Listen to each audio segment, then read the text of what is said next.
Good morning. I am Ward 4 Councilmember Janeese Lewis George, Chair of the Committee on Facilities. It is 10:40 a.m. on Wednesday, December 3rd, 2025. We are holding this hearing for the Department of Parks and Recreation and Department of General Services via a hybrid format. Public witnesses are testifying via Zoom and in person here in room 123 of the John A. Wilson Building, and government witnesses are testifying in person. This hearing is also being broadcast live on my website at janeeseward4.com/live, in addition to our council's website, NDC Cable TV. Here are some brief reminders for witnesses participating virtually. All witnesses participating in the Zoom webinar are currently listed as attendees. When it's your turn to join a panel for testimony, I will call your name and a member of my staff will promote you to be a panelist. If you wish to activate your video while you testify, you need to click the button in the toolbar at the bottom of your screen that looks like a video camera. If you have any technical issues during the hearing, please notify my staff either the Q&A function on Zoom or by emailing facilities@dccouncil.gov, which we are monitoring all day. For witnesses testifying in person, please sit at the witness table when I call your name.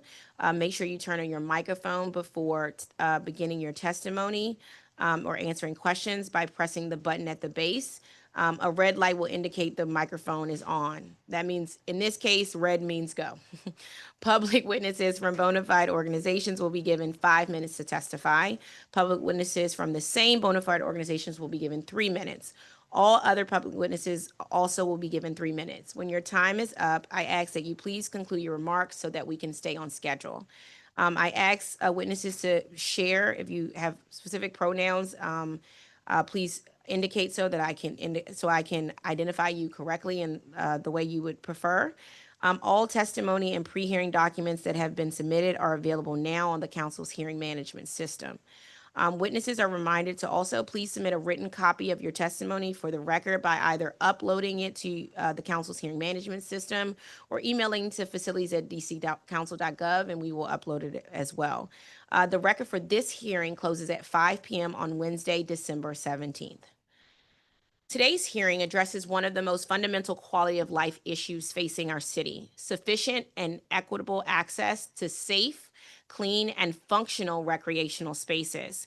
We know that parks and recreation centers are not luxuries. They are essential infrastructure that promote individual and public health and well-being, provide safe and productive spaces for our youth, creates community gathering places for our seniors, and strengthen the social fabric of our neighborhoods. We will examine 3 interconnected areas that determine whether residents can actually benefit from the recreational facilities we've invested in: permitting, hours of operation, and programming. In other words, who can access recreation spaces, when can those spaces be accessed, and what recreation is available when those spaces are accessed. We'll also consider 4 bills intended to expand access and ensure fairness in how we manage these public assets. First, we'll explore the current state of recreational permitting at both DPR and DGS facilities, and how do organizations and individuals secure permits, and what is the prioritization system, and how long does it take?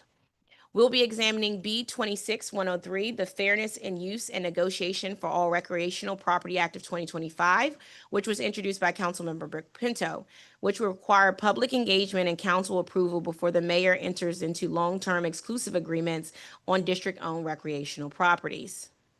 These bills recognize, we'll also be discussing B26-112, which is the Department Parks and Rec's Field Priority Access Amendment Act of 2025, which was introduced by Councilmember Charles Allen. This bill would establish a certification program for community-based youth sports organizations and grant them priority access to both DPR and DCPS fields during peak hours. These bills recognize that our public spaces belong to the public, and decisions about their use should be transparent and accountable. Second, we'll address hours of operations. District residents have a clear demand: more time to access the recreational spaces their tax dollars support. Residents of all ages have been frustrated. Many of our recreation centers remain closed on Sundays and aren't open long enough to utilize them on weekend evenings and Saturdays.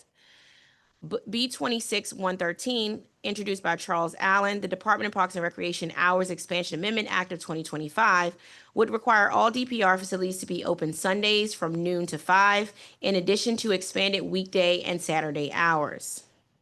We will also be considering Bill 26-132, introduced by Councilmember Brooke Pinto, the Expanding Community Access to Safe and Clean Recreational Spaces Act of 2025, which would establish a partnership between DPR and DCBS to open recreational facilities during evenings and weekends in every ward, complete with security and custodial services.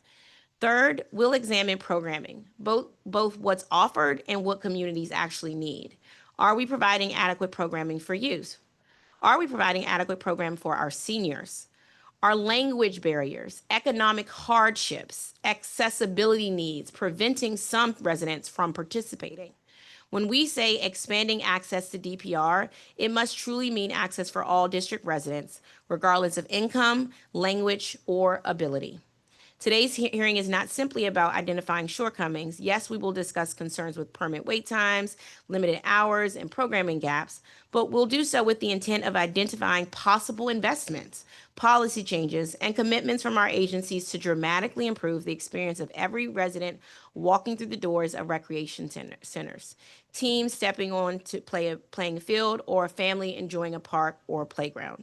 Our parks and recreational facilities should be sources of pride and joy in every neighborhood. They should be places where children and teens develop healthy habits and life skills, athletes compete for points or bragging rights, where seniors stay active and connected, where families create memories, and where communities come together. That's been my experience growing up here in DC, and going to Emory Heights Recreation Center, Turkey Thicket with my family. All of these facilities are places that feel like home because it is a part of our community, and that's what they represent. And so I'm excited to move forward on this hearing today, to consider the legislations before us, and to hear from our witnesses on how we can make sure our facilities are more accessible for everyone. Today's hearing will be about how we can make that a reality for every district resident in every single ward. With that, I would like to recognize my colleague, Councilmember Pinto, for being here today. I will now turn to Councilmember Pinto for opening remarks. Thank you. Great. Thank you so much, Chairwoman Lewis George, for holding this hearing today on these bills and the many important ways that we can and must strengthen our access to recreational spaces across the district. Across our city, we have heard for years consistent calls from residents about how essential our parks, fields, and recreational facilities are for community safety, for youth development, and for the entire neighborhood well-being. These spaces play, excuse me, a vital role in keeping our communities connected and thriving. Yet too often, safety and sanitation concerns lead recreational facilities, particularly those located at DC public schools, to go underutilized, which is a wasted resource. School leaders have expressed a strong desire to open their facilities more widely to the community, but without dedicated safety personnel and custodial support, many of them simply cannot do so. This places an unreasonable burden on principals and school administrators by asking them to take on responsibilities far outside the scope of their mission. I will say this is why we started a pilot of this idea to provide safety and custodial support. So when these schools were open on weekends, there was follow-up safety and cleanup so that when the students arrived back at school on Monday morning, they weren't arriving to a mess. And that's a really important piece of this as well. Additionally, while DC leases and license agreements can sometimes create meaningful opportunities to improve district assets at little cost, residents and the council should be able to review these agreements before access to community parks, fields, or facilities. These assets are held in the public trust, and our residents deserve meaningful engagement when decisions affect their use. Currently, if an agreement has a value of less than $1 million, DC law allows the lease of public recreational space for years or even decades without any public input or council review to a private entity. So we've seen in numerous instances over the past several years, DC recreational property that has been leased without any public notice and often over community and council opposition. And I think our communities deserve clarity, accountability, and partnership in how recreational facilities are actually managed. With thoughtful reforms, including the legislation under discussion today, I know that we can ensure that all residents have safe, clean, and accessible spaces to gather, exercise, and play. And that's why, in recognizing these gaps, I introduced the Expanding Community Access to Safe and Clean Recreational Space Act and the Fairness and Use and Negotiation for All Recreation Property Act, which we call for short the FUN Act, to strengthen this transparency, improve community engagement, and expand the ability of residents to use recreational space across the city. And so, as we continue today's broader discussion on recreational permitting, programming, and operations, I'm very grateful for the opportunity to explore how this legislation can help us make better use of the spaces that we already have and improve access in a way that is equitable, efficient, and responsive to community needs. So, thank you so much for all the witnesses joining us today and for many of you all who have been part of these efforts for many years. And thank you so much, Chairwoman Lewis George, for holding this hearing today. I look forward to continuing to work together to ensure that all of our parks, recreation spaces, and community assets truly serve the entire community. Thank you. Thank you so much. We will now have our first panel of public witnesses. Michael Bond, Brooklyn Middle School. Felix Moda Larson, Brooklyn Middle School.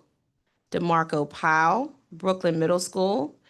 Jefferson Dominguez, Brooklyn Middle School. And Mofis Mendang, Brooklyn Middle School.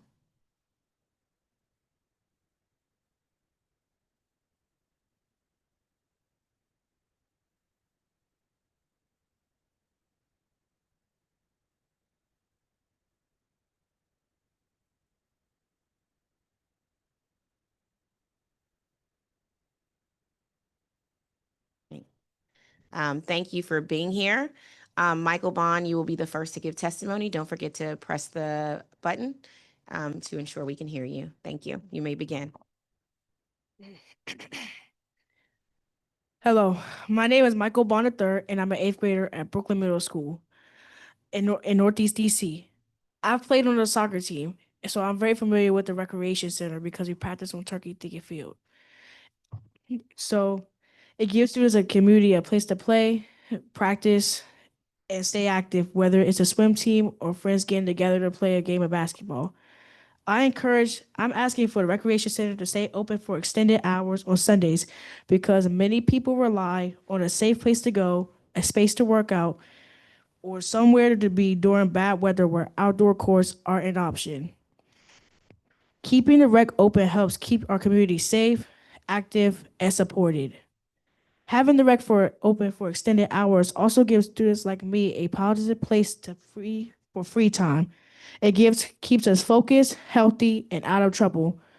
When young people have a safe place to go, we build better habits, stronger friendships, and become better members in our community. Thank you for listening. I'm Michael Bond. Thank you, Felix.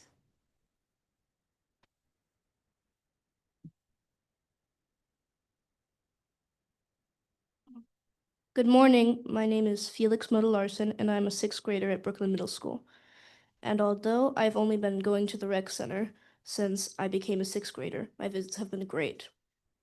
After I got home each time, I felt relaxed and like I used my energy well.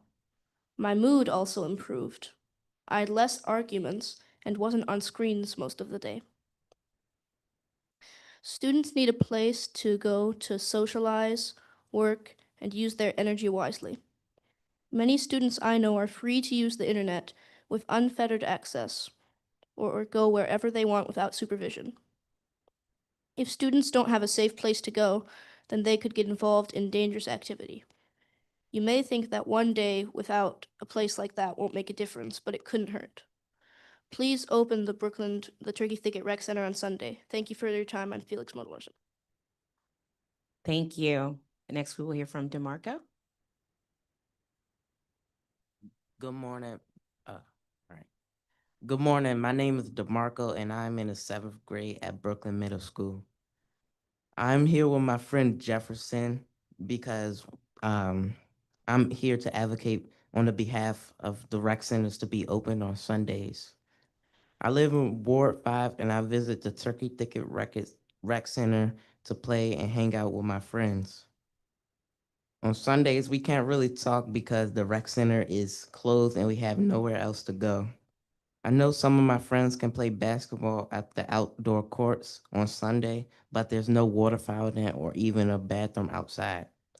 If they wanted to drink water, they would have to walk all the way back home. I appreciate that you are all looking into opening the rec center on Sundays. On behalf of myself and my friends, I urge you to get this bill passed because it can help provide a safe space for us to hang out and use the facilities. Thank you for listening, and I trust that you will make the right decision. Thank you. We will now hear from Jefferson. I actually don't got a speech. I just came to support my friend Marco. So I love that. You agree with what Marco said? yes, Okay, that will be noted for the record. Monfils? Yeah. So basically, I don't have a speech, but I can make something up. Um, Basically, my dad, he works early, so most of the time, me and my sister we stay in the rec until it's school time, so that we don't catch cold outside and get sick. So I really think the rec is something that is good for the community. And sometime on Sunday when my dad go to work, we also stay in the rec. We have fun a little bit. So I think the rec should be open on Sunday. And also, some kids, as Felix said, when they don't have a safe place to stay, they might just go anywhere and do bad stuff and then get in trouble. So the rec is something, it's a place where people can like improve in the behavior because they have other people who can like be friend with. Yeah. Thank you. Thank you all for taking the time to testify here, students, you and young people who live in the District of Columbia. I want to ask you all while I have you, in addition to wanting the rec open on Sundays, what kind of programming is exciting for young people that we could have at our recreation centers that would get more young people to come? What kind of programming are you all interested in and want to see more of? The programming that I would suggest is maybe stuff like, because I'm not sure, because I've really, been in the rec, but I'm not sure if they have like dance or stuff like that in the Okay. rec. Because some people, like I know some people that would like to go and do dance in the rec and stuff like that. Also, you can have like, yeah, we can have, like mini clubs like, robotics or maybe Mhm. some club, like maybe other clubs that will help people stay out of trouble and have something for them to go to. Or maybe like, maybe like, yeah, maybe you can have like an after program where some people will stay and they can Mhm. do different activities in this one room.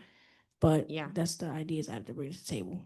Awesome. Thank you for sharing that. So I believe basketball tournament because people love basketball. They don't like it, but they love it. So yeah. Got it. And maybe there could be a program on weekends because there's a lot of clubs at schools, and sometimes students don't have time to go other places after school because I have like drama. It's 4 days a week, Mm-hmm.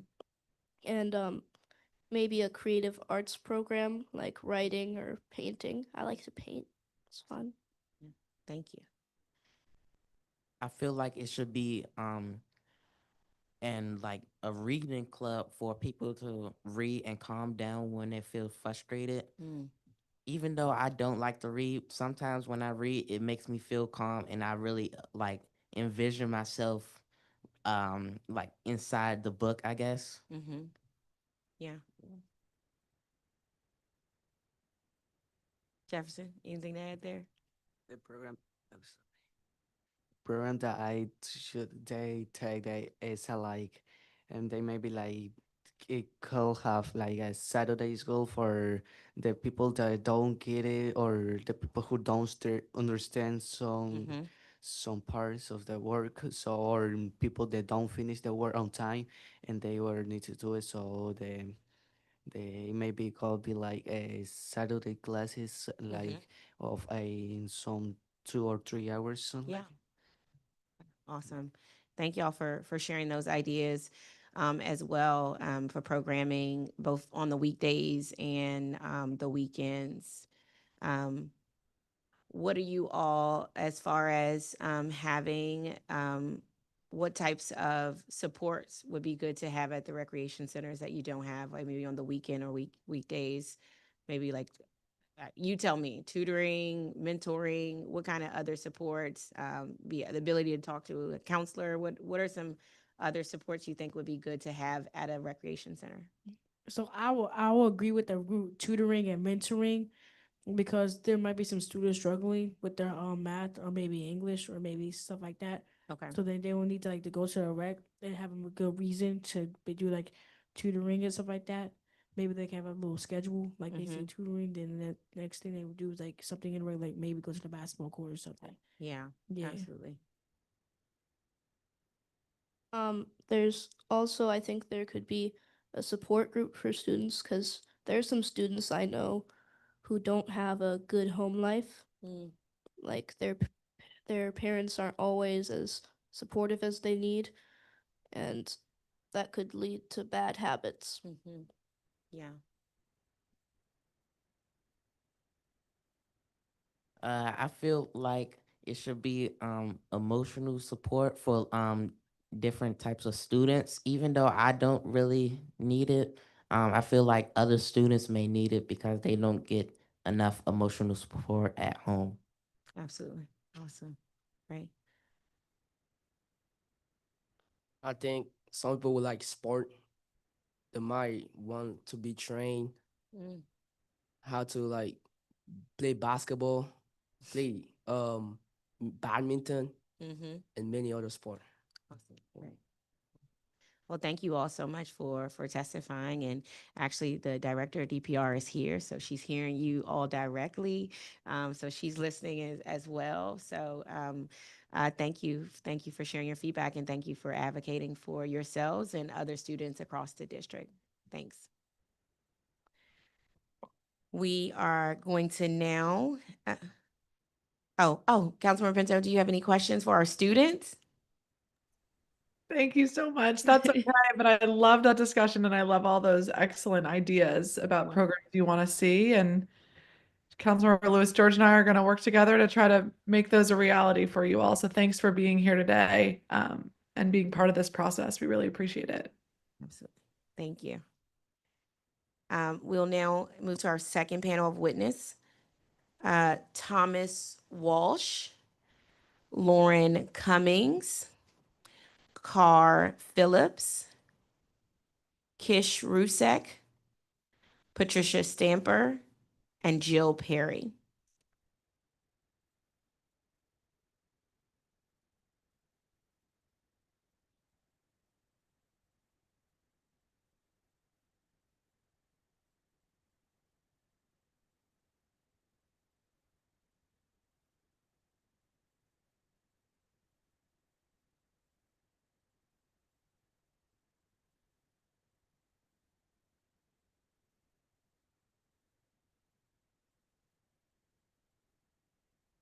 Roberta Shapiro, ANC Commissioner, SMD 6A03. We're going to also add you to this panel.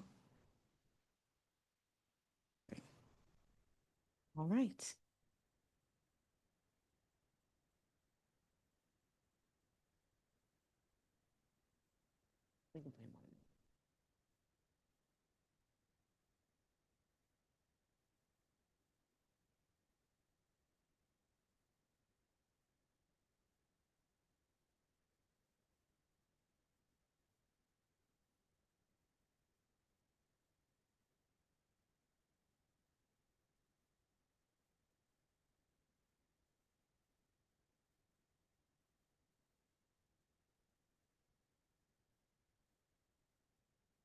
Thomas Walsh.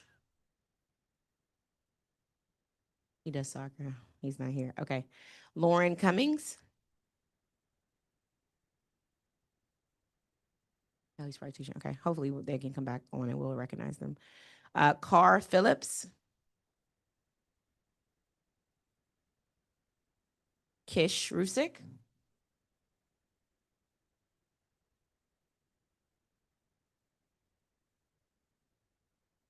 All right, Patricia. Yeah. I have 5 minutes. Oh my gosh. Yeah. Good morning, Councilmember Lewis George, Councilmember Pinto, and members of the committee. Thank you for the opportunity to testify. My name is Patricia Stamper, Advisory Neighborhood Commissioner for 7C06, representing Deanwood and Burville. I speak today not just as a commissioner, but as a mother, a teacher, and someone who has watched Ward 7 families fight every single day for the safe spaces their children deserve. The reality in Ward 7, Bill 26-112 is important. But in Ward 7, the issue is bigger than just field access.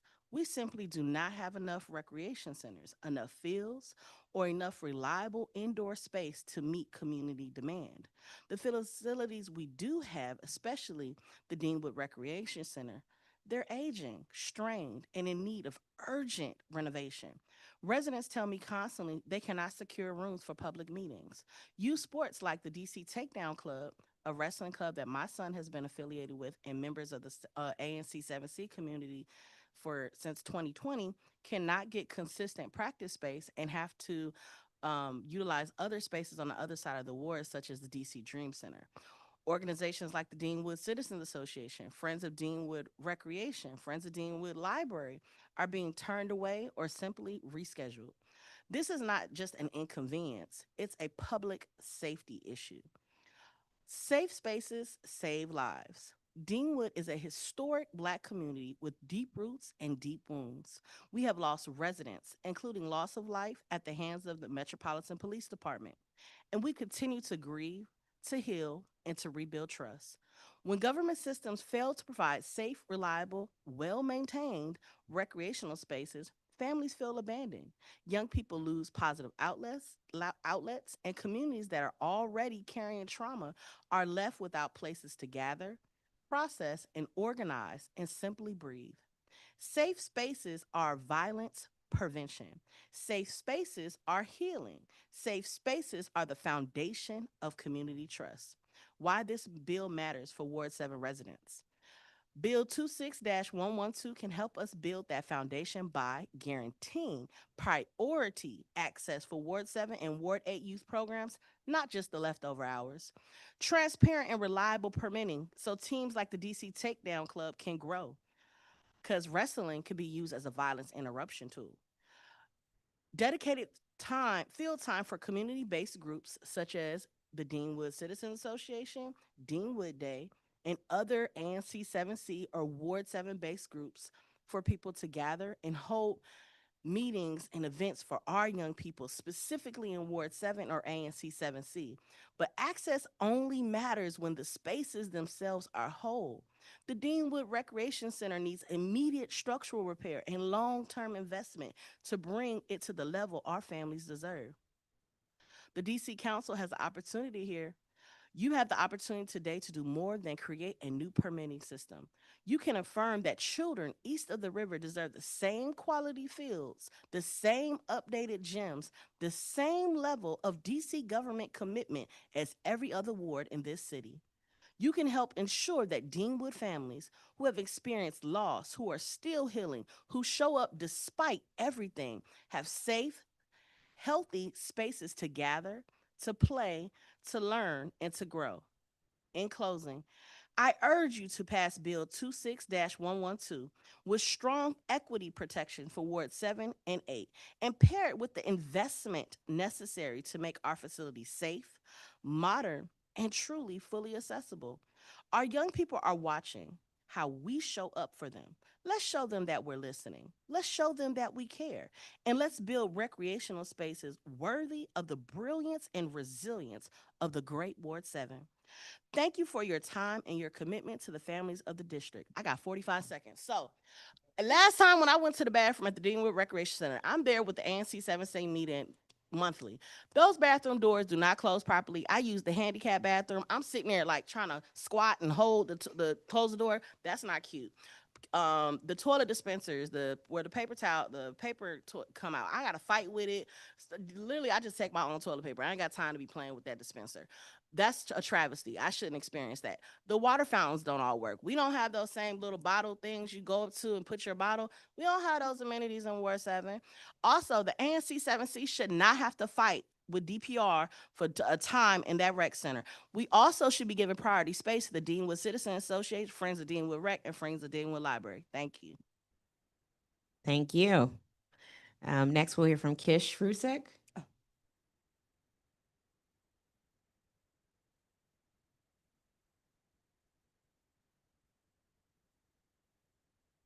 Hello, can you hear me? Yes. Hi, good day. Hello, Councilwoman George. It's a pleasure to be here today. I am a 25-year resident of the District of Columbia, and I am here to argue in favor of opening the recreation centers on Sunday afternoons. I think you've probably heard these arguments that it's possible that keeping the recreation centers may reduce crime. It's a place to instill positive activities for kids. It's a bit of a preventative activity, so there is a place for youth to hang out. In terms of family life, I am a mom to 2 little kids, and the recreation center would provide a place for my children to be on the weekends when sometimes I have to work on the weekends, so it does reduce a bit of childcare stress for me. Overall, I think that having the centers available to youth and families and others will encourage community health and well-being. It'll increase our opportunities for free, accessible exercise, having the courts available to us, the fields available to us, the pools especially available to us. I do think that keeping the centers open is a nod to equitability in the city. I have to sometimes drive all the way from Ward 5 to the west side of the city to go to Tenleytown, to the Wilson Center, which is, it's a big job for me to get my kids in the car and get all the way over there. Whereas if there was one open here in Ward 5, that would be more equitable to me and to the people here. And it would make my life a little bit easier in terms of getting my kids the access to that pool. I think too that opening these centers on Sundays, it actually does open up more job opportunities to people who want to work on Sundays. So it means that we are not deciding for people that they are not going to work on Sundays, but they can make that choice. The more hours obviously would mean more staff, but it could be that the flexibility attracts part-time workers, and it would contribute to strengthening our local community economy. I think too, those centers are still using resources, like the lights are maybe on, the pool is still being cleaned, even when no one is in it. And so it's a better use of public dollars to actually just make it available to us because it's there, because it's available, it's been built, it's going on. I think just to wrap around to my first point, it strengthens community safety overall. So not just a place for people to be, those centers are true centers of community, and it's a place where family life thrives. And if you've not been to the Turkey Thicket Center, I invite you to come see the center I have a penchant for in my heart is the newly open Reservoir Park. Would love to see it open on Sundays. Thank you for letting me speak here today. I really appreciate your time. Thank you. Next, we will hear from Jill Perry.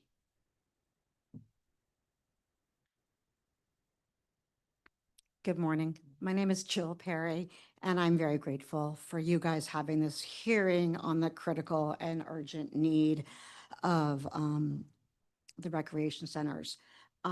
As I am not a native Ward 7 or 8 resident, in research for 3 years with working on a nonprofit that I'd like to work with you on, I have been to every single recreation center in Ward 7 and 8 between the hours of 3 and 8 p.m.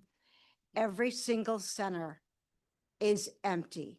The doors are locked, the lights are off, and there are no programming and no staff.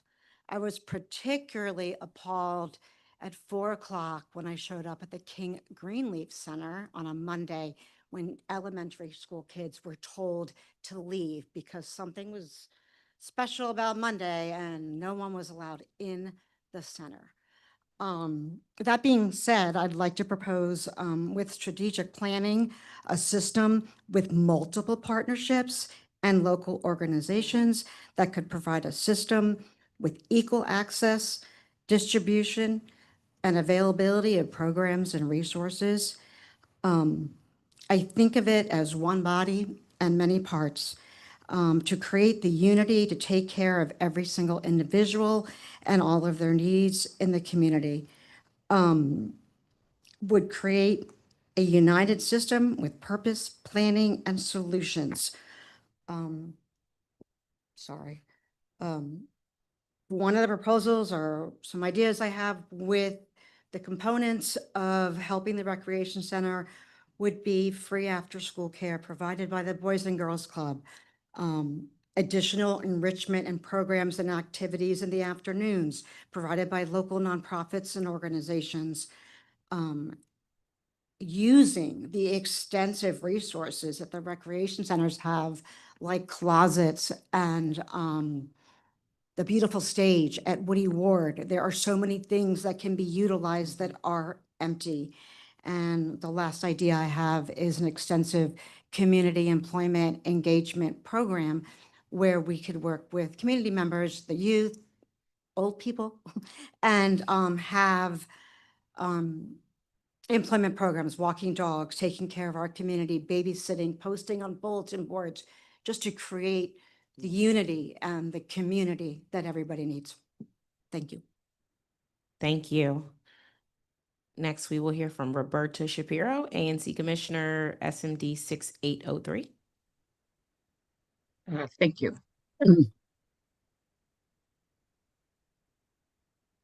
You may begin. Just a point of thank you. I was wondering about 5 minutes. W.C. Fields said, never follow children or dogs. And I just want to tell you how inspiring I found those young people from Brooklyn Middle School.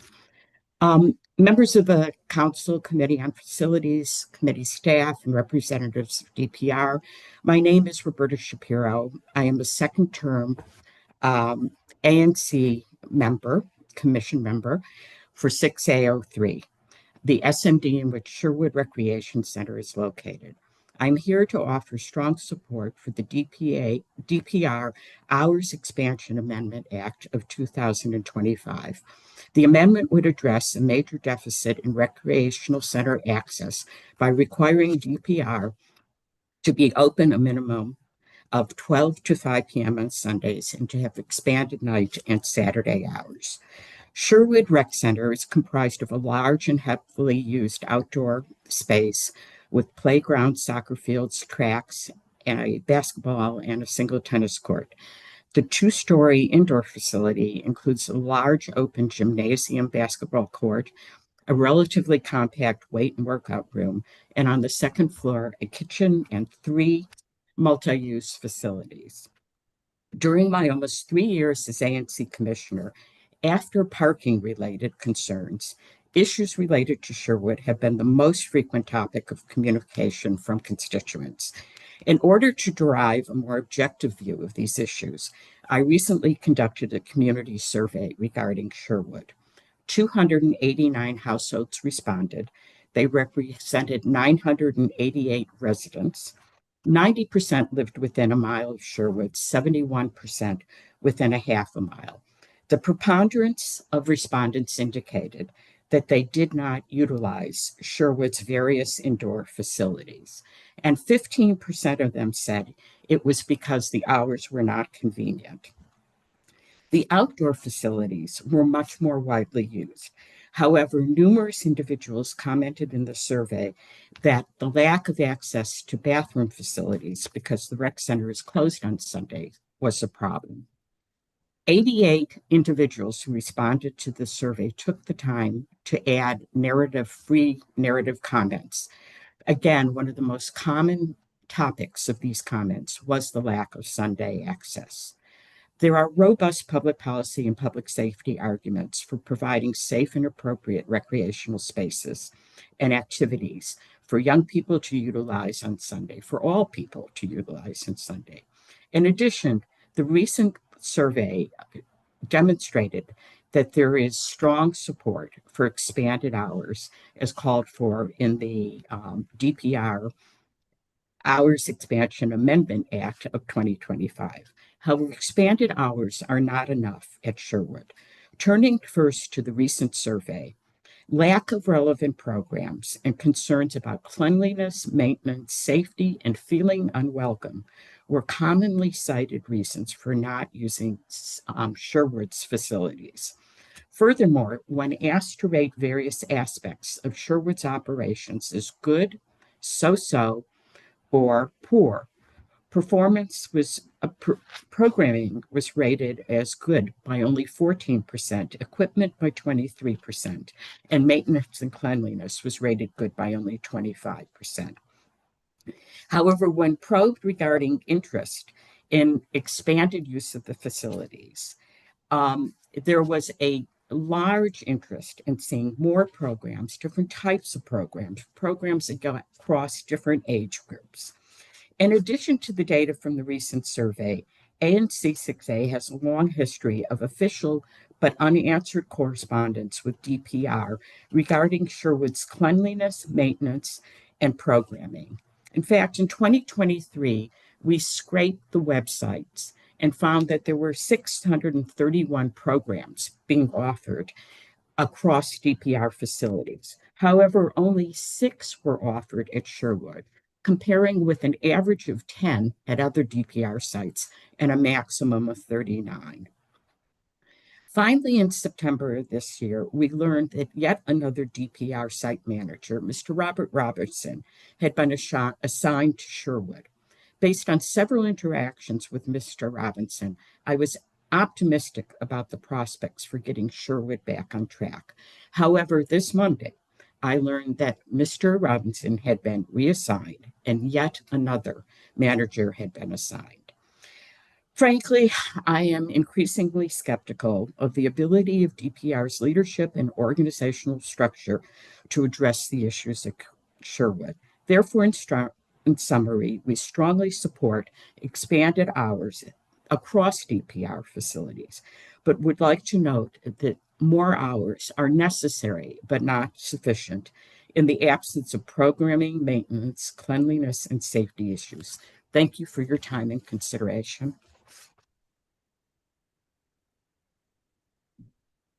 Thank you for your testimony. That's good. Okay, great. I wanted to follow up on a few things.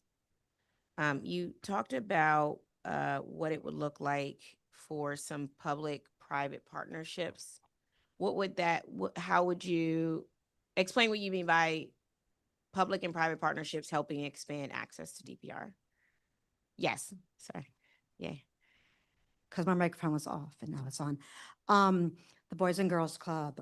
Wait, I have a list for my ADD brain, but the Boys and Girls Club would be amazing for after-school care.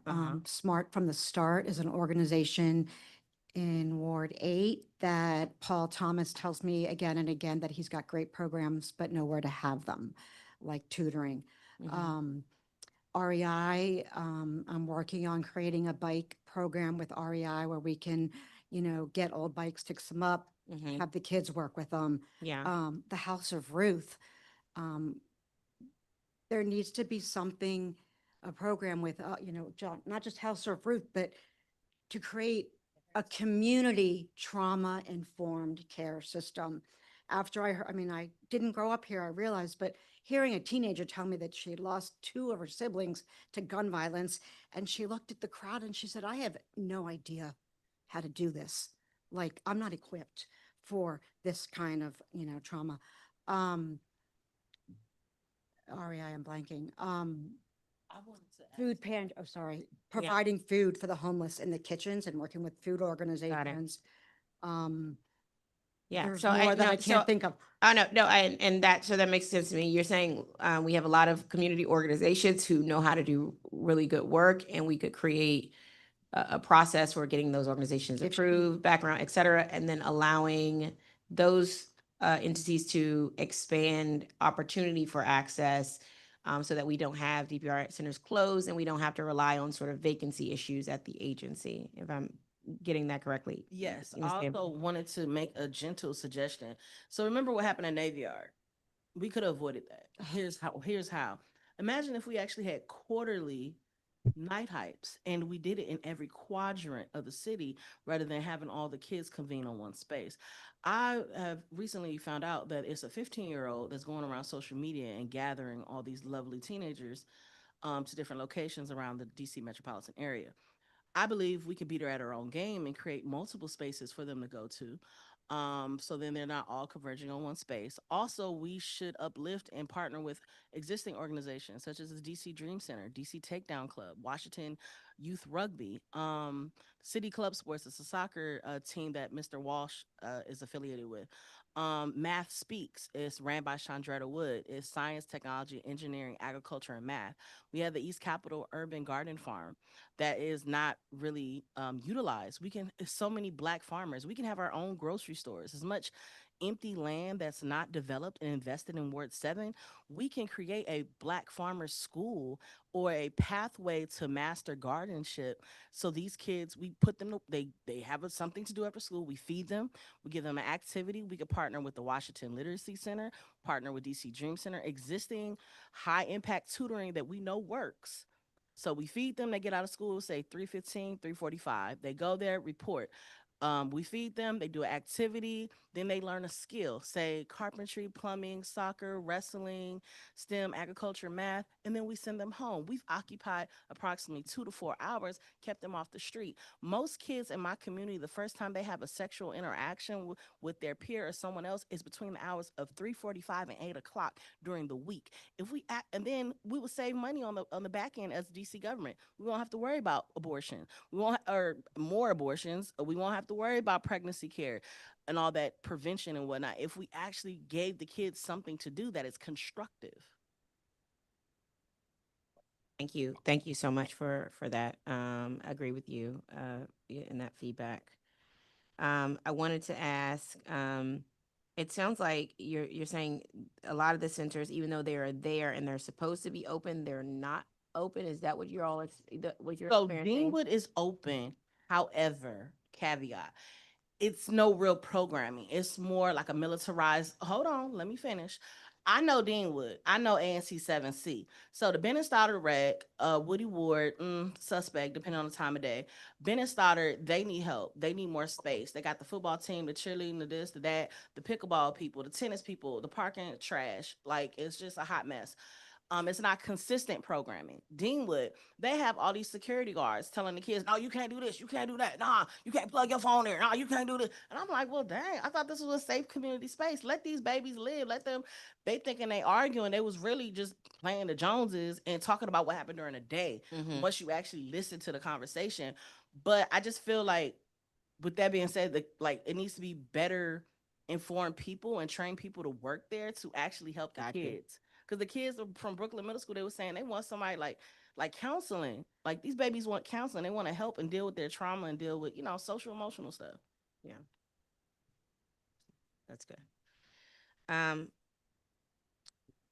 see. Also, I used to work at Sherwood every summer. I did therapeutic recreation there, and I agree wholeheartedly with Miss Roberta. I remember they never clean anything there. We was cleaning the rooms and stuff ourselves. I don't work for DGS or DPW or like I shouldn't have to clean, mop, sweep, take out the trash, and set up for programming to serve my campers. That's a lot. They weren't staffed properly. They didn't have a custodian that came in the morning and night. They only had a custodian on a roving basis. So to me, that's either lack of hiring by DGS or DPR. That's something they need to figure out. But they don't have the proper enough staff either to do the programming that the community wants either. Gotcha. And that situation has not changed. Sherwood is still without any form of consistent custodial care. There is no third-party cleaning service. The staff is often apathetic. I think they benefit from the lack of programming because there's less to do them.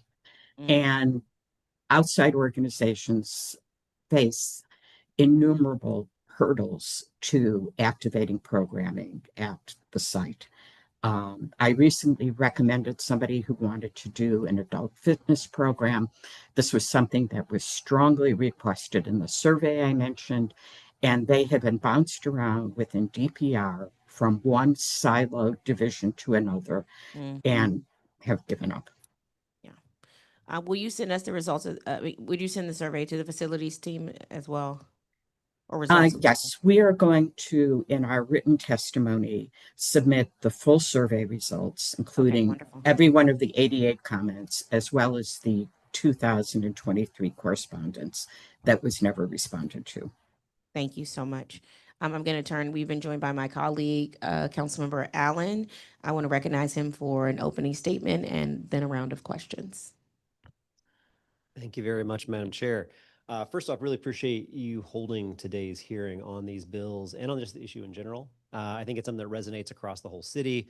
For anybody who uses our rec centers and facilities, it's kind of this double-edged sword. I know to our teams from DPR, I'm sure they hear this and they don't like to hear criticism, but it's one of those things where we love our rec centers. We love these spaces. We want to fight for them. And I hope that the agencies hear that in this, even when they hear the criticism, is that neighbors and leaders are harsh on it because we value these places so much. We know what potential they have. We know what they provide for our students. I remember telling the director one time, you know, I love what you do. I just want a heck of a lot more of it. And so I hope that our DPR friends hear that in the messaging here. This is really because of the value people have on what we can do with our DPR facilities and what we see the potential there, that's where this interest is coming from. I also remember a couple of years ago when I first introduced the legislation to expand our hours. The idea is pretty simple. Why are we closing our facilities at the exact time when we know our kids need them the most, the nights and the weekends? And I'm going to turn to Commissioner Shapiro in just a minute, but I think about one of the rec centers closest to my own home, Sherwood Rec Center. It is packed outdoors all the time. We've got a playground. We've got a brand new field, which is, I really appreciate the investment there. It's doing great. It's packed. Talk to any parent who is out there. Your kid needs to go to the bathroom on the weekend.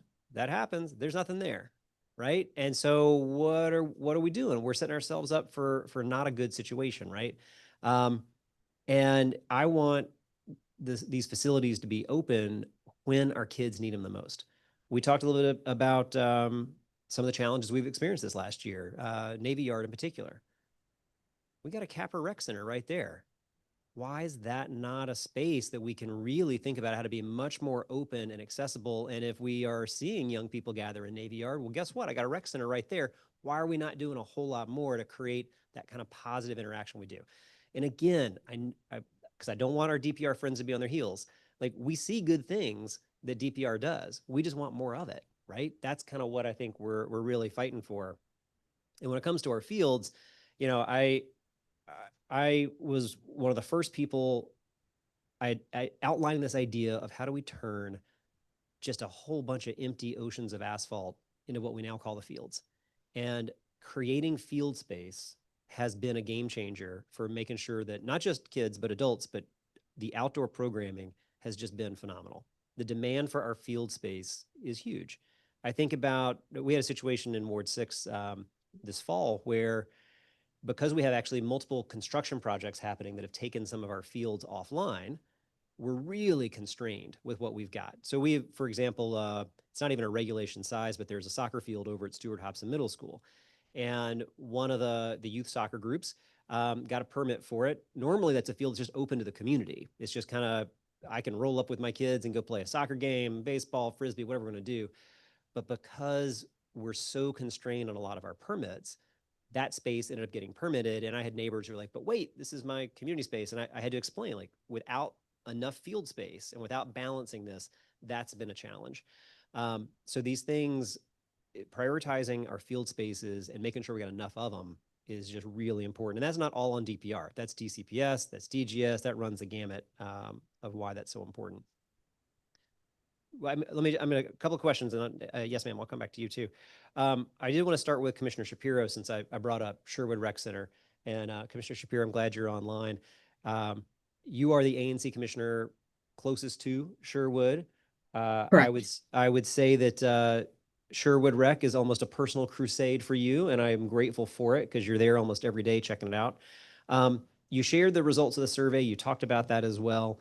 I guess a little bit of a chicken and egg kind of situation, but what do you think the lack of investment inside Sherwood in terms of programming and activities and then some of the indoor facilities itself, does that in and of itself lead to lower engagement?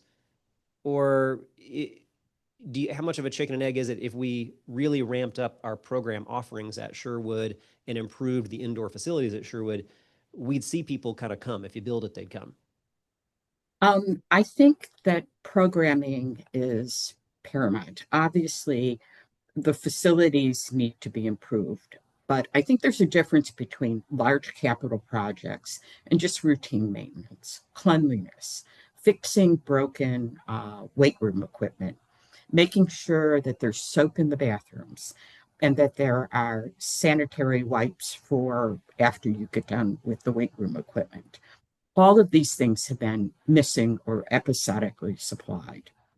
So I think if we did these basic things that do not take millions of dollars of capital outlay, that would help. And then you've got to have programming. And you've got to communicate the programming. I think something like 80% of the survey respondents said they never received communication about programming at Sherwood from DPR. And I've heard DPR staff talk about flyering the neighborhood, which is great. But we as the ANC have a listserv with 1,800 names on it.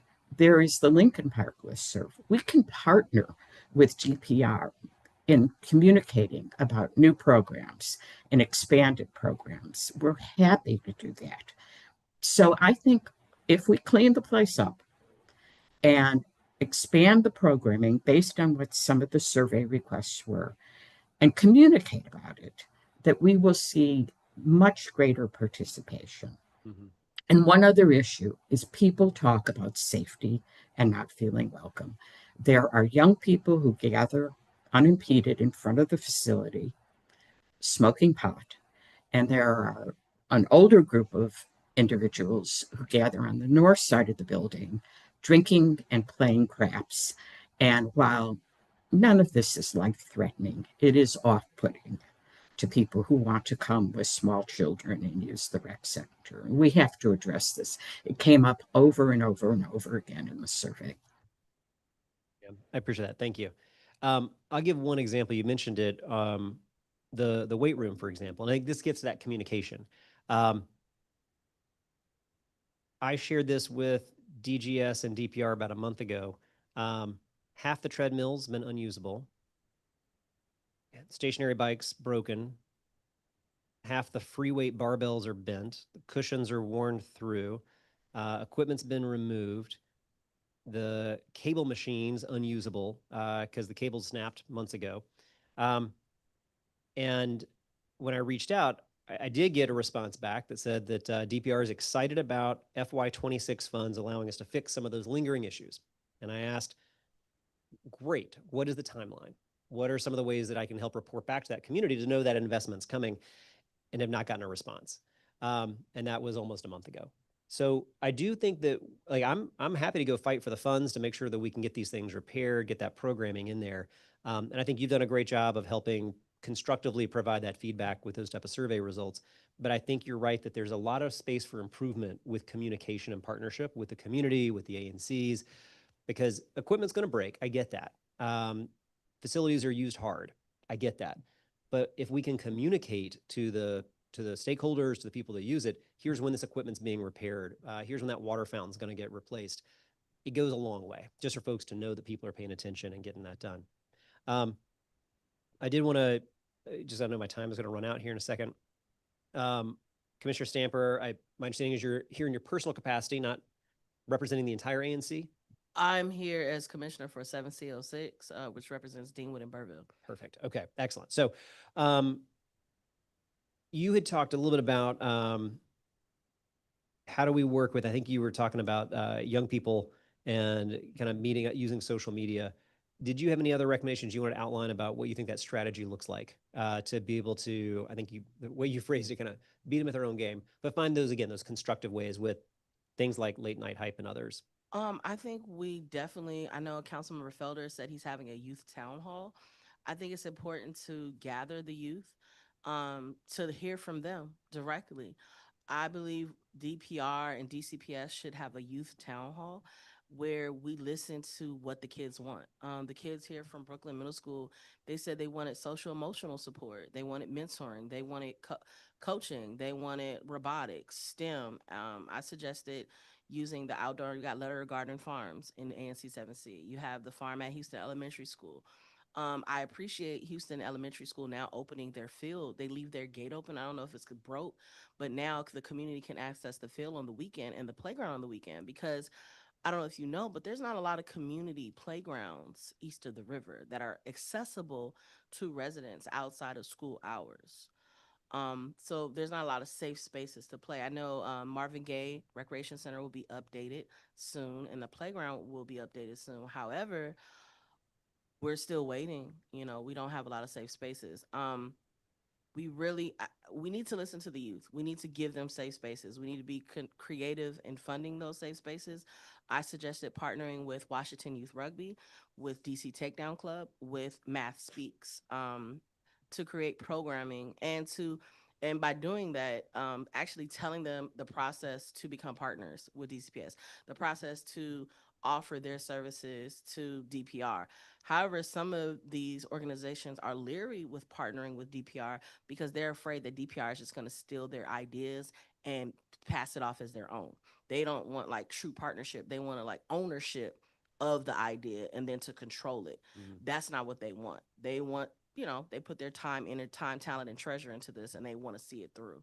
So also, it was told to me by someone that works in the mayor's administration that why would kids come to an event that's free if they can just knock somebody over the head and rob them for $500? I would like to push back on that narrative and say that if we feed them, we give them an incentive to come. Hell, I'll offer community service hours. Any ANC can offer community service hours. We can make it an internship, Saturday school. We can be really creative. You can work. There's a lot of great people that need overtime hours. The paraprofessionals are already underpaid. They will gladly volunteer to work on the weekend and get paid extra. So I just think we need to be creative with our approach. Yeah, I appreciate that. And I think that's a great way to kind of to wrap this up, is that I do think the legislation in front of us, the conversation we're having right now, there is a clear nexus and a direct line to a larger conversation we have in our city around public safety, and especially public safety involving our young people. And there's not going to be a single solution. We all recognize there will be multitudes of strategies we have to employ, but what you just outlined is part of that. If we truly are going to have youth-centered public safety efforts in our city, it's got to look like a lot more than just a curfew. It's got to make sure that we talk about more staffed hours, more field access, more programming. And I think that's the type of investment we want to see in our city that, you know, I talk all the time. We got to be willing to go into spaces talking about both and solutions rather than either or. And I think that our rec centers are and can be just phenomenal parts of what this overall solution looks like. My time's running out, so if you have a very quick last word, and then I'm going to turn Very to my quick. chair here. So the Fort DuPont Ice Skate Arena is opening. However, I've talked with the chair of the Friends of Fort DuPont Ice Skate Arena. They were supposed to have 2 sheets of ice on that ice skating rink. Right now, there's only 1. From my understanding, that ice will not stay melted, and it's not a safe surface to consistently have community skates and to do the programming that DPR is attempting to do. I implore and challenge DPR and DGS to go find the money to put another sheet of ice down, because right now that 1 sheet is not enough. ANC 7F and Ward 7, we deserve quality facilities. We need another sheet of ice immediately at Fort DuPont Ice Skate Arena. And we need the proper schematics and whatnot to keep the ice frozen so it's actually safe to skate on. Thank you. Thank you. I appreciate Thank you, Madam that. Ms. Ferry, go ahead. Just very briefly, Another problem I've heard directly from DPR staff is where there are community organizations and volunteers who want to offer programming at the rec centers. The security clearances on these individuals take forever. That something about DPR system is different. It doesn't use the federal system, and this becomes a total barrier to engaging with other not-for-profits or skilled volunteers at these sites. Thank you so much for sharing that. We'll dig into that deeper as well. Thank you. Thank you to this panel of witnesses for all the work you do to advocate for your communities and for giving solutions today as well. Thank you. We will now hear from our third panel of public witnesses, Thomas Walsh, public witness, Lauren Cummings, Adam Prinzo, ANC Commissioner, SMD 3CO2, Robbie Woodland, ANC Commissioner, SMD 8C06, Salima Dofo, ANC Commissioner, Single Member District 8C07.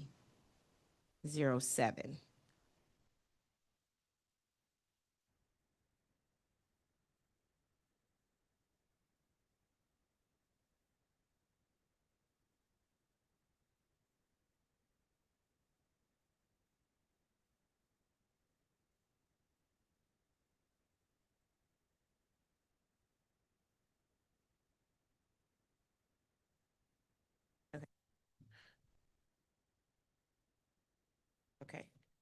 All right. Hopefully someone will join from the panel. We're going to keep going. Mallory O'Connor, captain of the District of Columbia Aquatics Club.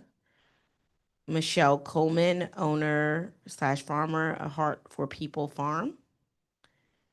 Daniel Bangham, general manager, VP of Volo Sports. Nora Baronro, Young Women's Project. Kiamora Bennett, Young Women's Project. Makaya Pinheiro, Young Women's Project. John Wadsworth, Commissioner, U19 Boys Soccer Sports on the Hill. Laura Fenenzi, ANC Commissioner, SMD 3G04. And Carr Phillips, public witness.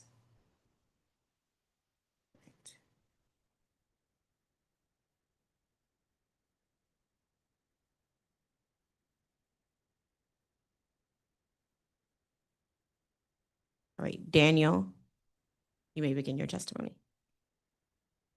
All righty. Good morning for the next few minutes. My name is Daniel Bainum from Volo Sports. I have spent my entire adult life here. I've been to probably 3 or 4 of these, but I'm here on behalf of our organization and also on behalf of Volo Kids Foundation. If you walked around the streets at night in the city, you've probably seen one of our t-shirts. Volo, we run adult sports all throughout the city, every ward. We provide organized sports for young professionals, mainly 21 up through now with pickleball and stuff, well into your 60s. And just a couple of the bills that are proposed, I am very much in favor. I think it's time. I'm happy that things are being addressed. The rec center extended hours is very much a COVID thing that was extremely outdated. And obviously the boys that were up here at the beginning, that cut right to my heart. So I just want to praise them because I'm a product of rec centers growing up and sports in general. So I loved all of their ideas and their advocacy. In terms of the bills that are in front of us that we're talking about today, I am a little worried because as a kind of adult Washingtonian that is a product of one of this social sports in the city where I've met my wife, multiple friends. Obviously, I have a career in that space. There's a little bit of I would say we're kind of always knocked to the bottom of the totem pole in terms of like, well, it's adults, they can play, they can deal with it. But when you look at DC demographics, the demographic that we're serving is about almost 50% of Washington. From 20 to 49, it's 42% of the population. We are providing a service that really is much needed. Obviously, we love and need to protect youth safety and health throughout our entire city. But there is we're in the most depressed generation coming out of COVID, college, and all of those effects. We provide that service that is an organized, socialized, healthy solution for people to spend their evenings. We're also very much an economic driver in the city, as well as our participants being obviously your constituents. We don't bust these people in out of town. They are Washingtonians playing with us. Just for this year, for instance, we have had over 100,000 registrations. We have also, to our friends that I know are watching from DPR, we have spent $250,000 just in DPR permits. So in terms of protecting and having equitable space, I want to make sure that like we're not a flyby. We're just here for the moment to kind of take space from local organizations. We are very much a local organization. My office is 2 blocks from here, helping revitalize downtown. And in terms of our players, they are not here today because they are working, and then they need a space to have social recreation in the evening. So those hours of 6 to 10 that are generally everyone kind of wants, because everyone gets off work, the tens of thousands of players that play with us need a space and a little bit of protection to make sure that like we can provide that to a large portion of Washingtonians. Just for a couple of references, and to speak to Volo Kids Foundation provides free youth sports all over the city in every ward. King Greenleaf, Upshur in Ward 4, spaces that, I mean, we're happy to go where it's needed. And there's no cost to any of our family members. So we are providing this year over 1,000 kids and 25 programs over the last 4 or 5 years. It's been roughly 5,000 kids and over 1,100 volunteers. And just in terms of barrier to entry to the adult, like where you pay to play, if you volunteer with Volo Kids, you play in anything for Volo for free. So I just wanted to thank you guys for letting me rant for a few minutes. Thank you. You're next.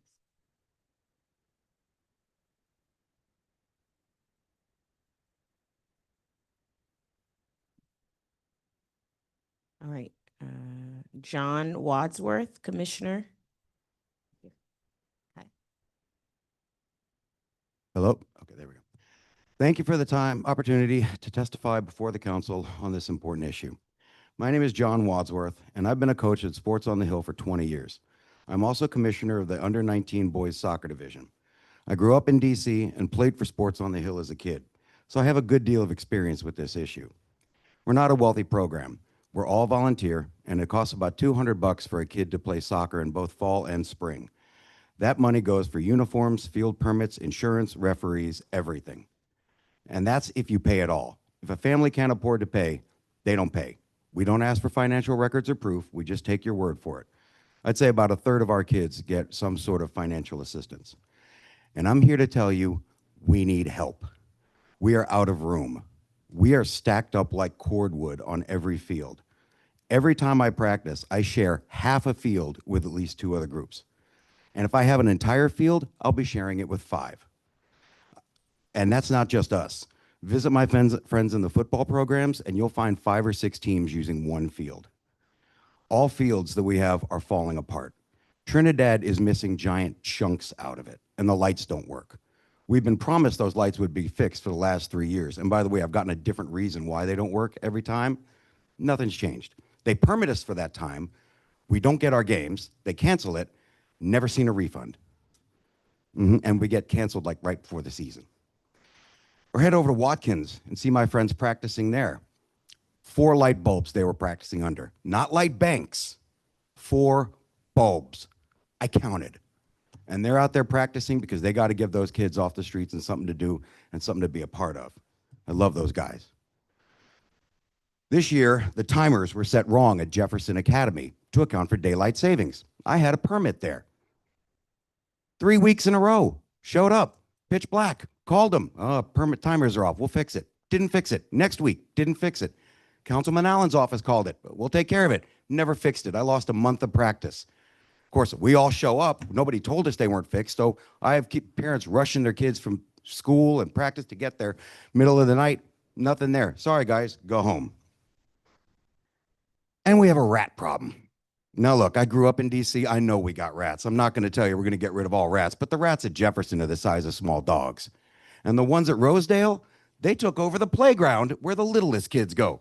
You know what I'm talking about. Oh, yeah, the rats are a mess. Let's talk about bathrooms. We don't have any. Even on fields where they have bathrooms, we don't get access to bathrooms. Now, I don't know if you spent time with a bunch of 8-year-olds, but they got to pee a lot. And guess what? When we have a permit for Rosedale or Trinidad, which have outdoor bathroom facilities, those bathrooms are locked. Well, we can call the urban rangers, but they don't show. Let's just say that the trees around there get a lot of emergency usage. Edgewood on a Tuesday has 6, 7, 8 teams, sometimes sharing one field. When I practice at Brentwood Hamilton, I'm there with 2 other sports, not other teams, sports. The last time I was at Berry Farm, the 2 giant pillars that hold up the nets behind the goals, they were down. Yeah, I had to get a bunch of kids. We lift those things up and walk them off because they're just down and left there. Meanwhile, DCPS fields sit unused. Now, when my team's at RFK, I get to see 2 athletic fields being unused from where I stand, Eastern and Spingard. Spingard's not even a school anymore, but we can't get on that field. I have taken my teams to Fairfax County, Arlington County, Loudoun County, Montgomery County, PG County, City of Alexandria, City of Falls Church, City of Fairfax. Guess what? They have all figured out how to use their school facilities. And you're telling me that we in DC can't? We're not reinventing the wheel. The model's already there because I play on those school fields when we go out there. We need help. We're out of room and the stuff's falling apart. And I know I'm sounding a little aggressive here, but the fact is it's been a lot of years dealing with this. And when DPR or DGS comes up here, they're going to tell you it's too expensive or it's too hard. Well, it's supposed to be hard. If it wasn't hard, you wouldn't get a salary for doing the job. But it's not impossible. With working together with us, with you, with everybody in this room, we could figure out a way to make this work. They tell us we need to have security if we use school fields. We don't have security at DPR fields. They tell us it's going to be too much trash. We're already picking up trash when we use our fields. There's no reason why you can't make this work better. Thank you. My rant is over. No, thank you. Thank you.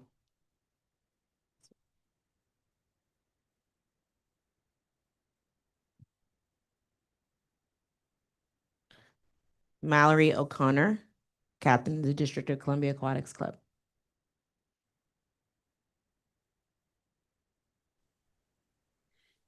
Good afternoon. Thank you, Chairperson and Council members, for holding this hearing and for your time today. My name is Mallory O'Connor, and I'm captain of the District of Columbia Aquatics Club, a local nonprofit master swimming organization that is LGBTQ based and represents more than 230 members across the DC area. We support opportunities to help the DC Departments of Parks and Recreation provide sufficient access to DPR facilities, in particular aquatic facilities. We support activities to increase equitable access that continues to support DC-based community organizations. We believe that partnerships with organizations like DCAC play a critical role in expanding access and visibility of masters swimming, as well as the enjoyment of swimming. And we urge the council to ensure that any past legislation being considered would not impede access for existing community nonprofits and organizations. We think a critical tenet of improving the experience of recreational facilities and aquatic facilities in particular is ensuring the safe upkeep and operating hours at DCPS located facilities, and also critically improving the communication efforts of DPR on the aquatic front to help better inform the community. We would welcome opportunities to further engage with the council, DPR, to be a resource in ways to partner and improve to ensure that all DC residents can enjoy the pool facilities. I think as other folks have spoken to here in reference to need for equipment or repairs, we have experienced some of these things at the aquatics facility. We appreciate the council's time in discussing some of the closure of the DCPS facilities a few weeks back. And we urge, opportunities to ensure that DPR is including that type of preventative maintenance that keeps these facilities from closing unnecessarily, happening and moving forward, so that we can all enjoy these various facilities that we're fortunate to have in the city. Thank you for your time. Thank you.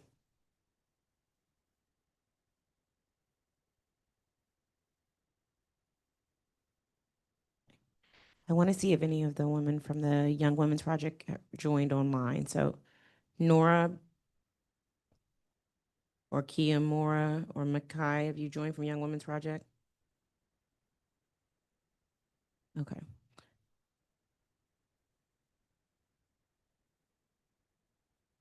Okay, I know they're at school. They're probably going to organize them. So I will ask questions to this panel, and hopefully we get to hear from the young people from the Young Women's Project. Okay. Walk me through as far as because we're going to be asking questions about sort of the permitting process and yeah, are you saying that like you pay what you're supposed to pay, and when the field is unavailable or the conditions are make it so they're unavailable, you all don't get reimbursement in any way? You got it. And is that like is that on the contract form? Like that you don't? I can look, I can check the contract. Don't worry about it. Semantics, but This is Greg. He does our permitting. Well, That's why okay. I'm looking at him. Yeah. Okay. But we just never see that money again. Okay.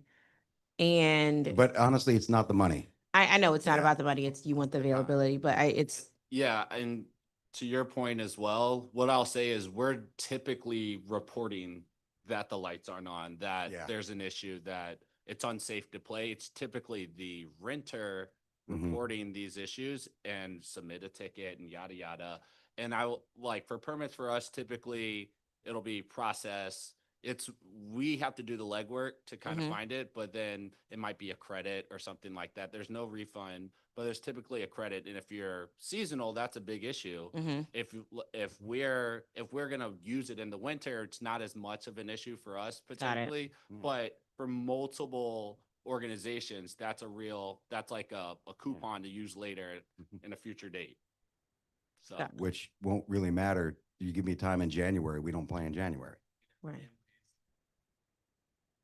Season, they're not gonna come back next season.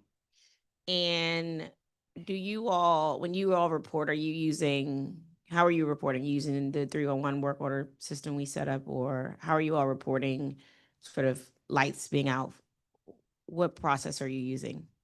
It's typically email. Okay. I mean, we call the ranger on duty that typically doesn't have any control over a timer or obviously a pole being down or anything. But yeah, it's typically it's always retroactive. Okay. So you're reporting it to the ranger in the hopes that the ranger. We go to DPR.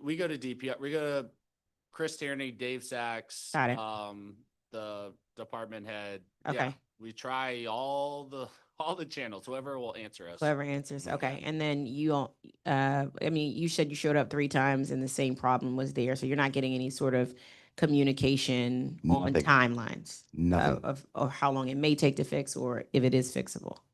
Got it. Okay. And we've been So for Jefferson, that was a new thing. For Trinidad, like I said, that's been 3 years. I remember we were told once there were hornets. Hornets were keeping it away from being fixed. Yeah, you remember that one. Let's see, then it was a wiring problem. Then we were too far back on the work order. Then it was hornets again. Might have been wasps. But the point is, they don't work. Got it. Yeah. And are when you all are doing your practices, are the facility you're saying a lot of the bathrooms, water fountains are not open, not workable? Not open. So Okay. if you're a field like Watkins, Mhm. right, which is a school adjacent but its own field, there are no bathrooms, no porta potties.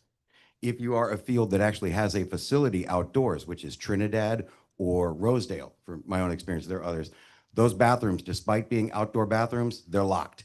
Even when Rosedale Library is open, the bathrooms outside are locked.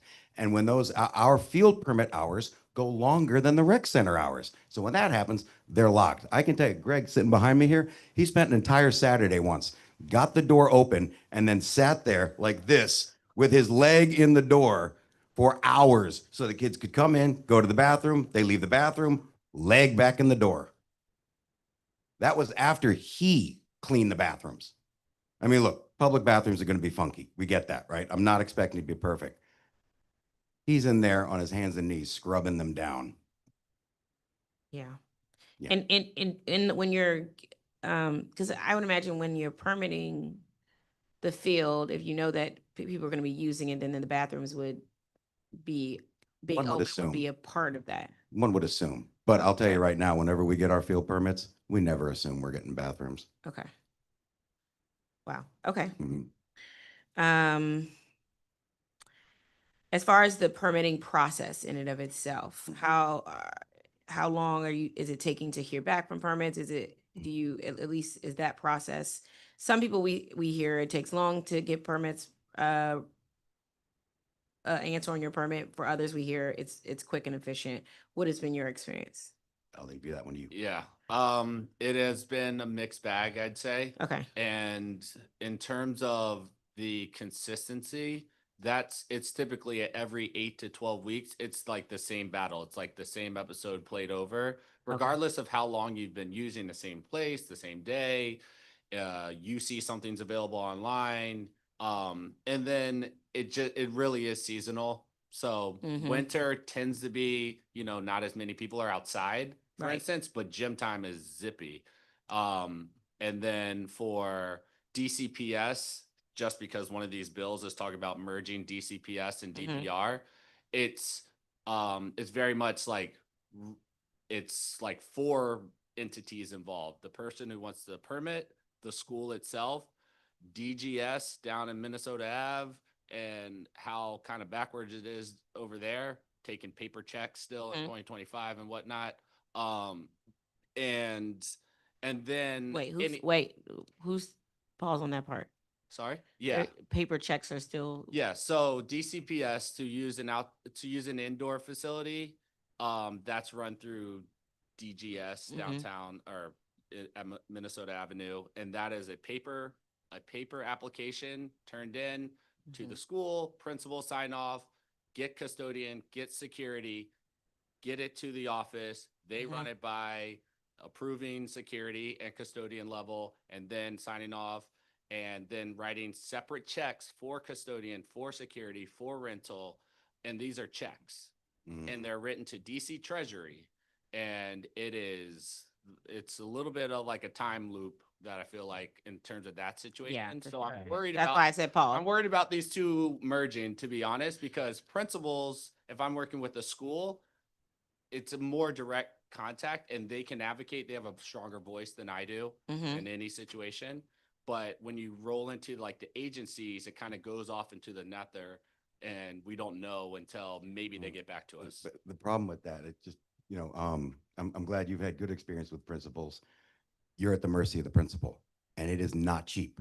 My friends at Rosedale football, to rent Anacostia Field for one day of youth football, it was close to $4,000. Oh yeah. My business partner, he lives out in Virginia. He does lacrosse for Annandale Boys and Girls Club. To rent all of the fields they need for the entire season, for every age group, for boys and girls, 7 days a week, $4,000. You Wow. can't really explain the prices. No, it's what it's You really whatever the can't. principal decides. Yeah, and a little to the point of like the bills that we've written and all that this year.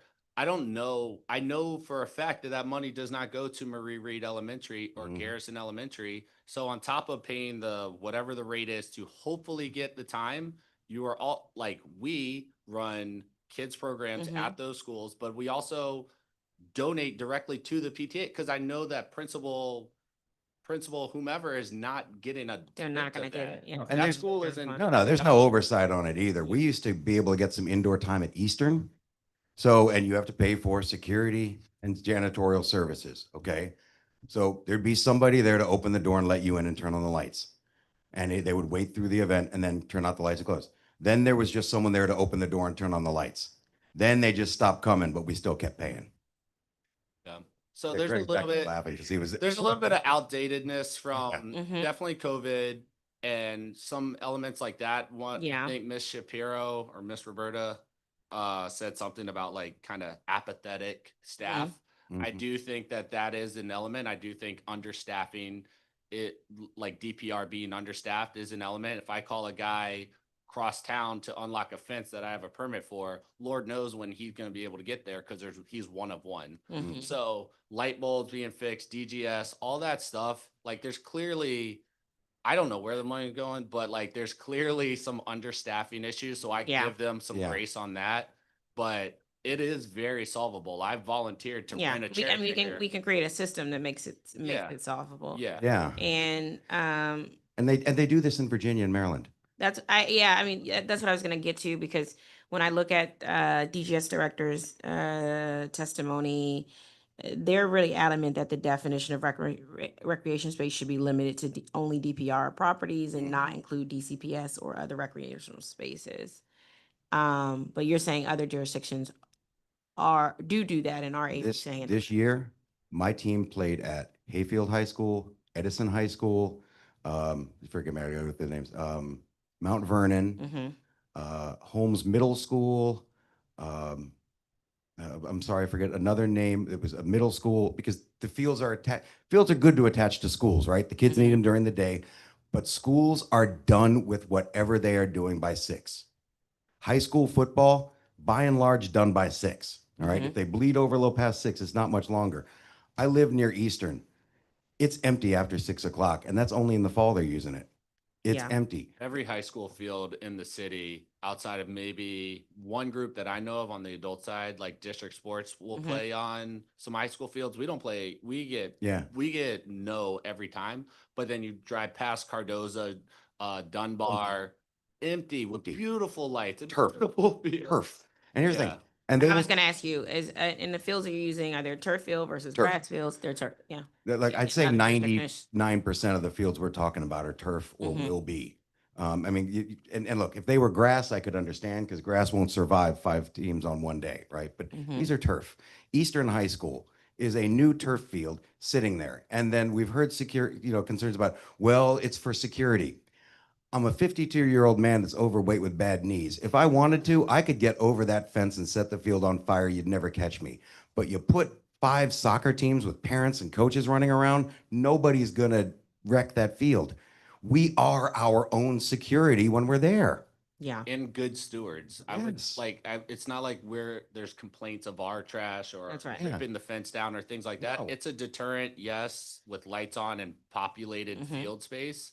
That's great. That's what we're advocating for. Yeah. But we also are responsible saying that we are signing the use agreement and we swear that we will take care of the facility, not leave it worse than we found it and all of that. And these things aren't secured like Fort Knox. Like I said, anybody could do damage if they have bad intentions. Our presence there prevents something bad from happening. Yeah. I appreciate that. Mallory, did you want to weigh in at all? I think she might be frozen. Thank you. Oh, there she is.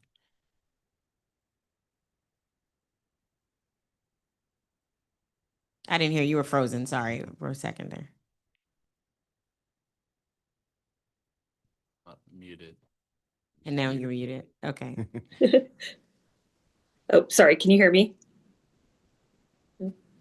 Yep, now I can hear you. Okay. Yeah, no, nothing else to add. I would just say, you know, again, I think, or nothing specific on permitting, but I would just say, again, the communications piece that we experience is similar in, you know, various issues that come up at the aquatic facilities. So certainly something to look at.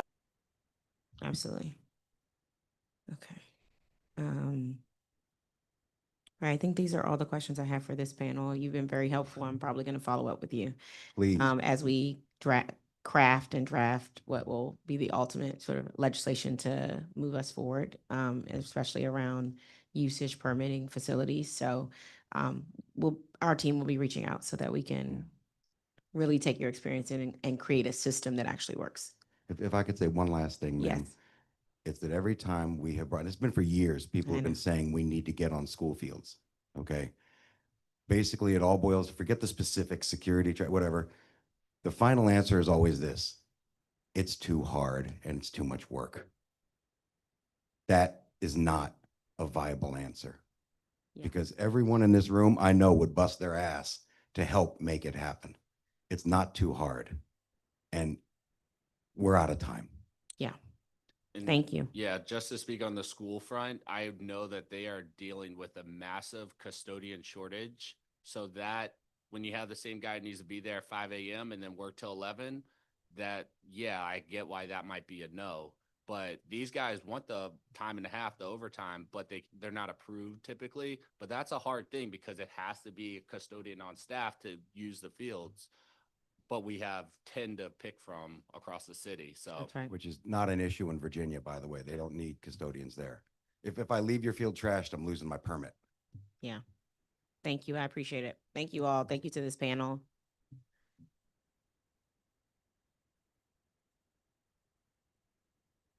All right. Lastly, I just want to call up our witnesses from the Young Women's Project.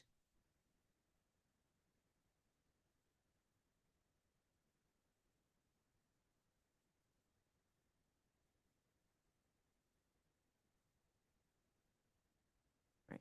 And I'm just going to ask if there's any, this is our last and final panel. So if there's any additional witnesses that were on an earlier panel and didn't get to testify or here, please raise your hand now because this will be our last panel before we go to government.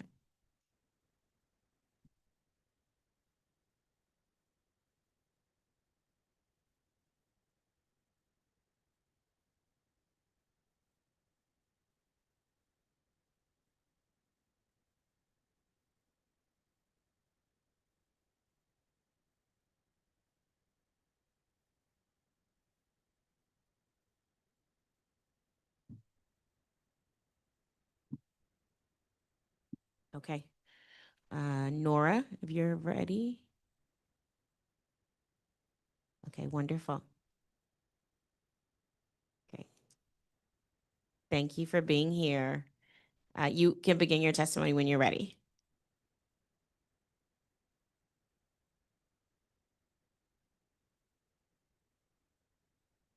You'll just have to unmute.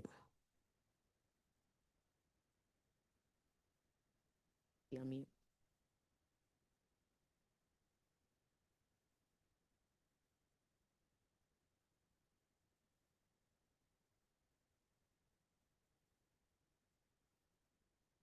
I think she's walking around the school building.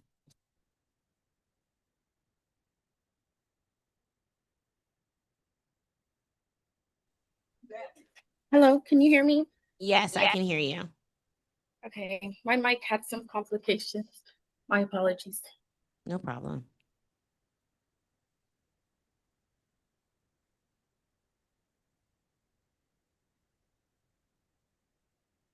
Good morning, council members, and thank you for the opportunity to speak.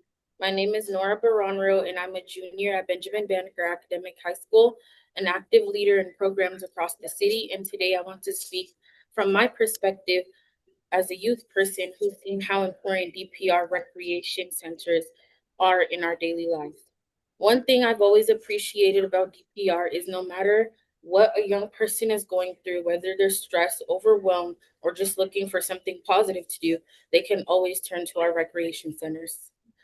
DPR offers so many opportunities, sports, creative activities, enrichment programs, and even simple spaces where we can just be around each other as teens. Those moments of connection matter. For many youth, DPR is where friendships are built, where we feel part of the neighborhood, and where we can just breathe. DPR has created places where young people like myself can truly enjoy our communities comfortably. And that's something I want to acknowledge. From working at DPR for SYUP, these expose my horizons and have allowed me to meet new people and become aware of the opportunities and communities out there. Even seeing young elementary school kids being able to enjoy themselves and have a space to still be kids is essential to our development. And for many youth who may not have stable homes, consistent structure, or adults they can admire or up to, DPR fills in those gaps by offering programs and connections that strengthen confidence, stability, and a sense of belonging. I love the saying that DPR plays hard but plays safe because it reflects what so many of us experience spaces built for joy, energy, and community and pride. But I also believe that there is room to strengthen the play safe part. As youth, we feel more secure when support is not just available but present. Right now, Metropolitan Police or safety personnel are often just a call away, but not physically on site. Even though DPR staff work hard to care about us, young people notice that when safety feels uncertain or distant, it's not as strong. Having trained safety personnel or officers in recreation centers, not only when something goes wrong, would help create a constant sense of protection and comfort. It's not about policing the youth, it's about making sure that we always feel like someone is there no matter what, especially during high traffic hours or after school when the building is full. Consistent presence builds trust. In closing, DPR has done so much to give youth a place to feel welcome and engaged. I'm grateful for that, and I want many others, and I know many others are too. My hope is that with small changes like more consistent on site safety and cleaner recreation centers, we can make these spaces even stronger, safer, and even more reliable for every young person in our city. Thank you for your time and thank you for your commitment to support DC youth. Thank you.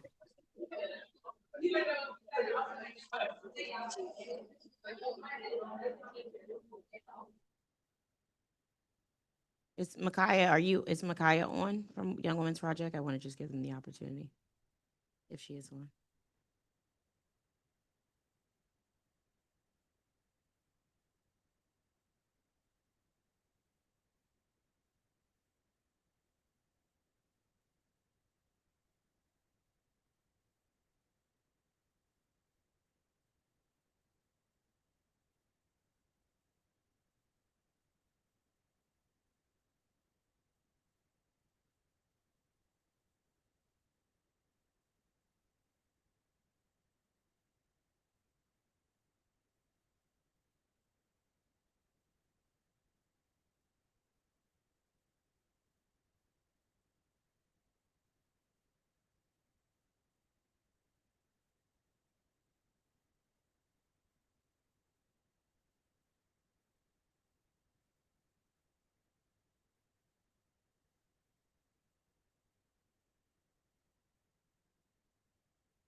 Okay.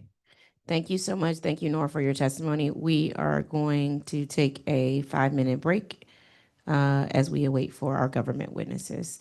This is a reminder that if you have not submitted your testimony, please do so by uploading it to our hearing management system or by emailing it to facilities@dccouncil.gov. I want to thank all of our witnesses who have already testified in person and those who have uploaded testimony already to be a part of the official record. You have until Wednesday, December 17th at 5 p.m. to submit your testimony. So if you know someone who wasn't able to be here today to testify, please let them know they can still upload their testimony by Wednesday, December 17th at 5 p.m., or send it to our committee facilities at dccouncil.gov and we will upload it. Thank you again to all of our public witnesses, and we will take a 5-minute break as we await our government witnesses. Thank you.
Good afternoon. We are now turning to our government witnesses testimony.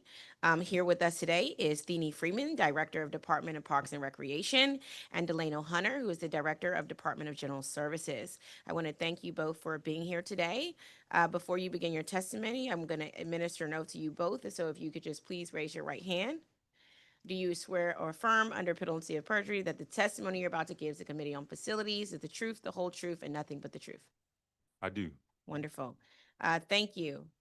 I don't know which order you guys want to give for testimony. Who would like to go? Ladies first. Director Freeman, you may begin your testimony.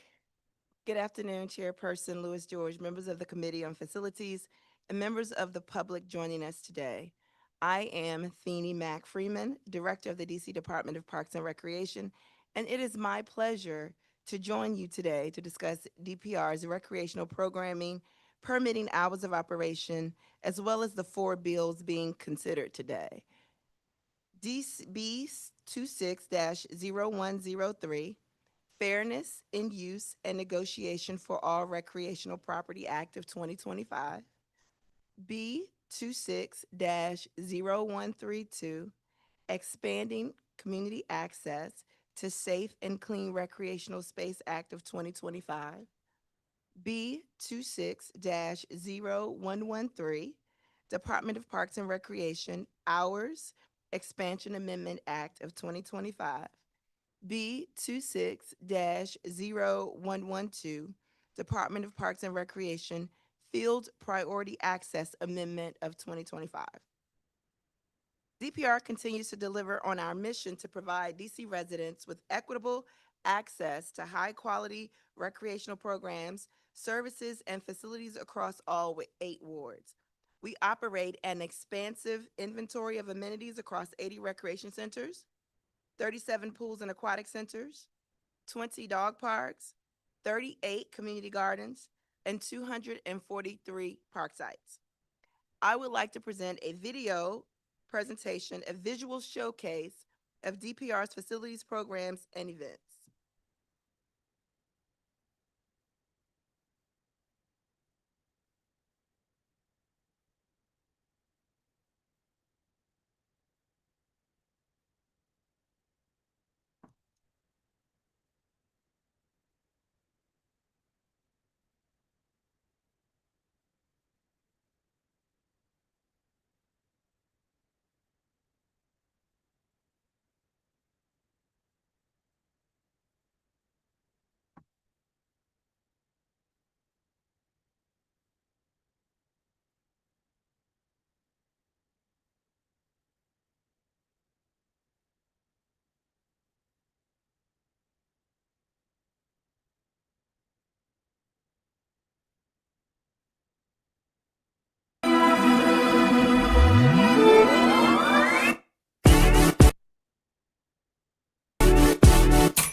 I can continue. Okay. We value the council's support for DPR's mission and share the common goal of ensuring all residents have equitable access to recreational facilities and programs. As I testify on each of the 4 bills being considered today, I will highlight the work that DPR is already doing in these areas and suggest potential improvements and share our view of the impact of additional legislation. B26-103, Fairness in Use and Negotiation for All Recreational Property Act of 2025. First, I'd like to begin with B26-103. The legislation introduced by Councilmember Brooke Pinto would require a 30-day notice and a public hearing before DPR may enter into any exclusive agreement spanning 3 years or more, including license agreement, use agreements, and contractual agreements. At DPR, we strongly believe in the power of partnerships and enhance recreational opportunities and improve the quality of life for district residents. We enter into these agreements with thoughtful deliberation, always considering community impact, the desire for access, and the long-term benefit to the public. We affirm that community access remains a top priority. In accordance with DC Municipal Regulations, Section 19-717, DPR maintains a clear priority use policy. DPR programs come first, followed by athletic programs organized by DCPS and DCPS charter schools or the DC Athletic Association, and then other permitted uses. Even in cases where exclusive use is granted, it is typically limited in scope, often not exceeding 15 hours per week, and is structured to preserve broad community access. We recognize the intent of the legislation to ensure transparency and community voice in the use of public recreational assets.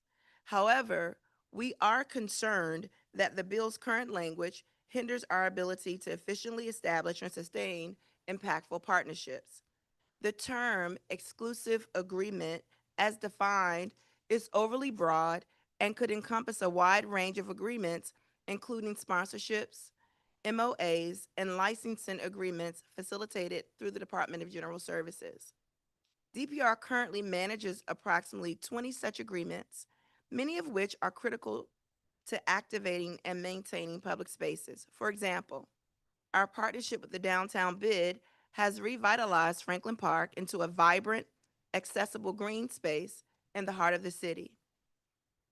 Our collaboration with DC Greens at the Well at Oxon Run provides Ward 8 residents with access to fresh produce, wellness, programming, and a community gathering space.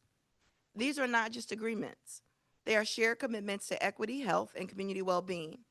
Requiring a formal public hearing and council approval for each long-term agreement could significantly delay or deter such partnerships, especially for smaller nonprofits without the capacity to navigate extended bureaucratic processes. These community-based organizations could be hurt because they often depend on a quick turnaround and prompt processing of agreements. Let me be clear. We are deeply committed to community engagement. We welcome public input and strive to ensure that every agreement reflects the values and needs of the communities we serve. We simply ask that the legislation be refined to more precisely define exclusive agreements and to balance transparency with operational feasibility. We look forward to working with the committee to ensure that this legislation supports, not stifles, our shared goal of equitable, vibrant, and accessible recreation spaces across the district. Moving to B26-0132, expanding community access to safe and clean recreational space of 2025.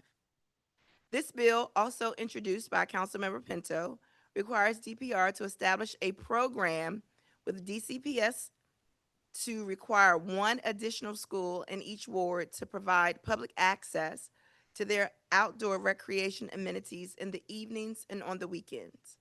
It directs DPR to work with our partners at DCPS, the Department of General Services, and the Department of Public Works to address school, custodial, and security requirements due to increased public use.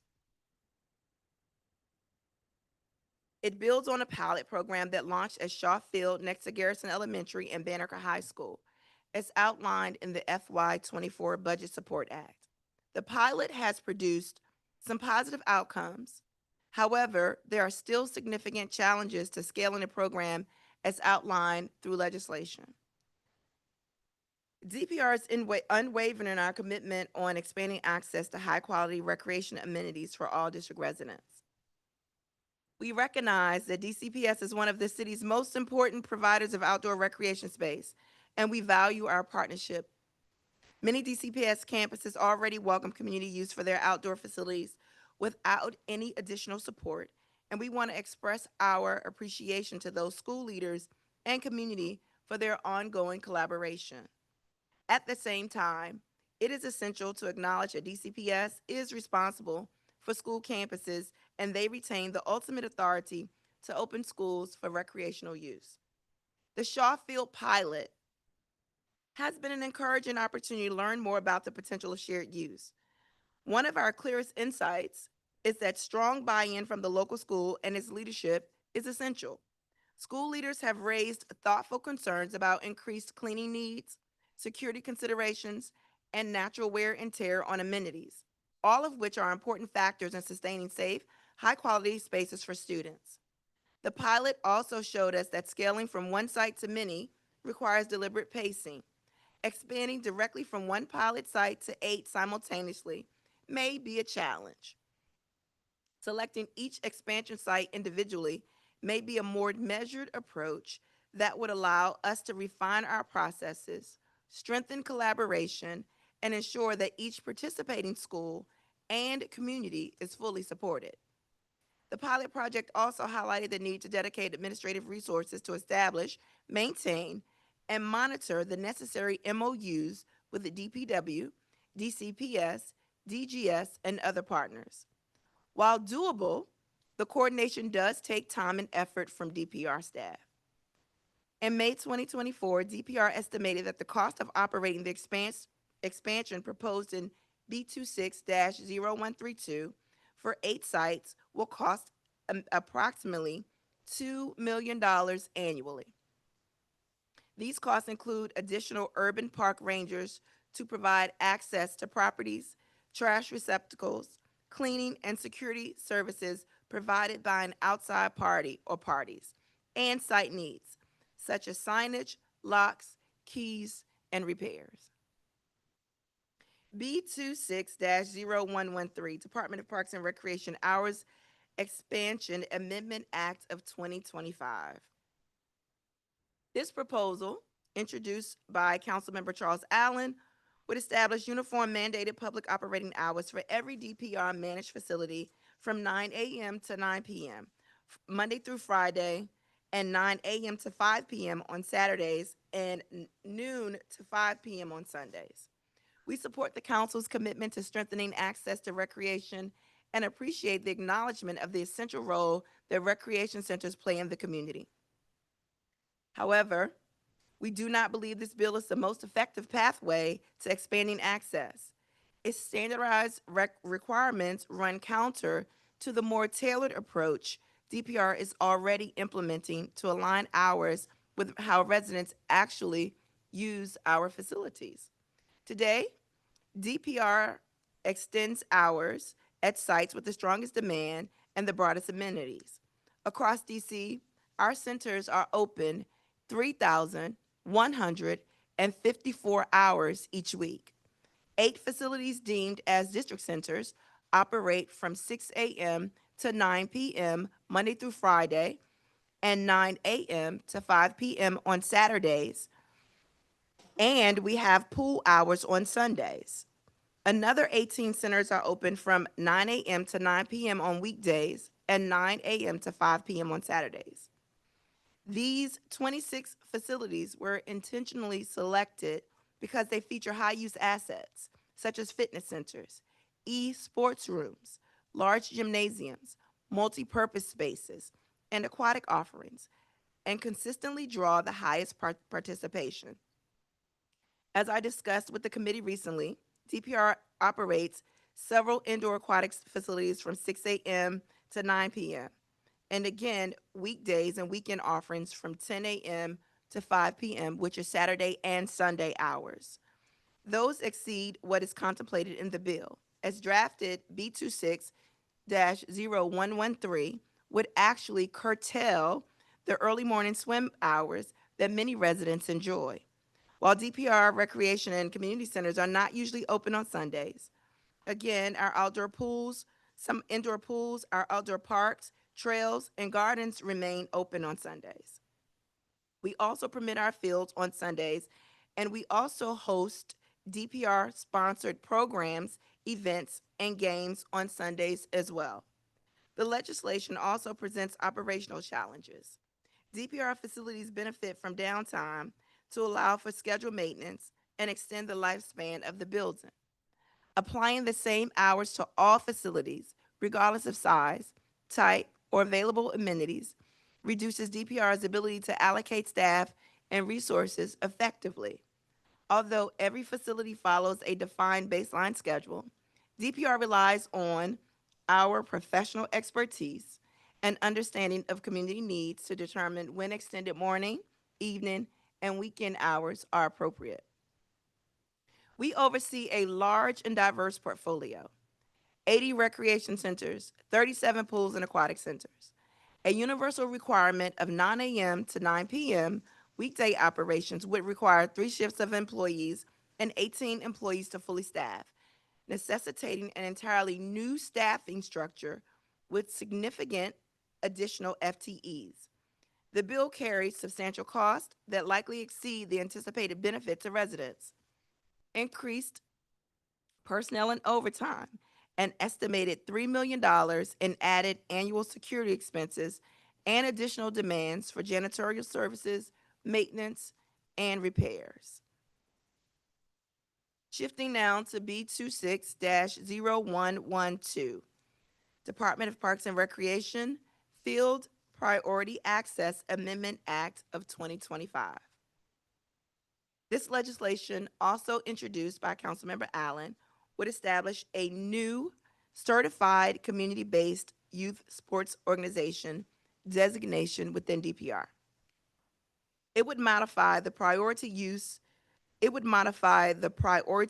order for permitting DCPS and DPR outdoor athletic and recreational fields, and it would prohibit DPR and DCPS from charging certified organizations for custodial services, security, or lighting.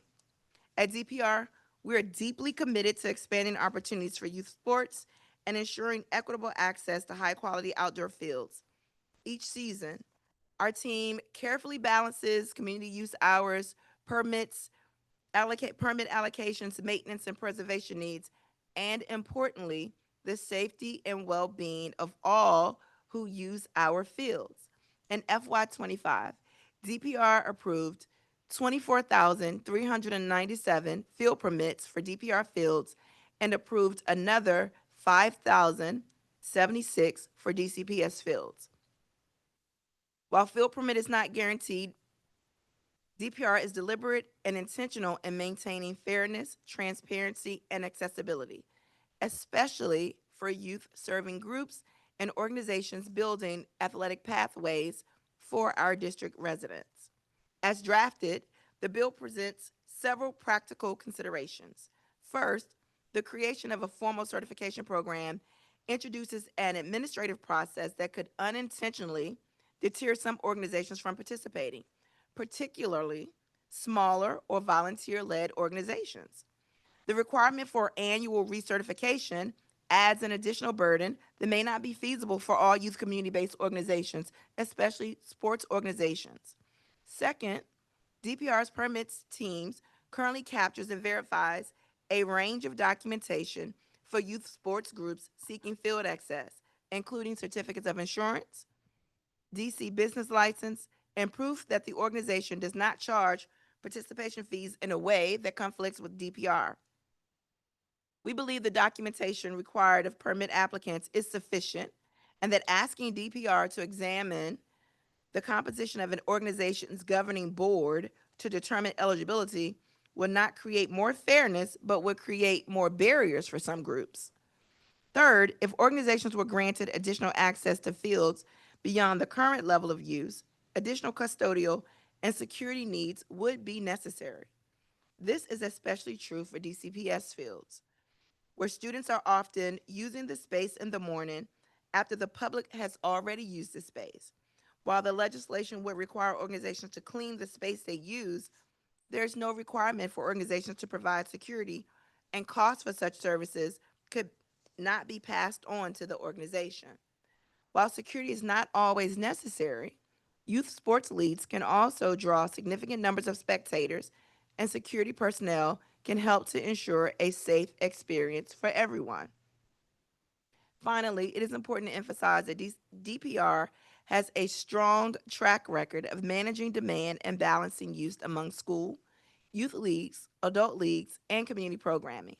Even within the current priority structure, our team works diligently to offer some form of field access to virtually every group that applies for a seasonal permit.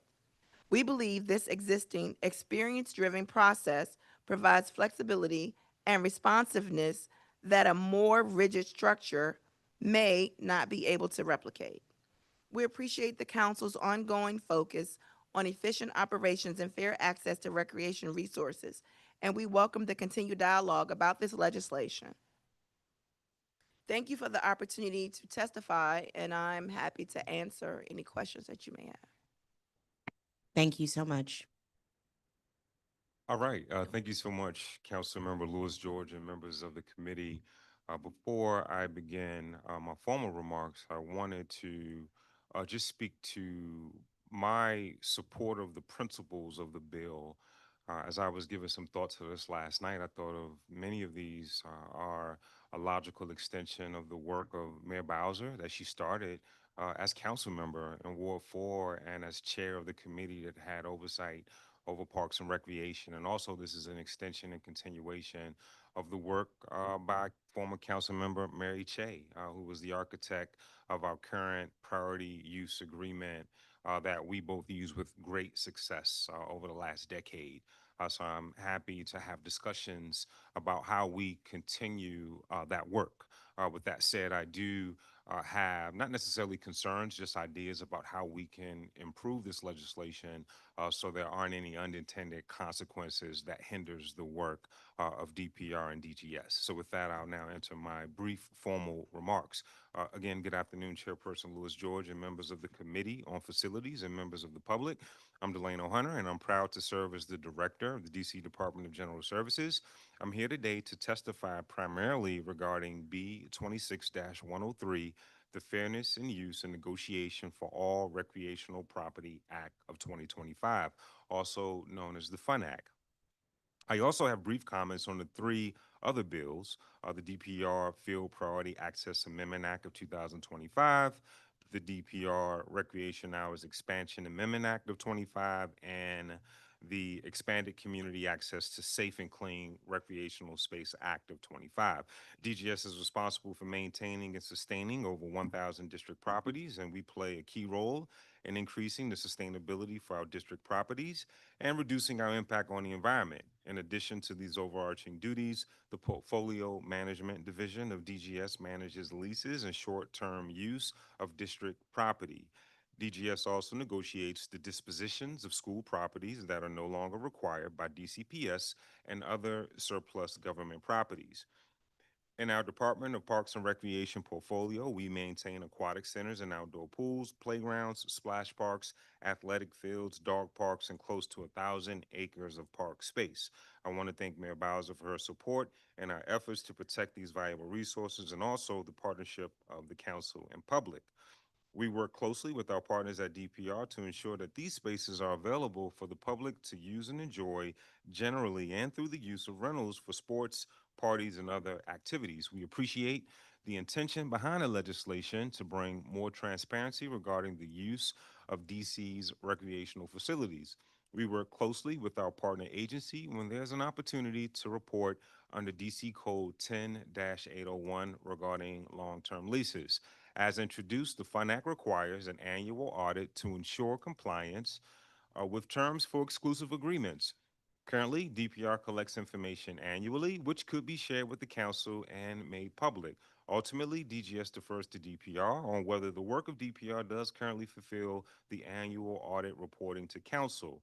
The current definition for recreational spaces as defined by this bill includes parks, playgrounds, recreation centers, community centers, sports fields, and aquatic centers, which are DPR properties, but also DCPS buildings or similar recreational spaces. We recommend that the definition of recreational spaces be limited to DPR properties to ensure it meets the goals of the legislation. Additional bills under consideration regarding the three other bills, as referenced in my testimony,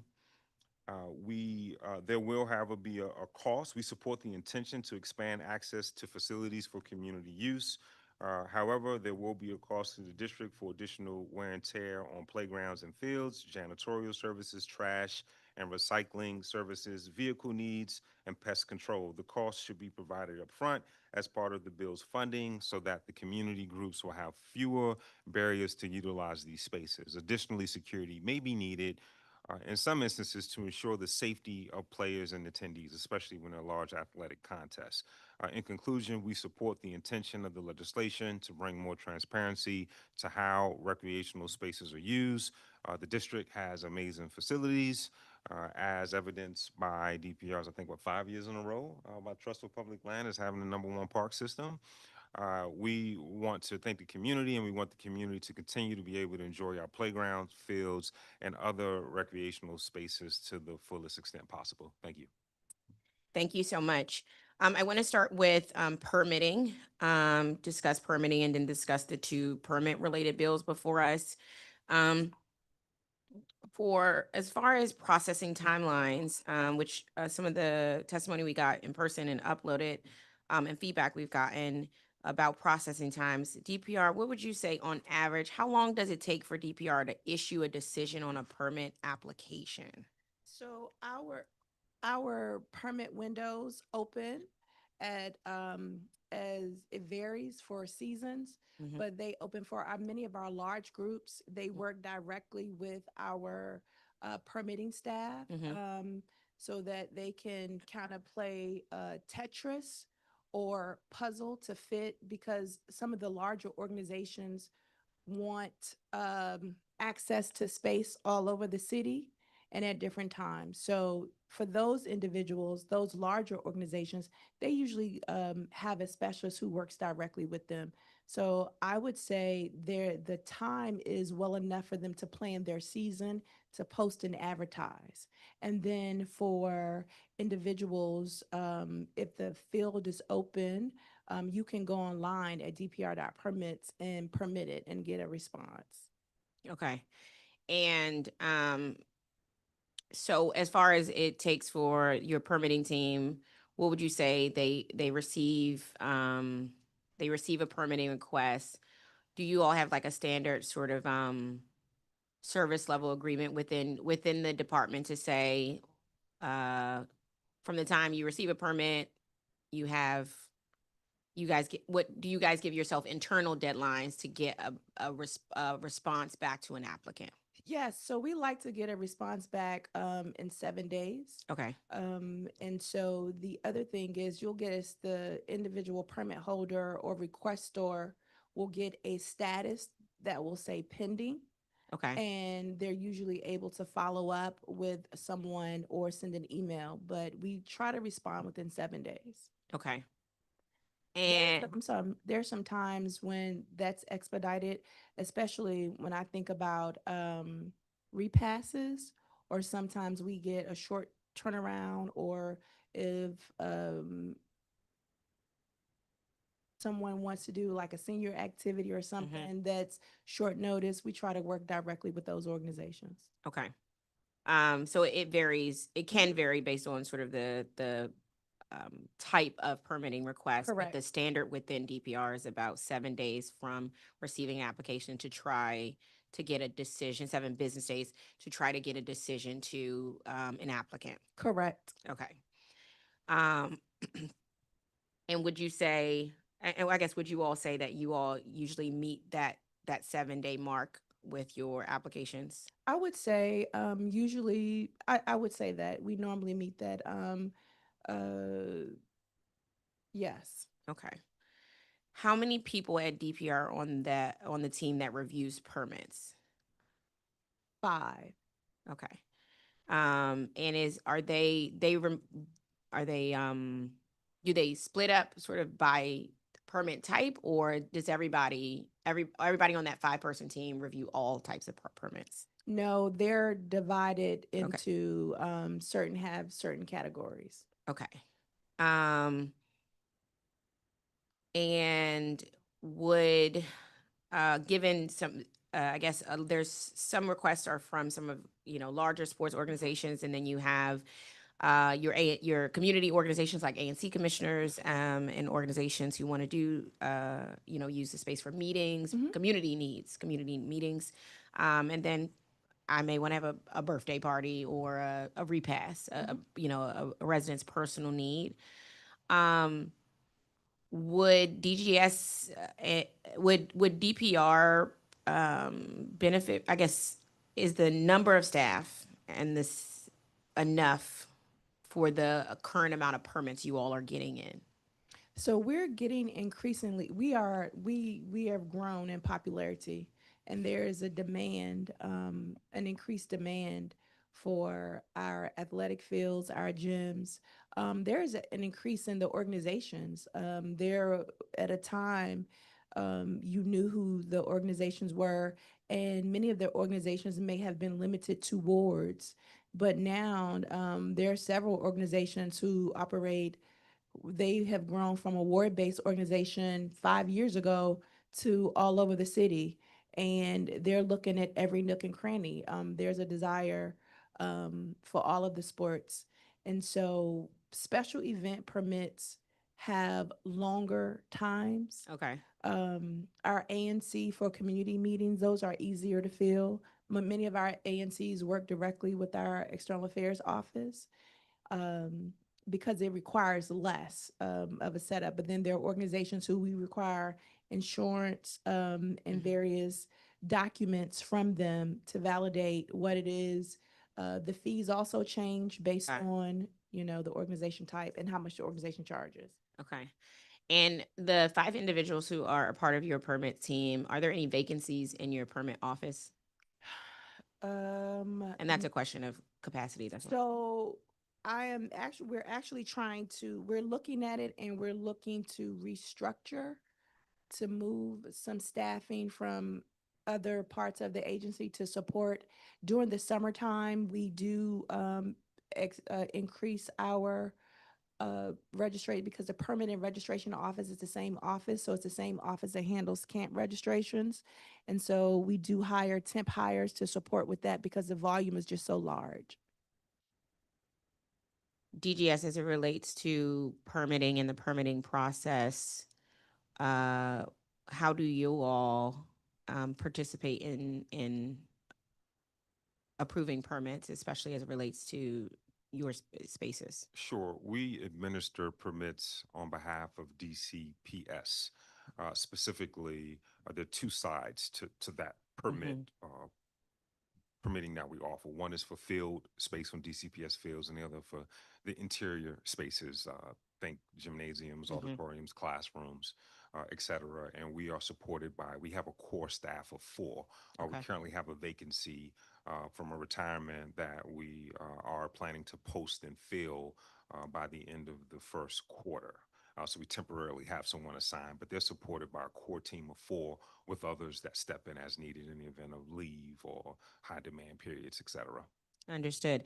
And as far as you all, it's different because you have your permitting team at DGS, but there seems to be a lot of, and rightfully so, the school staff gets to apparently have a role in sort of approvals as well, I guess, if they're willing to take on that. How does that decision process make? Is the permitting is it the permitting team making the decision, or is the permitting team going to the DCP, your whichever DCPS school, and asking them, is it okay? And then making a decision based on their response. That's right. So the process works if, let's say you're interested in, for instance, I just got a call last night from a stakeholder in Ward 5 that's looking to do an event at a Ward 5 high school in April, like a full-day symposium Right. on a particular matter ahead of the elections. It's a nonpartisan event. And they said, hey, walk me through the steps. And this is just last night, and I explained it as follows. I said, hey, you'll submit an application to DGS. Right. Mhm. Then at that point, you have to receive some sort of approval from the principal, of course. We'll forward that application to the principal. Okay. It behooves you Got to it. have those conversations. Say, great, we've already talked to the principal. They support it. I said, great, we'll get sign off from the principal. At that point, we'll work with DCPS's central office, right, to determine what the janitorial and security needs and also insurance Okay. requirements are for that day. And they say, hey, great, we're prepared to pay for X, Y, and Z. I said, then at that point, you'll facilitate payment through us, right? So it is a multi-step process, Mhm. one that I would agree is not like the best. The genesis of this, I think this was Mayor Bowser legislation out as a new mayor or maybe as a council member, Mhm. was to open up access so that the public could have a portal to be able to more readily see what's available in reserve spaces in DCPS schools because they have so many recreation type assets, right? Gymnasiums, fields, and auditoriums. So that's the process now. I do think that I don't want to jump ahead of your questions, but I think there are room for improvement. In fact, we are adopting the rec track system fully that DPR uses this fiscal year. We're dotting our I's and crossing our T's before we begin a public information campaign so that more of that permitting is done online, right, Got it. versus the manual process Wonderful. now. That's good to hear. Yeah, I think there was a, You got claps for all that. right. There you go. Right. Yeah, no, it's real. I think there's a gentleman, maybe the gentleman clapping behind me, that I just thought it was, outdated. I used to call it, hey, this is so 90s, where, folks are writing multiple checks. And there's a reason for that, right? The way the laws are currently written, the DCPS has to recoup the fees for security and janitorial, right? So a check is written to DCPS. Then there are fees for those amenities. Those fees do not go to DGS. Those fees are deposited into the DC's general fund. So the desire is now is to have that completely off of paper this fiscal year, a complete online process. And then one Okay. payment is made, right? No need for a check, a certified check, or to actually physically come to Minnesota Avenue. The goal is that when a payment is made, then on the back end, we can say 75% to DCPS, Correct. 25% to the general fund. That's my commitment on that. However, there is a lot of autonomy granted to school administration as it relates to the decisions for that because they know best, Mhm. or, the programs they have after school athletic programs. So there's a lot of autonomy, but that's in a nutshell. That is Yeah. that's the gist of the process. So that's good. So there is a point within DGS's process where they do send it to the school staff to sign off or make an indication, indicate whether That's right. they agree that this event should happen. But the ultimate decision then still is still back with DGS. Well, I wouldn't say, I say we facilitate it. Really, You it's a facilitate. DCPS central Yep. and a school principal or school The administration. school administration decision. Right. And, Understood. and what tends to happen, and I understand some of the frustration, it just varies. Some And school because administrations- it just depends on the school. And then the inequity sometimes is born out of which schools principals or staff are excited about it or are down with it. I mean, I guess there could be some inequity in that, right? Because I mean, we get fights all the time about people wanting to walk the fields in the morning, the track. That's a known thing, right? My mom and them walked the track at 5 a.m. at Coolidge, and when Coolidge redid his field and everything, everybody was like, "No, the community can't come back," and all the seniors were about to rage out because they've been walking them fields for about 30 years at 5 a.m. They had a school principal who said, yeah, no, I respect the seniors of this community and neighborhood. We have a great relationship, and I'm okay with our track being open in the morning for our seniors. And our seniors have said, we'll keep it clean. If somebody don't keep it clean, we'll get them in order. And there's that relationship, community, and trust there that exists that allows them to say, yes, that's okay. But at another school, the same instance doesn't happen, you know, of the community in Cardozo says, I want to walk the track in the morning, and the Cardozo person was like, no, they leave the trash there, is a mess there, and I'm not going to do it. So I that's why I was asking you about sort of how much discretion and how do we sort of balance out to ensure we're not creating inequities in different neighborhoods versus others where relationships have been built and in others relationships just are not there or have not been built in that way. That's right. And if I could, I want to give a shout out to, I think, schools that get it right. I know sometimes we harp on what's not going well. You know, Garrison, Banneker, historically, McKinley Tech. Yes. There's several others, but, you know, like they really just really get it right, you know, in terms of just their openness to engaging the community. And it's not without some difficulties and considerations that we work through. But I think that those are three examples I wanted to highlight. Yeah. Now, on the bill, this B26-013, which is the Fairness and Use Negotiation for All Recreation, this bill would basically require the mayor to engage the public for review and comment and submit to the council for review and approval by resolution all exclusive use or license agreements for district-owned recreation property that cover a period of 3 years or more. This is a change to the current law, which allows the mayor to lease public recreational space to a private entity for any period of time without public input or council, as long as an agreement has a value of less than $1 million. Director Freeman, you said in your testimony, DPR manages about 20 agreements. To clarify, are those agreements that DPR believe would qualify as as exclusive agreements under the bill's current definition? So I guess we have questions about the intent of the bill. Exactly what are you trying to solve for? Because the current partnerships that we have and the agreements that we have um, support the greater good. I think that we've done it right. And I don't know a use agreement that this kind of speaks to. I wish I had a more formalized example because it seems very broad. And with that, you know, Yeah. How many applications does DBR get a year for agreements such as those, like these exclusive agreements? so we don't have any. I think when I think about Franklin Park, I think the run Oxen Run. I think there are about we looked at the list. There are about 20 that may be considered exclusive, but there's not really necessarily exclusive use. So that kind of fit in this category. Yeah. I would agree. I spent a lot of time meeting with staff and just thinking through what agreements currently would fall under this provision. And I can't think of any. You know, 10-801 stipulates at one point it was 20, now it's 15 years. So even the agreements that we have in mind, you know, council, there's a hearing, you do have to actively pass. And even the ones that Director Freeman mentioned, the Franklin Park is a partnership with the downtown bid, right? They don't have like an athletic team that's monopolizing the space. They, for the most part, are administering a comprehensive recreation and leisure usage program at Franklin Park. The well at Oxen Run was completely constructed by the Oxen Run, the well group of DC Greens that was funded completely. We provided an easement and a lease and recognition. So that there are very few agreements that fit between 3 and 15 years. If you think about whether it was the Fort DuPont Ice Arena, you think about the Washington Tennis and Education Foundation behind Benning started on Benning Road.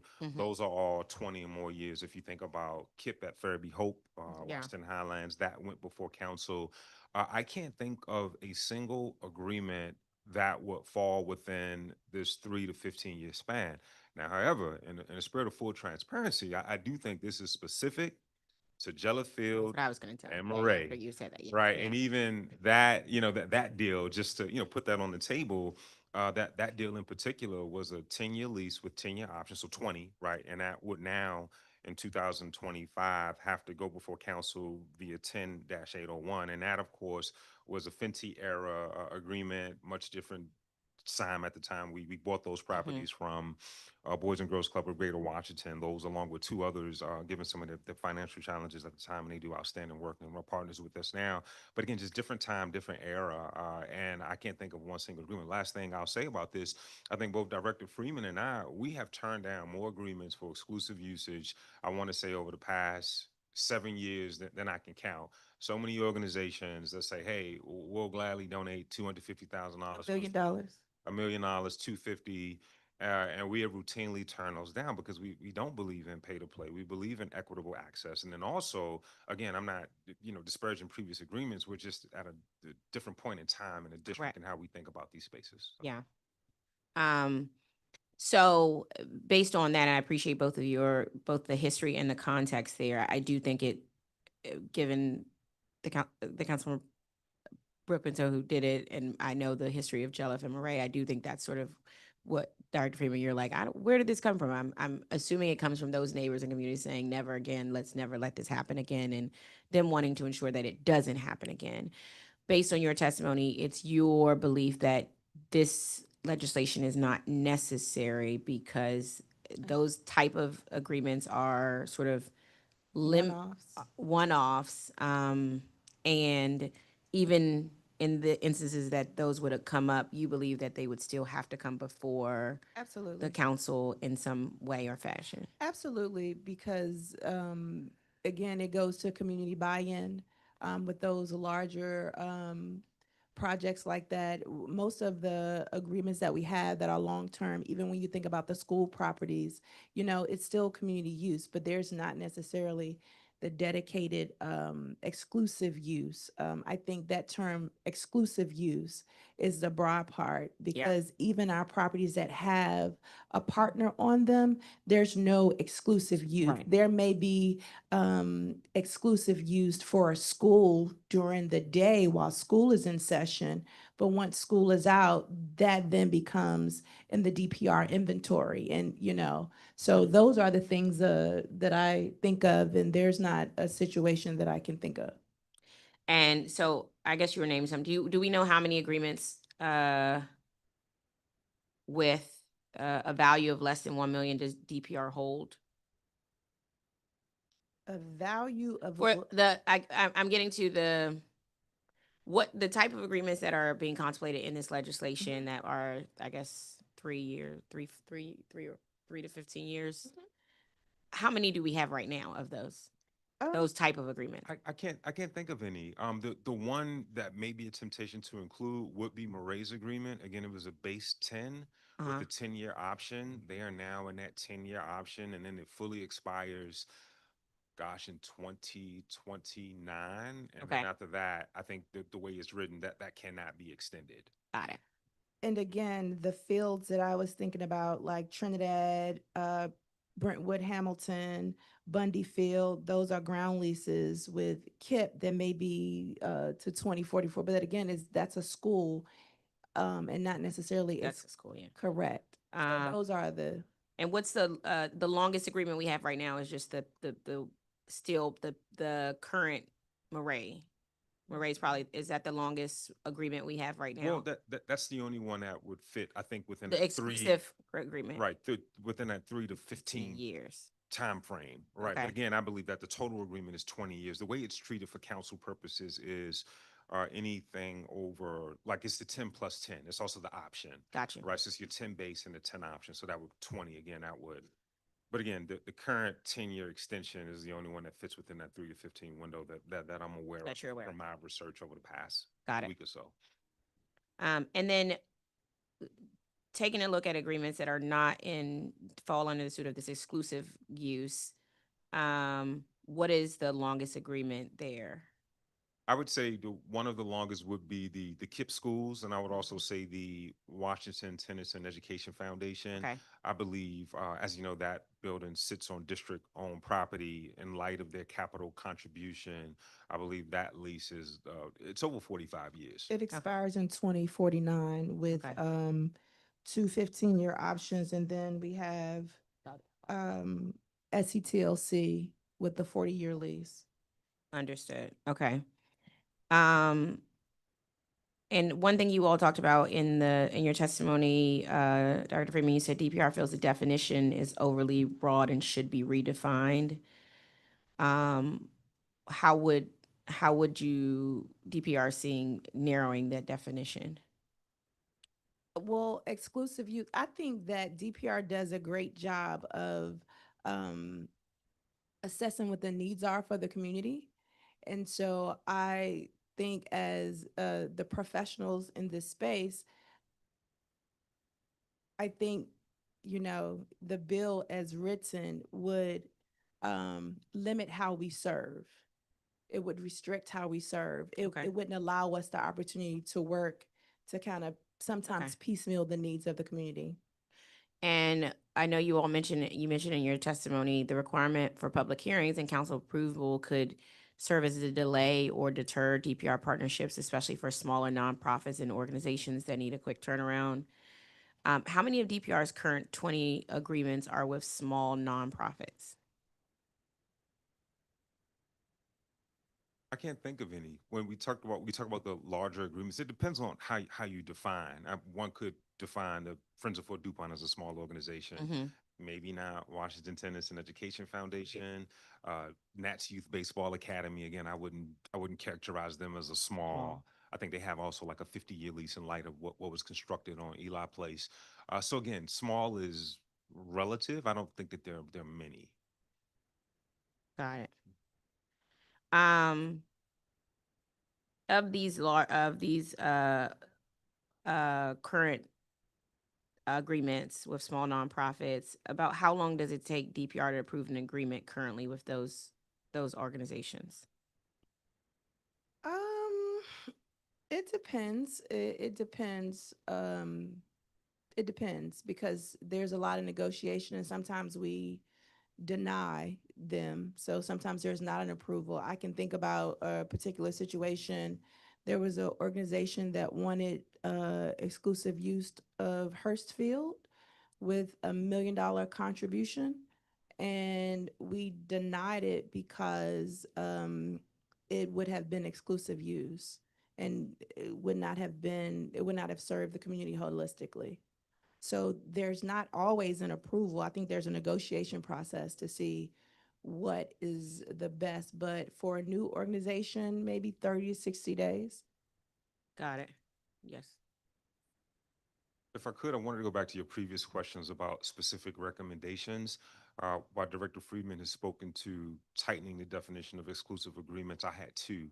I think that the Fund Act, as proposed, should be specific to recreation assets under the purview of DPR, as not to unintentionally. Oh, that was my question coming to you next. You already answered it. Go ahead. Yeah, as not to unintentionally swap charters and DCPS. I think those are different considerations. And then the second would be most partnership agreements or MOAs with DPR require like an annual report that I think satisfies many of those. I just asked that the committee would take a look at that. Maybe that is the vessel for that information to be communicated, and maybe there's an opportunity for that to be published. But again, just something worth considering is not to reinvent the wheel when there's already something that could speak to satisfy what you're looking for. Yeah. So my understanding is you all believe, DGS believes the definition of recreation space, it should be limited to only DPR properties and not including DCPS buildings or other recreational spaces. That is true. Again, because I believe And what's your downside to treating all recreational property agreements the same? What's the downside to doing so? I wouldn't say downside per se. I just think that if you run the risk of like interfering with the inner, and I don't know the universe of agreements that charter schools have, right? So I think, but again, we own those properties, and I just think that I don't think this is contemplated. Again, we talked about, I think the motivation for this is Jelliff and Murray. Right. So again, I don't want to sweep up charter schools and DCPS schools citywide, where I think we ought to use a scalpel to sort of, if should we go down this route. That's just my thought. Got it. Because again, if that's the case, then we would also need DCPS and then charter schools here to speak to that as well, right? I think their engagement would be needed. And again, I don't always know the agreements I don't always have purview over the agreements that charter schools are negotiating. Got it. let me ask you, are the exclusive agreements, any of the exclusive agreements that we currently are in, are those available to the public? Like, are they any of the exclusive agreements we have currently? I guess you're saying we have, I guess Murray is the only exclusive agreement. I have to, well, it depends. I know Okay. most of those are pieces of legislation. Like, for instance, if you wanted to look at KIP's agreement with, for Fairview Hope, Washington Highlands, Yeah. right? That was a council piece of legislation. I'm sure that you'll Yeah. see. And then there may be some companion documents that we have internally, like an Okay, actual okay. lease, that I don't think is better than Just public information. people have been wanting like transparency around permits, and I'm wondering if there is a space and location for DPR and DGS to, for the public to see permits, especially permits that have, exclusive use. exclusive use I agreements. think the Fairby Hope and KIP is a great example because the community wants access to the football field. And so we were working with KIP to get access to the football field. But of course, they have their own football team. And so, but in instances where community members have asked for access to that field, we've reached out to the school directly and they've granted access. And so I think that's a great example where it has not been a hard no. Even when I think about Jelith and Murray, that came up at a time or two, but they even have community access. Got it. But my question is just around the transparency piece. There's no sort of like online location where you all keep your permits, like long-term permits or exclusive agreements online for the community to see like who has them. There's no sort of, Repository. there's no like, yeah, location where people can just see transparently online, permit agreements with organizations. I'm not, no, there isn't. No? Okay. I was gonna say I'm not aware, but I'm positive that there isn't, and happy to work to what that looks like in a non-overwhelming manner. Got it. And do DGS and DPR seek input from communities before entering into these any exclusive, and by exclusive I mean even defining exclusive, not as exclusive as you say, but like, organizations, we talked about that with the swim during the pool time, right? Where an organization has some of the lanes, right? Do you all seek any input from community before entering into these type of agreements? No. Okay. No. I want to make sure when you say agreement, because partnering or having swim time or lane time with the communities or with this aquatics community, we do put out public notice if the facility is going to be offline to the public. Right. Yeah. No, I mean, but like before organizations, and whether it's a baseball league or softball league or soccer league, if you all are considering giving them use to the field, is there any way in built Too in many. community? I mean, when you think about 25,000 permits, Mm-hmm. that would be a lot of, hey, this little league organization wants Jackie Robinson Field at this time, it would be a lot of public engagement for all the sites. Got it. And I would also say that the majority of the permits on a seasonal basis are granted to organizations that are longstanding partners there, right? So it's not like a group can bump the Capitol Hill Little League or can bump Satchel Paige, right? If they've been permitting that space for the last 25, 30 years, right? And we see that in both DPR and also our administration on DCPS fields. That's normally done before general availability is posted online, right? If we know, Right. for instance, Andre Lee, Satchel Paige, we know he has core hours in the spring and fall. Right. Right. His hours are contemplated first as a long-term partner. Then we reconcile that with maybe DPR's needs or DCPS's needs. And then at that point, general availability is posted online. The only time I see conflict is if you have an organization that wants to bump a pre-established organization. yeah, pre-established organization. The last question on this bill, and then I'm going to turn to my colleague, Councilmember Allen. The bill requires exclusive agreements to include a provision for an annual audit to ensure compliance with its terms. Director Freeman, I don't believe you mentioned this requirement in your testimony, and Director Hunter, DGS, I think said we'll defer to DPR here. and yours. Does DPR support annually auditing the holders of these exclusive agreements? So we do that now with our partners. We do audit the partners, ensuring they have insurance, asking for rosters to ensure that they're DC residents that are in the programs. If they're saying that they're a youth organization, because it's a different fee for a youth organization versus Got it. adult.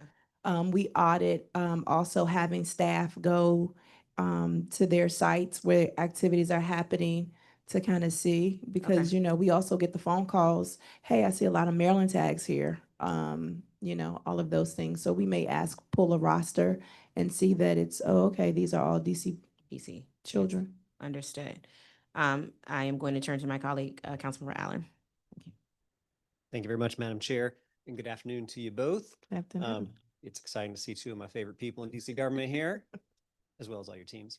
And I hope you heard my comments earlier when I talked about, I know we're going to hear public testimony on these issues. And I know it can be sometimes hard to hear because people come in hot, but I think it's also because people value our rec centers and our fields, and we just want to see more of it. So I hope you took my comments on that. I'm not going to miss an opportunity when I got both of you here to run through a couple of Ward 6 things. And I know you know I'm going to do it. All right. King Greenleaf Rec Center. Down there the other day. The fence, there is a car crash that happened. That fence has not been repaired. It's been that way from, when is this fence going to get repaired? That's us. That did occur this summer, and it'll be addressed before the holidays. Yeah, just met on that just yesterday. Okay. I mean, that was the summer. Yeah, that's right. We were depleted, of course, in the hiring and spending freeze that you are likely aware of that has been well discussed. We are out of that. We are standing up all of our procurements. In fact, a number of them for netting, many of that. There's a lag time, of course, to set up those because they are competitive.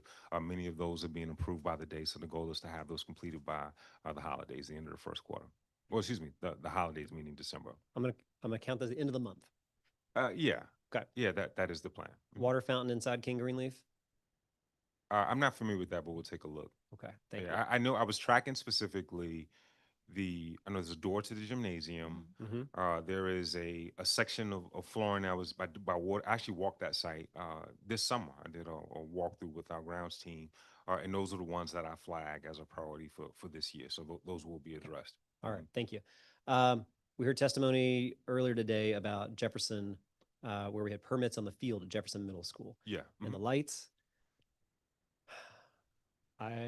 maybe I'm wrong, but it appears the timer went the wrong direction for daylight saving and standard time. So rather than having the lights turn on an hour earlier as it got darker, they turned on an hour later. So for 3 straight weeks, they had permits for a practice and they had to just line up cars and turn the headlights on and try to give the kids some lights to play. We flagged this for 3 straight weeks and it never got adjusted until after the season ended. Okay, I know we exchanged some messages. I was actually out of the country and responded to one of your messages at the time. That timer issue was resolved. So I'll investigate the lag. What I have here from my notes is that, in looking at the work order, there was in particular, there was.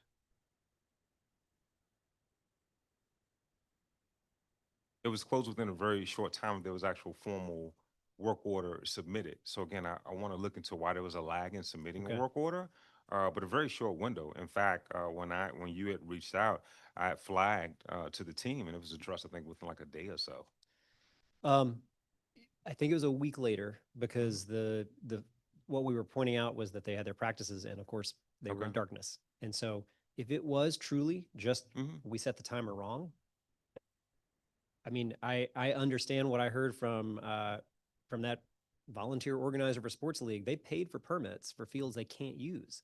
They're not getting a refund, I assume. They receive a credit from DPR, but I think the heart of your issue is that we issue refunds. Refund? We actually issue refunds to Sports on the Hill. I don't know who his administrative person was, but in his account it says follow refund. that to me would be fair. If they permitted a field they couldn't use, that's good. On Watkins, testimony we had was there's only a couple light bulbs even up. I know at one point we had generators out there trying to put lights on the field. where are we with lights for our Watkins Rec Center field use? I think Watkins, I'm not aware of any lighting issues. I know we took down the lights for construction, right? Or we were redoing the field and I think the field surface is complete, looks So good. for Watkins, we did get calls about the field lights, and we brought the generated, Mhm. the mobile lights to resolve for that issue. So they had lights to support during the season while they were out there practicing. So we did rectify that with what we had in our inventory. But are the lights not working? The lights are working. However, there was a bulb or two that was out, and DGS was working to repair. Our team was working directly with your liaison to get those, but in the meantime, we provided temporary lightings to resolve that issue. Okay. Happy to follow up after the hearing as well, but what we heard from the testimony just an hour or two ago was lights aren't on, they're still struggling, and the generators, I don't think they're there anymore. So, but we can follow up after the hearing on that one. Payne Elementary School, also lights. I believe we had talked about this earlier in the year. This is where Capital Little League plays, and the lights, again, were as the fall season was coming and it gets a little darker at night. They had permits, but they couldn't use the field because it was too dark. Are those lights been repaired? Very similar. Payne and I think Trinidad, those are requiring just capital funding for those. Relamping and extensive electrical work. Happy to provide an update for those. I know we have a quote for Trinidad, so the goal is to try to get all of those done within the first quarter. Again, you and I, we talk a lot about lights, and a lot of it's hand-to-hand combat. And historically, there always is a lag around September, October, and that is a reflection that coffers are depleted.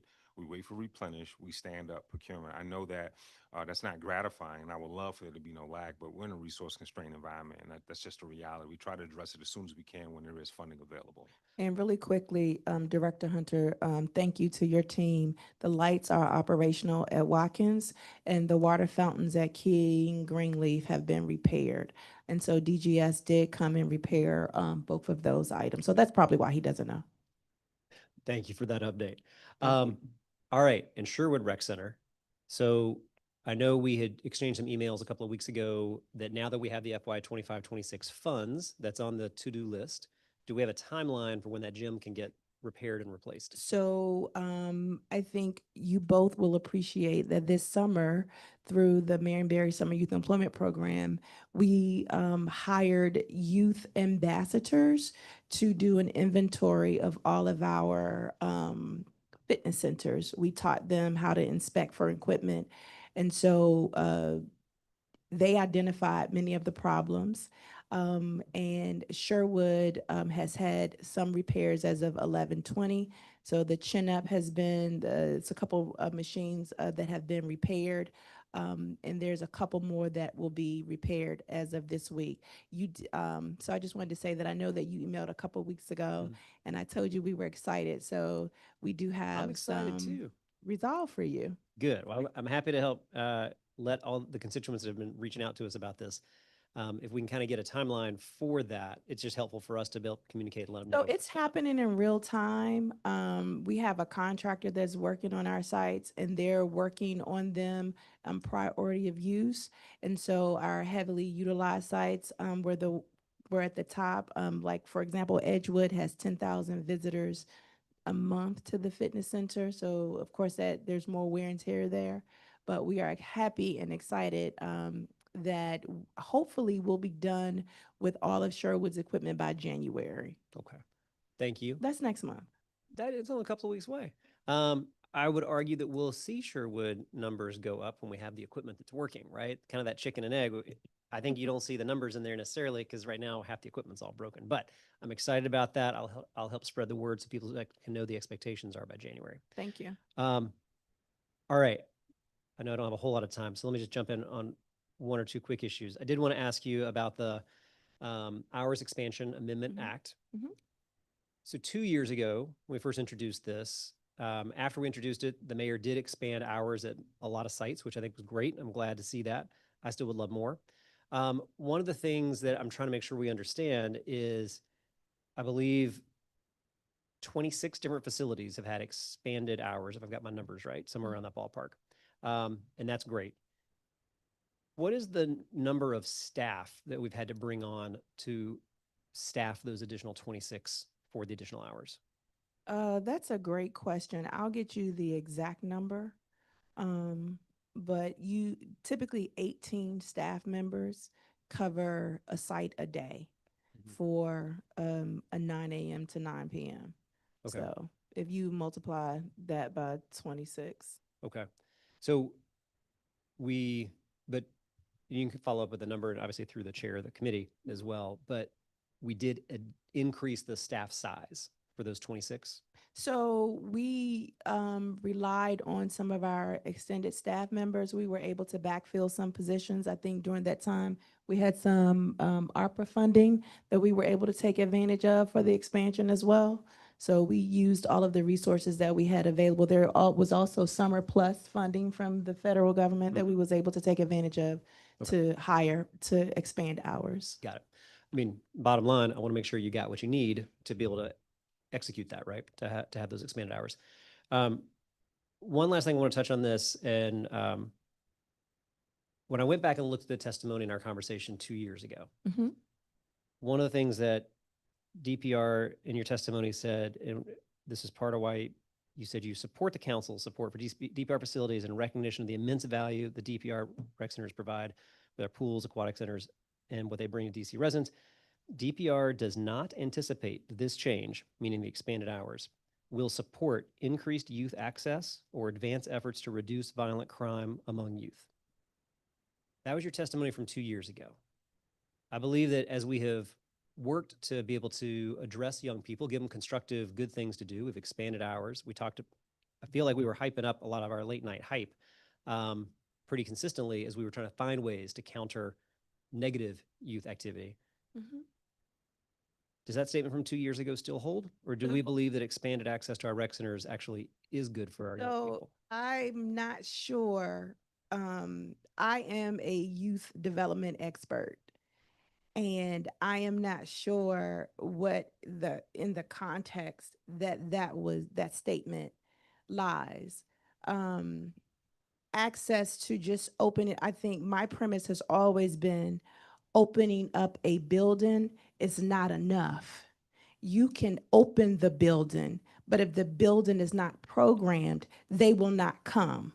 So I want to make sure that anytime the building is open, we can offer services that will get them in the building. Saying to teenagers, we're going to be open from 9 a.m. to 5 p.m. on a summer day may not get young people inside of a recreation center. So that defeats the purpose of the premise where we want to make sure that youth are engaged and active. Now, if I have a basketball tournament happening or something else, the studio or esports, that's something different. So what I was saying in that context is, hey, the building's open. That doesn't necessarily equate that they're coming in versus the activations that we do. And we're even intentional. Yes, we have late night hikes. We also do Sunday activations. We're in the communities on Sundays. I'm encouraging whenever we do the, for example, the Sunday, thank you.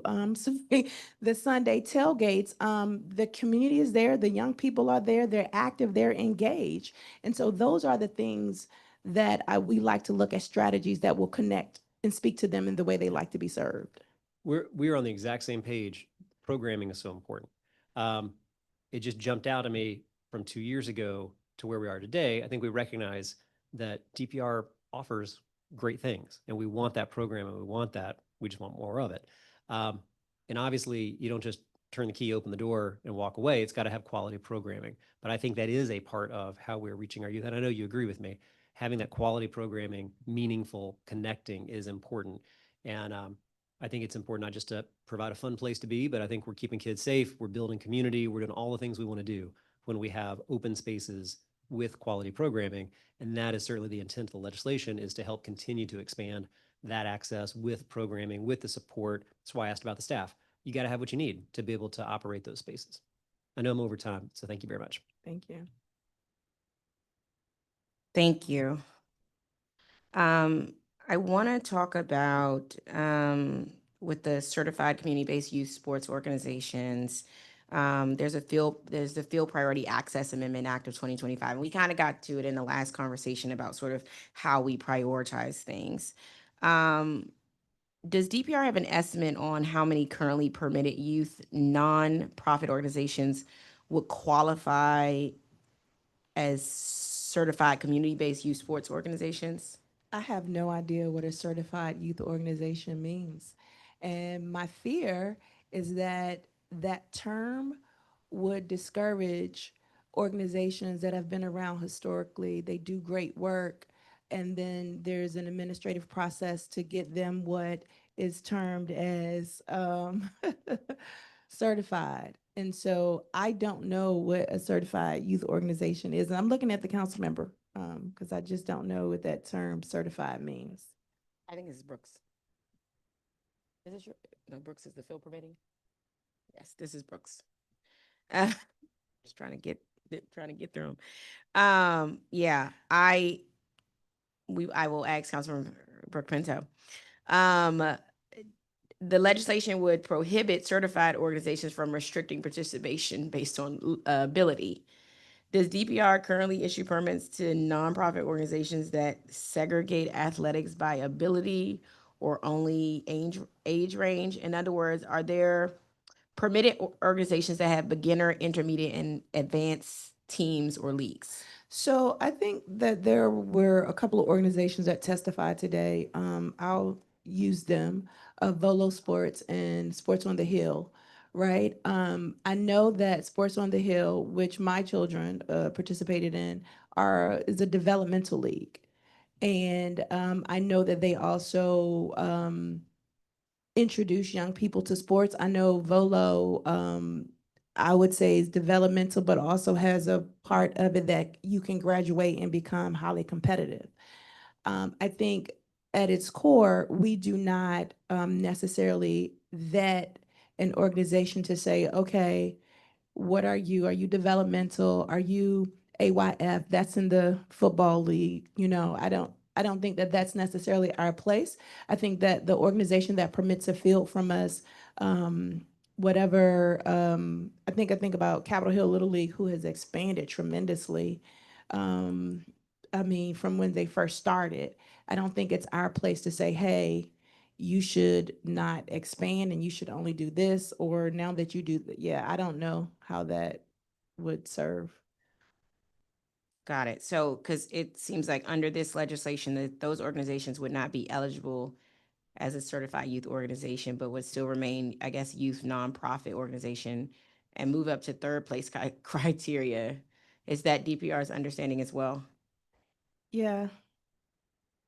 The bill also requires certified organizations to have processes to waive programs fees and costs for low-income families. Does DPR have any similar requirements for any of its permits? So again, we don't necessarily get into the business of the organizations. I don't think that that's our business as the recreation agency who just permits space and time and field. Yeah, so no.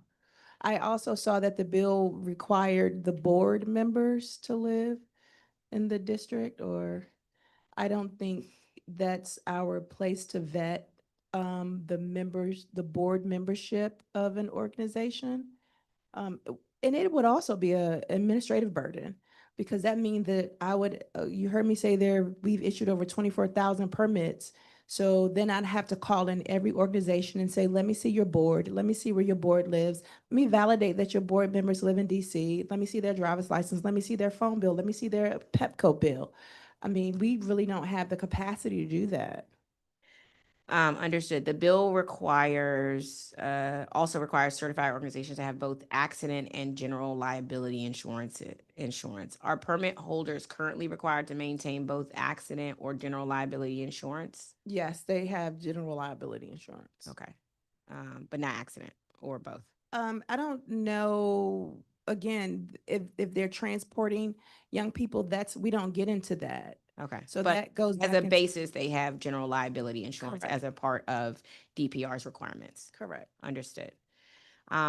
Director Freeman, you said DPR believes its current required documentation for permits is sufficient and requiring DPR to determine if at least 75 of the organization core maintains primary residence. It also would not create more fair, I guess maintains primary would not create more fairness and create barriers for some groups. Why do you think DPR's current documentation requirements are sufficient? And why does DPR believe this requirement would not create more fairness? And sort of, I guess, what types of groups besides non-district run groups would this adversely affect? I don't know what the term certified means. And because certified is not necessarily, so when I say, okay, let me be clear. So I understand what the word certified means. I don't understand what it means to certify a youth organization and to say, okay, this said organization is a certified youth organization within DPR. I believe that our vetting process naturally certifies that this is a sports organization that's been working with the DPR, they're historical. Even if it's a new organization, when they complete our vetting process, that is the certification, right? Again, we do audit organizations annually.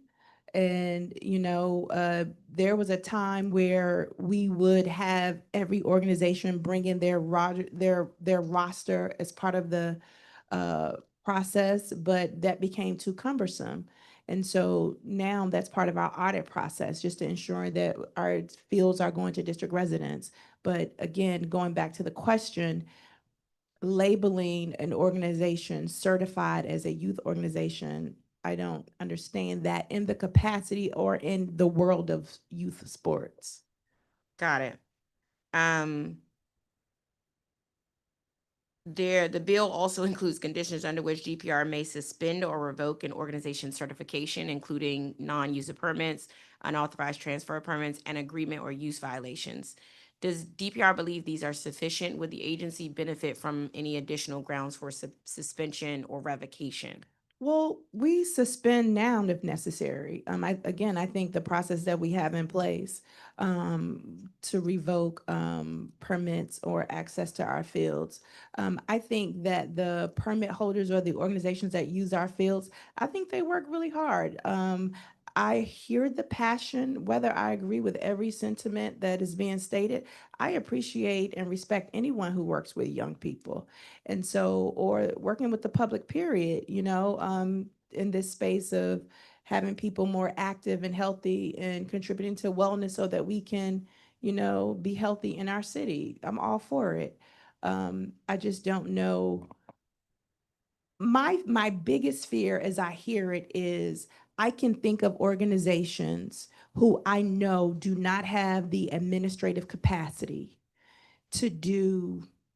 I mean, there are organizations that come in and sit with us so that we can ensure that their fields are permitted, right? Doing something different, adding an extra layer, and it especially would be hard for those organizations east of the river who may not have a lot of technology, who do not have a home-based office, you know, yeah. This bill changes the prioritization levels of organizations applying for seasonal permits for the same space at the same time. Under current regulations, the top four priorities are: first, DPR sponsored activities; second, nonprofit partners; third, DCPS charter and DCSAA athletic programs; and fourth, youth nonprofit organizations. This bill would move up DCPS charter, DCSAA athletics from third to second. It would move up youth nonprofits from fourth to third, as well as add the new certified youth sports organizations to third, and move down nonprofit partners from second to fourth. And DPR, obviously, sponsored activities remain first. And then adult nonprofit organizations would remain fifth, and district-based entities sixth and seventh. What does DPR anticipate the effect would be of prioritizing scholastic athletics and youth sports and nonprofits over nonprofits partners? I think the way that we are now is DPR, DCPS, DCPS in the charter schools. I'm trying to understand I mean, this is they are just, they're changing around the, in Councilmember Pinto's bill, they're changing around sort of the priority list, to a different priority list than what we have. And so my basic question is sort of, is the current prioritization, do you feel that that current prioritization list is working, should remain as it is? And if so, why should it remain as it is? Or what would be the downside to organizing the prioritization list in the way this bill has contemplated? So I know my colleague can speak to some of the DCPS and charter school. What were you saying?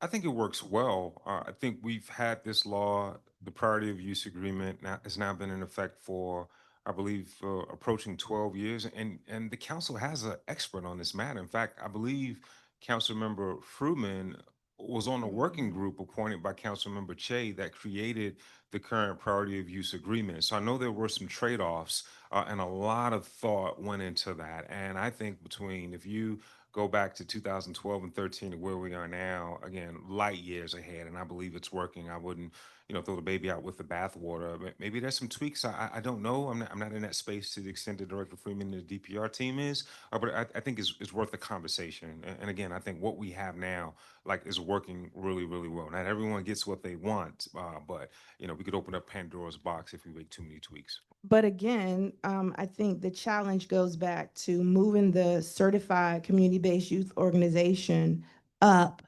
before the nonprofits. And if you're not certified, right, and the way this is written, I believe it would create an undue burden on a lot of the smaller nonprofit youth organizations. And so those youth organizations that have the ability to become certified based on the criteria could then knock out those who have been using our fields with historical use. When you think about the Woodland Tigers, right? So if Woodland Tigers do not become certified, and there's a new organization that then becomes certified, I now say to Steve Zander, you can't use this field because this new certification, this new organization that's new to our agency with no historical use gets the field before you. I guess, I mean, I saw the prioritization list. I am, as a committee chair, want to consider whether any changes need to be made to it. And I respect sort of understanding both historically how the list came up with and whether it's there. I do understand that creating barriers to organizations who might not be well funded or got, lawyers on their staff and all these other things, but actually have relationship with the community and understood and are trusted people who those youth would actually respond to. I understand the importance. So as I weigh, as chair, whether this bill is something we want to mark up or a prioritization we want to change, I just wanted to understand that. I think under this, youth nonprofits that are non-certified actually move up in the prioritization process, but the only group that I think loses prioritization over certified youth sports is, I guess, non-youth exclusive nonprofits, would be, I guess, who loses down. So I guess if Woodland Tigers is youth nonprofit, it would move up in the prioritization under the bill.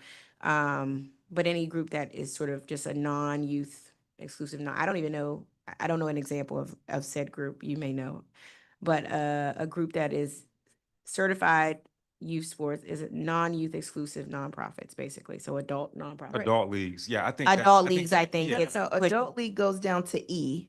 So I'm looking at the list. So the D is the nonprofit partners, such as programmatic partners, but then adult leagues become E. Under the certified, it's the certified community-based and. So again, I think what we have right now works. I think as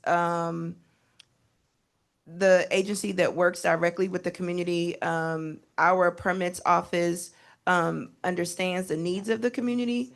And although the requests are growing, we try to work very, very hard.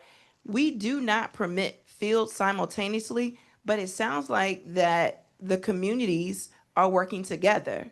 It sounds like an organization is saying, hey, I have the field, but you can use this half of it because we don't overlap. So if that's happening naturally. Got it. Okay, I'm sorry. Councilmember Allen, it's your turn. No problem. I just wanted to get past that bill. Thank Well, you. I'm actually gonna come back to it a little bit. Okay, go ahead. I can't speak to Councilor Pinto's bill, but I'm gonna talk about the one that I had helped introduce. And so I guess I'm thrown off when you said you don't know what a certified community-based youth sports organization is. Well, because it's defined in the legislation in front of us. So the way that it spells out would be that DPR shall establish a certified community-based youth sports organization program for the issuance of permits. Then it defines what those would be.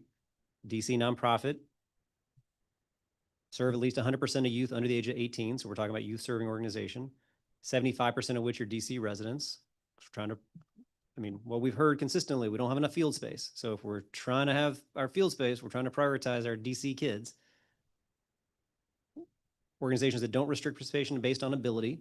So again, you're trying to make it accessible to those that are saying, you don't need to do a tryout to make the cut. You're in. For many of our organizations, that's the way they operate. Have a documented process to waive organizational fees or uniform costs. Most of our organizations have all kinds of ways that they help waive costs and make it more affordable. Have at least 75% of leadership team, board of directors, or similar governing body maintain a residence in the district. And then maintain accident and general liability insurance. Those are fairly straightforward. I think you raise good examples of an organization like the football program you're talking about that maybe doesn't have all those things, but are very valuable within a community. It would just be a lot more constructive for a conversation around a proposed bill, because that's what this hearing is to come in and say, all right, this part makes sense. Here's an example of a football program that doesn't really fit this. And here's how we would suggest you alter the language so that that type of football program is able to be maintained. So all I hear though is just, we're doing it great, knocking it out of the park, and we don't need to make any changes. But based on the feedback we've heard, there is room for improvement. So help me understand, are you just opposed to the legislation outright? Is there changes you're recommending to say, hey, here's an example of a football program we really value and actually would get kind of swept out here? And that's not anybody's intent. So here's how I'd recommend changing it. Where are you coming from with this so I can help understand it? Thank you for that question. I did read it. I hear you. I think the term certified youth program, I think is overly prescriptive. I think that when you talk about youth organizations, nonprofit organizations, I don't think that you necessarily have to say, okay, you need to go through a certification process within DPR. And now that you've gone through a certification process within DPR, I deem your organization certified, and now you fall into 3 under priority use. Under this premise, right? Let's say all of our organizations that partner with us become certified. Then what? So I don't think necessarily that it solves, I don't know what it solves for, right? Just to say, okay, we now have labeled our organizations that work with young people as certified because we vetted them. And I'm saying that we vet them now. I would never say that there's not room for improvement. We are consistently looking to improve our processes. We are consistently, we're looking now to elevate our system so that it becomes mobile friendly, because we know that the rec track system is not necessarily, the fastest way, or doesn't necessarily get people what they want in the best way. We're looking to correct that. We're building out our permit and registration team to support that. I do not believe that because a team has now gone through what is a certification process, I think that going through a certification process implies that we don't already vet the organizations that exist and that work with us. And so again, my concern is many of the organizations many of the organizations that work with us, I just want to make sure that they continue to have what they need and that they're able to serve the community. And I would have loved an opportunity to provide feedback or comment or to work with, what makes sense had I known prior to. So I'm not opposed to working with what makes the most sense. It's a question, does DPR certify or do we verify, do we validate the organizations that work with us? The answer is yes. So how do we, I think we're in agreement. If I have one field, but a lot of demand for it, we got it. We're trying to figure out how we use that space the best we can. I think you and I both agree. We'd love to see more fields, more spaces, but we got what we got right now. The whole point is to say, if I can't give that field to everybody, I got to prioritize. So you're trying to figure out how to prioritize that. What is the DPR validation process then that you just said for how many are DC kids versus Virginia kids in a program? Yeah, so What does that look like now that you think is either consistent with this already and so you don't need this because you already do it? Well, so our fields, of course, priority use of there, we have a rubric that is priority use. And after our programs, DCPS, charter schools, and then there's a historical use. And so organizations that have been using the fields historically, they take priority. Now, the frustrating part is a new organization who wants to do something totally different in a space.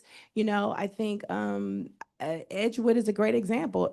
Edgewood Beacon House was once football only, but that community has changed and now there's a demand for soccer. So then how do you successfully interweave the two where both communities are happy?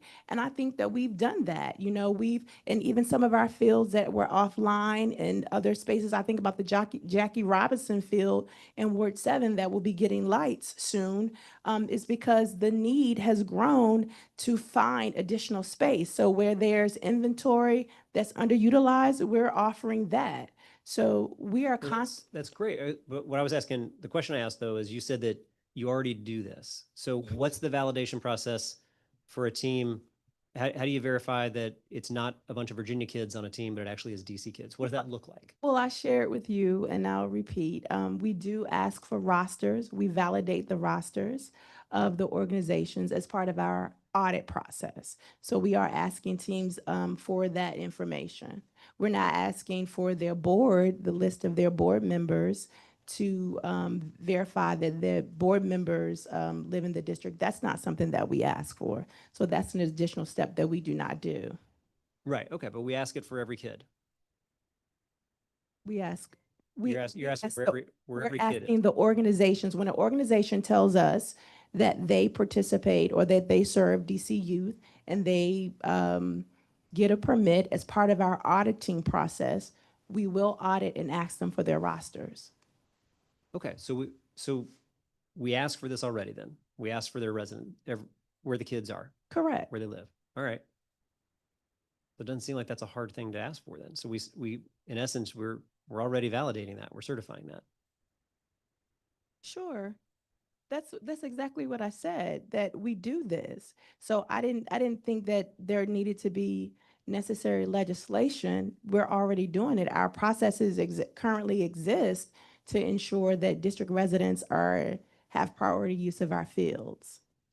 All right. Well, earlier you said this was so onerous, this was going to be so hard to do. But now we're also saying that we do it. If I could, I think one of the dangers that I see is the specific provision that these certified organizations be district registered nonprofit organizations that are tax exempt.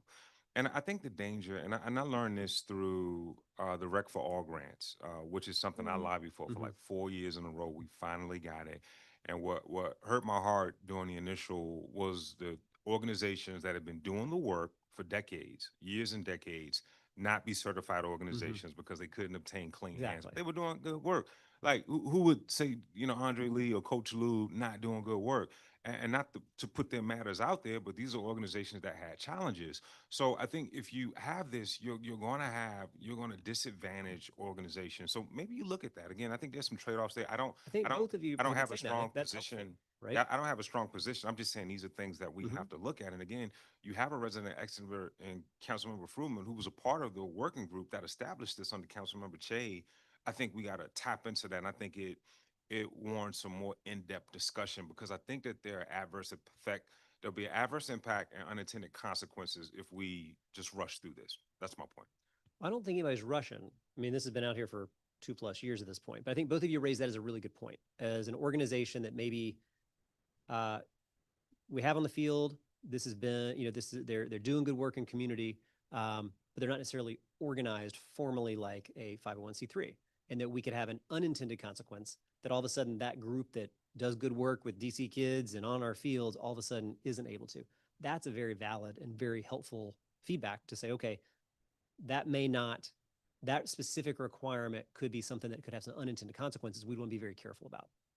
And that's what I'm looking for, is not just, hey, we're just not going to do this. It's an example of a very helpful type of feedback to say, this is one of those elements where best of intentions here, this might actually scoop up folks that we don't want to exclude from this and that are quality programs serving our community. And so we want to rethink that. That's the type of feedback I at least find very helpful when we're trying to consider the legislation. I know I'm over time, but I just want to get that on the record. I appreciate that part. That's helpful. I wanted to get into the fees piece of this. The bill prohibits the mayor from charging for security and custodial fees for a field permit. What percent of field permit holders are charged for security or custodial fees now? I think this really impacts the DCPS, the portion of that, and we DGS administer on behalf of DCPS. The majority of those, especially for the organized games, is where I see the big issue. I think a witness testified about, Eastern High School for an event, or maybe Anacostia, and those fees are submitted to reimburse the school for both janitorial and security. Are those fees determined by hour, number of people? How are they determined? Because we're hearing a difference in pricing, and I don't want it to be, we can't be charging people $4,000 for something and then, how are you all determining? Is it by hour? Is it by number of people? What's the charge? Permit. So security is typically pegged to number of people, and it typically is a ratio of number of security guards per person, right? So clearly, if you had a group of 50 versus 300, right, there's going to be a difference. And then likely, if you have one game versus multiple games, what tends to happen is that a youth organization will reserve a field, and then you'll have 6U, 8U, 10U, 12U play, right? Sometimes 5 or 6 games over the course of a Saturday or Sunday afternoon. So it's based upon the number of people and the hours, and then the janitorial fees are based upon the wages of that staff person, right? They have various levels. I can't think of SW1, SW2, and then there's a dollar difference. So those are the two most commonly how those fees are pegged to. And how does DGS predict field permitting would be impacted, I guess, without charging for security and custodial services? I would say, as a matter of principle, I think we should look for ways to reduce that burden. I recognize how much of a barrier it can be, especially for nonprofit organizations that are volunteer-led, that aren't well-resourced. Again, this is something I just believe in my core, and I've been, speaking to probably the better part of the last 10 years on. But I think also I hear the other side of the equation from the principals, and there's nothing more discouraging for a principal when that facility isn't ready for academic use during core school hours because of an event that happened over the weekend. So I just think we have to strike that balance, and I really think DCPS has to be at the table. I don't want to speak on behalf of the chancellor or individual principals, but I think they have to be at the table as a part of that suggestion, as a part of that process. One thing in the bill allows DCPS to provide bathroom or locker facilities or security services. Rather, certified community-based youth organizations are required to clean up and dispose of trash and quote, leave the field secured as requested by the permitting agency. what are both of your agencies' experience with permit holders being responsible for cleaning up after their activities? You know, it varies by organization. Again, I know in these hearings we tend to highlight what's not going right, but I'll give Coach Lou a shout out. I mean, I've seen Coach Lou at Roosevelt picking up trash. I mean, they leave that place, they leave Roosevelt sparkling, better than when they found it. Yeah. And there are other organizations that don't do quite as good as a job. So I do think there's an opportunity for, I think, some standards, but it has to be very clear cut. You did it or you didn't. And the agency has to be supported. Both agencies has to be supported in terms of administering that. Uh, we've thought a lot about safety. I think safety goes beyond just security. Safety has to do with parking plans, lighting, trash plans. Got Do it. you have an emissions policy? You know, are you charging?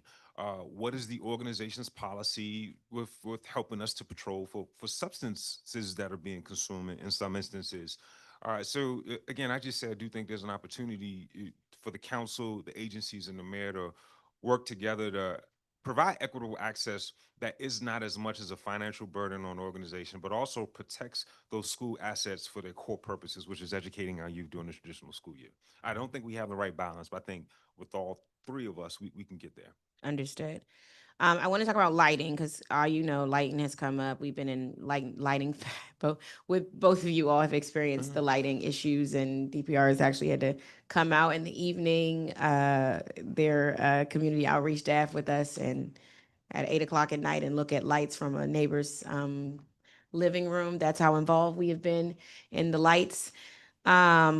In fiscal year 26, I put a 580,000 in capital funds to address concerns because I heard across the district about sort of night permit holders as it relates to not lights being unable to use the fields because the lights were not working. We heard testimony today about repeatedly instances where lights are not working.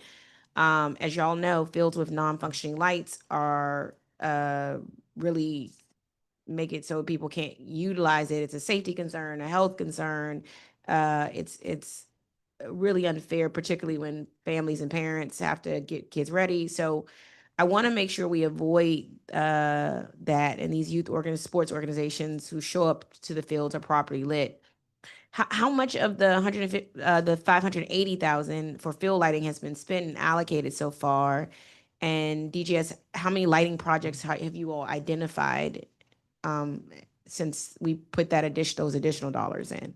Every year, we develop a spend plan based upon the level of resources and the most pressing needs. For every, and I think you would remember, think about some of the fields we've discussed, whether it's Fort Lincoln, Randall, Marvin Gaye. There are a number every year we can complete, some on par, maybe 20 to 30 lighting projects, depending upon if it's just a simple relamping, fixing a timer, upgrading electrical, or, you know, a full sort of scope of replacement. So every year that varies. What I can share with you for this year, what we have for first quarter on our kind of spend plan are lighting projects at Payne, Watkins, Berry Farm, and Jackson Reed. Like those are four that we have planned now that we're using FY26 resources for. Got it. And also Emory Heights as well. Emory Heights as well. I'm not going to talk about Ward 6 because Ward 6 councilman is here, and I know he's going to get to you and get to it. So just be prepared to get to it when he comes to the lighting. I mean, he texts about lighting all the time. So. I'm glad. I saw, but it we should also be surprises. So it looks like the lighting projects right now, we've identified Payne, Emory Heights, and a few others. So there are still additional dollars that can go to lighting issues for fields that will be allocated. That's right. Those are just the first five. Okay. And all of those are going through procurement now. We're doing our due diligence, clean hands. Those awards will be executed. Okay. I've mandated that those projects are done by the end of this month, right? Okay. As our sort of first tranche, and then we'll get to typically ahead of spring season, because you do have a lull in permitting. Typically, sometimes in January, February, depending upon the weather, and then there's always a blitz for ahead of the spring. Just like similarly, I know I've had discussions with both you and Councilmember Allen about netting.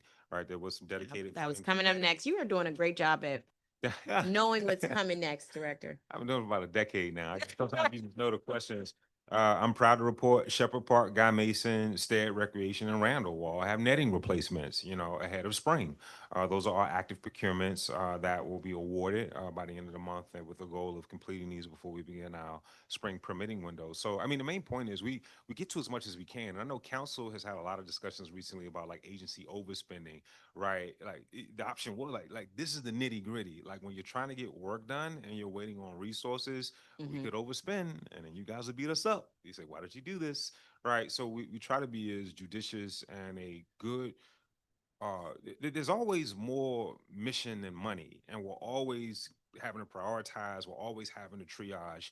I just want the council and the public to know that folks are working as hard as possible on these matters. I do think there's an opportunity to increase communication so we can manage expectations and say, hey, Trinidad, we hear you. This is the plan. This is the timeline. I do think that is something we can improve upon. But I just want to let you know that we're strategic and purposeful about using the resources we have to meet these needs. Understood. A number of our bills talk about hours of operation. I just want to ask, DPR center hours changed during the pandemic. We all know that. Oh, is every facility back to its pre-pandemic hours? Yes. They are. Yes. All the hours that they had pre-pandemic are established now back in. Correct. All of them. Okay. Now, what were the standard hours 2019, early 2020? What they are now, 9 a.m. to 9 p.m. Okay. and then 6 a.m. to 9 p.m. for our sites. During the pandemic, we went from 12 p.m. to 8 p.m. at all of our sites. Got it. Why can't we open on Sundays? So there are key considerations. We do have four of our aquatic centers open on Sundays. And the key considerations are staffing and then programming, just offering, having enough staff and programming hours. Okay. Because you heard the students. Oh my goodness. So I want to thank the students of Brookland Middle School. I do believe that young people should always advocate for what they want. I think that this is an opportunity that they will never forget, and I hope that they come back over and over and over because it really is important. What I heard also from them is programming, something happening. I also heard coaching and mentoring, and I did hear someone to talk to and someone to feel safe. And it, especially from young males in middle school going through puberty, is such a important time to connect with mentors. So I do plan to speak with those young people to try to see how they can help us design a model that supports them. Okay. I'm going to come back to restrooms. I'm going to turn to my colleague. Thank you, Madam Chair. I want to check in. I guess I'll come back on the same issue around the hours, Sundays, if that's possible. I do remember in this conversation previously, you've noted these are high-use facilities, and so you've got to factor in and schedule the maintenance needs that'll have to be done. Can you, for the sites, for example, that are open on Sunday, what have we learned about what those maintenance needs are? So if we can think about how to continue the expansion, what do we need to make sure we're thoughtful about so that the maintenance stays up with what we all want inside a facility? I think that's it. I think Director Hunter just spoke to it about the money over the mission, or simultaneously, because there is wear and tear. Our facilities that are open on Sundays, although they're the mega centers and the aquatic facility is open, but patrons are still coming in to use the restrooms. And then, of course, those are just additional janitorial wear and tear on the facility. So there are considerations with that. Yes, I'm sorry, maybe it wasn't clear. I agree with you. Increased wear and tear, you have more maintenance. For a rec center that's closed on Sunday, are the maintenance crews using that full Sunday to do the maintenance work? What do you mean? the full Sunday to do the maintenance work at the time. No, there's a crew there that's there to clean consistently. Right. What I'm getting at is Sundays. It's not like we need Sundays to be closed because we're doing maintenance there on Sundays. It's because we just, from a staffing perspective, right? Like we don't have the staff or the programming for a Sunday open necessarily. I think I would characterize, I think first and foremost, it would be, I think staffing is the primary challenge. I remember during COVID, DPR through the mayor's support and collaboration with the council was the first to really engage the public again. Right. However, there was some trade-offs, and one of those trade-offs was Sunday swimming hours. Right. Remember, it was just I think it was by reservation only, and I think it was 5, then 6 days a week, and then after COVID, we got back to 7. And staffing was the primary concern at that time to be able to operate these facilities, safely. What was the primary concern? And I would say, really, the concern for Sunday hours. Again, I want to find a way to get there. When I say maintenance, it probably would be level 1 maintenance needs. We're talking about janitorial, trash and recycling collection, grounds maintenance and pickup. So again, I think we had this conversation maybe 5 years ago. If I had my druthers, I'd love to keep sites open 24 hours, right? When there's a demand, like literally, hypothetically, like 24 hours if there was a demand. We just have to find a way to thoughtful to get there. And that's a council, mayoral, and agency conversation jointly. Because again, it's not going to come at a small cost. True. But that's what I'm trying to get at is like when my daughter's over at Rumsey Pool, right? The cleaning crew, the maintenance crew, that level 1 you're talking about, it's during the operation hours. That's right. So that's what I'm trying to get at is the consideration when you think about of it continuing to expand hours, it's not like you just need a Sunday because that's the only day we get in to do maintenance. It's about staffing. It's about making sure you get the budget resources to actually open it, program it, and have the staff for it. It's not like you're using Sunday as a dedicated maintenance day. Oh, correct. So okay. So your question is, when the facilities are closed on Sundays, what's happening in that space? Well, and that's why I wanted to shift the conversation. As I think of maintenance for Sunday operations, I think of basic maintenance. I'm thinking of janitorial, right? So you're right. One of the things I think we are jointly proud of is the fact that we have dedicated maintenance vendors like at our pools. That has made a game change, both outdoor pools and our indoor pools. Like in terms of the customer experience, it's been a complete 180 since we've instituted that, right? So to keep that expectation for Sunday hours, let's say on dry side non-pools, those are the conversations we'd have to have. Like, how do we ensure that we have some coverage? Now, maybe you don't need 15 hours of coverage because typically now we'll try to serve those core 8. Like, that's the type of conversation we have to have. If a Deanwood dry side is open, how do we then also provide adequate janitorial support to support just that, right? If we keep some of our other mega center open, some require security, right? Some don't, but some do, right? Those are the types of conversations I think we have to have. Okay. And then other question I was going to ask around maintenance, went up at our fields.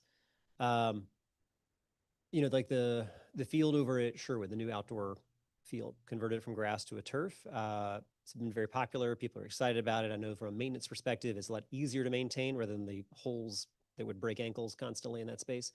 But I also look at a field like the Zimmerman Field down there at Randall, which I don't think the field, when you were working on the nets, for example, we worked on the lights and you were great. Thank you very much for helping us work and get those lights fixed for that baseball season. But the field itself, I don't think it's been touched since it got put down. It's not in good shape. And I know that one may be unique but we entered into an MOU with the Nationals around maintaining that field, but it's not in great shape. So I don't see, and as someone who's out there on those fields a good bit, I don't see the turf fields maintained as well as I think we would like. And I think I struggle to know, what do you need? Do you have enough in terms of resources to be able to do that? Specifically for Zimmerman Field, this needs to be on the agenda, I think, to get that turf refreshed, or the maintenance that has to happen with the sweeping and the artificial turf and everything else. Zimmerman is likely approaching the end of its useful lifespan. Like, that's an example of a facility that's used 7 days a week. You can go in the dead of winter and you'll see folks out there, right? That's probably one of the highly. I agree, but we haven't maintained it throughout. Like, I don't know if it's ever been maintained. Doesn't that shorten the overall life span of that material. There is maintenance that's done between DPRs, field team, and also DGS, right? And that has been because we have to test it for GMAX testing, right? I think which was mandated maybe about 5 years ago. We set up a maintenance program where they are dragged, right? They are dragged, I think maybe on a quarterly basis, not as frequent as I would like, but it is a starting point. And I think we have seen better results because again, it's tested for hardness by law, and we publish those results online. So we do have a benchmark in which we can measure that against. But I'm all for increasing the dragging and basic maintenance of fields. And in the same vein, do you need something more lights? You talked about how, you kind of run up the end of the fiscal year, and you got the new fiscal year around the same time, daylight savings is changing. We know, whether you like it or not, daylight savings happens. We know when it's going to happen. So if we're facing the same thing every year, is there something we can do to help give you late summer resources, or go ahead and plan in a way that you've got funding for small cap projects or lighting projects that allow you to get those things done so you don't find yourself at that crunch? Because the fiscal year and daylight savings, unfortunately, come around the same time. But is there a way that we can help set you up for success with those lights in a different way?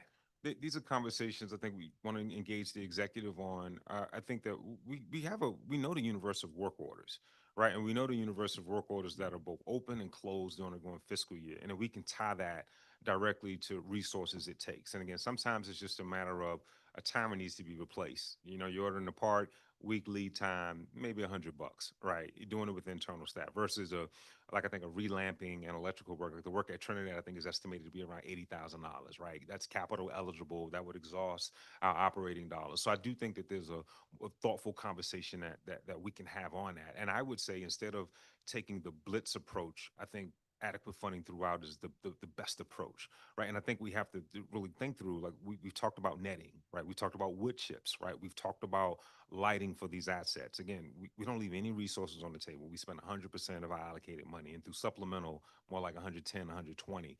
So I do think that that's a resource question. But again, that's a conversation that the executive has to be engaged in as well, as well as the council. You are the executive. Well, I'm specifically speaking to Mayor Bowser in this instance. I am a executive. I know you and the executive. I know you and I have talked about this before. I want to make sure that we can help advocate for you to have those resources, because I do think oftentimes you as the agency find yourselves just in a tight spot where you've got these different needs, and either you need more flexibility with small scale capital type of budget that allows you to hit those. So again, as we head into the next year's budget cycle, I'm willing partner here again. Would love to think about how do we help support you, make sure DGS has what it needs for our rec center and facilities, for schools, for everywhere else, because I feel like we kind of keep falling ourselves into the beginning of a spring season or a fall season. We kind of keep having some of the same conversations. Some of that's just going to be the fact it's a new season getting started, but some of that could be structural. And if we can be helpful, I'd love to partner with you on that. Agreed. I think it's ongoing, but again, I don't want to play down the work that we've done. We've had conversations about lights at Eastern, Randall.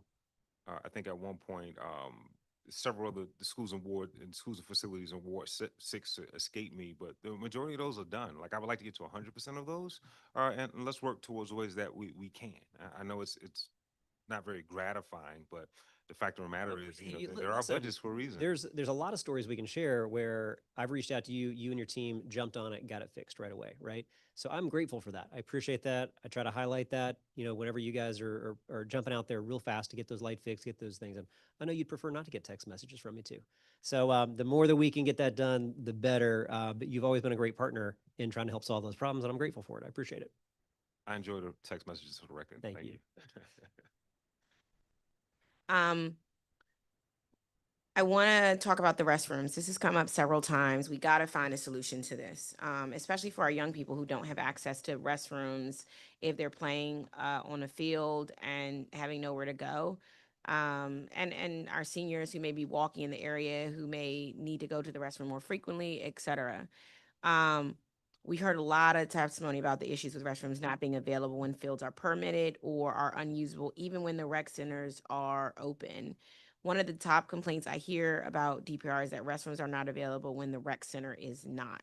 I know we have main gains from a facilities perspective in designing restrooms that are accessible from the outside. We've done, teams have done that now, and the few capital teams have started to do that, where we design spaces taking that into account and try to make it accessibility from the outside without being able to access the rest of the building. So it's not a sort of future issue that is continuing to happen with the new modernizations, but it's something that still persists in all of our older modernizations. I heard from seniors in wards 3 and 4 who would like to watch their grandchildren play in like the Little League games at Chevy Chase Community Center, but they don't come, or they're frustrated because DPR keeps the outdoor accessible restrooms locked. I think a lot of residents would actually benefit from rec centers being open, even without programming, just to have a safe space to gather and access to restrooms until we can get more designs where restrooms are accessible from the outside and we don't have to account for inside. How does DPR make the decisions to open or close restrooms when rec centers are closed, and specifically as it relates to fields when they're permitted or are not permitted to? So I want to speak to the permitted piece. Organizations are required, if you request a permit with 50 or more participants, as part of the requirement of your permit, you're supposed to provide a porta potty. And so the permit holder is signs that they will do that. Oftentimes they don't. And that's, but it is required of the permit holders for events or activities or whatever. If you're going to have more than 50 participants, you're required to have a porta potty. So I want to say that in regard to permit, especially when you're permitting a large number. How we solve for that is the onus becomes on the permit holder. That's one. Going back to our outdoor bathrooms, our rangers were coming by and opening up the bathrooms. And of course, sometimes they're not as always, yeah. And so, Understood. yeah. Got it. But we try to work, especially with the community, if it's going to be a permitted event, to open up those spaces that, speaking with the permit holders. I will tease a new type of restroom that we are proud to open in partnership with DPR at Walter Pierce Park, and that's our first Portland Loo. A Portland Loo is sort of it's a new model restroom. Those are these facility. things that Councilmember Nadeau loves. Yeah, I think I know she was an advocate for the throne. So Yes. It's not quite. It's kind of similar to the throne. So throne's like a portable restroom that you can take. Yeah. In. The Portland Loo is hardwired to electrical, and plumbing is connected to the city's plumbing system. And I think it's something worth us all taking a close look at, because Walter Pierce, for all intents and purposes, was considered like a pilot, very Okay. close to opening this. We're waiting on Pepco just to finish the wiring of electricity and working through some last minute considerations with DC Water, but that'll be open likely during the holiday season. And if that, I know it will be successful, I think we should look at ways to Yeah. expand that in future years. So as it relates to opening restrooms to the public, both permitting, I remember that people have to have a porta potty, because I've had to pay out of pocket twice for two organizations. It was like, we can't afford this, Councilmember, can you pay for it? Anyways, and I did it. Is outside of sort of the permitting groups, what about the sort of non-permitting more than 50 groups? What are the factors for keeping, say, like a Chevy Chase Community Center open while the Little League plays weekend games? What goes into the decision to not have it open or to not have it open? So I think our stance has been too open. And our stance has been too open. Okay. Some of those outdoor bathrooms, especially for high activity use. Okay. So we typically open for the Chevy Chase Little League. Okay, that's so there. most of it is, I'm just trying for those facilities where people are saying we need or like the kids from Turkey Thicket who said it's not open to So the public. Turkey Thicket those young people have access to the bathrooms because the pool is open. Okay. So on a Sunday, to You can still 5 go. p.m., they're able to go inside the building and use the restrooms where the pools are. The same with Deanwood, the same with Berry Farms and Tacoma. Okay. It sounds like rangers are the ones who are responsible for opening and closing restrooms, The ones who have outdoor access. outdoor access. The ones who open both like locations. I think about Lafayette, I think about Arboretum, some of those, especially when there's a permit there, our rangers will open those bathrooms. Okay. Do you feel like we need more custodial funding, or is budget a factor for the communities who want more outdoor access restrooms during permitted and community use night and weekend hours? If not, can DP, let me ask you I this. can jump in because it would.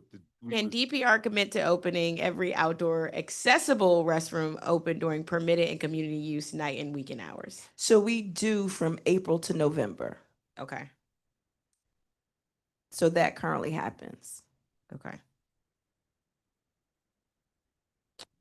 We heard that was not the case for like Volo and Sports of the Hill today.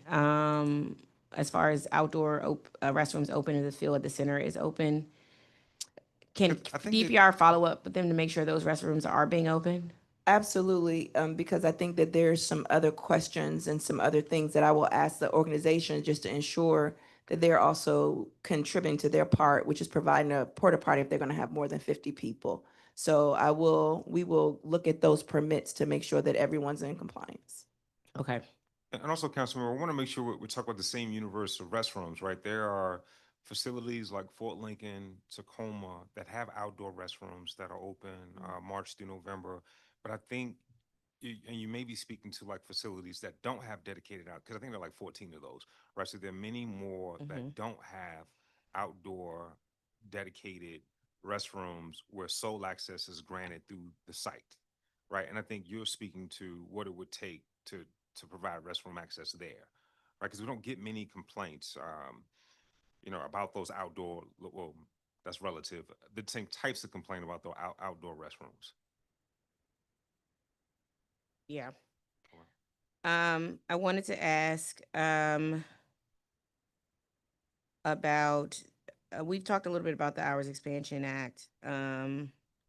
So it sounds like you all's only issue with the Recreation Hours Expansion Amendment Act would be staffing levels. So I would make sure that we're able to staff and program, because again, you're talking the particular, from my understanding, the goal is to serve young people. So young people from noon to 5, what does that look like? Are they coming? Are they going to come just because the building is open? Or does there need to be programming? That's just one factor. And what type of programming to get them engaged?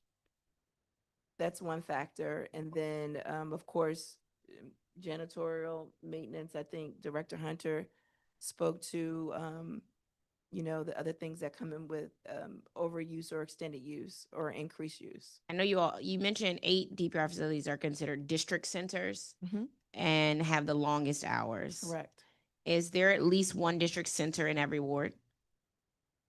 There, Columbia Heights, 2.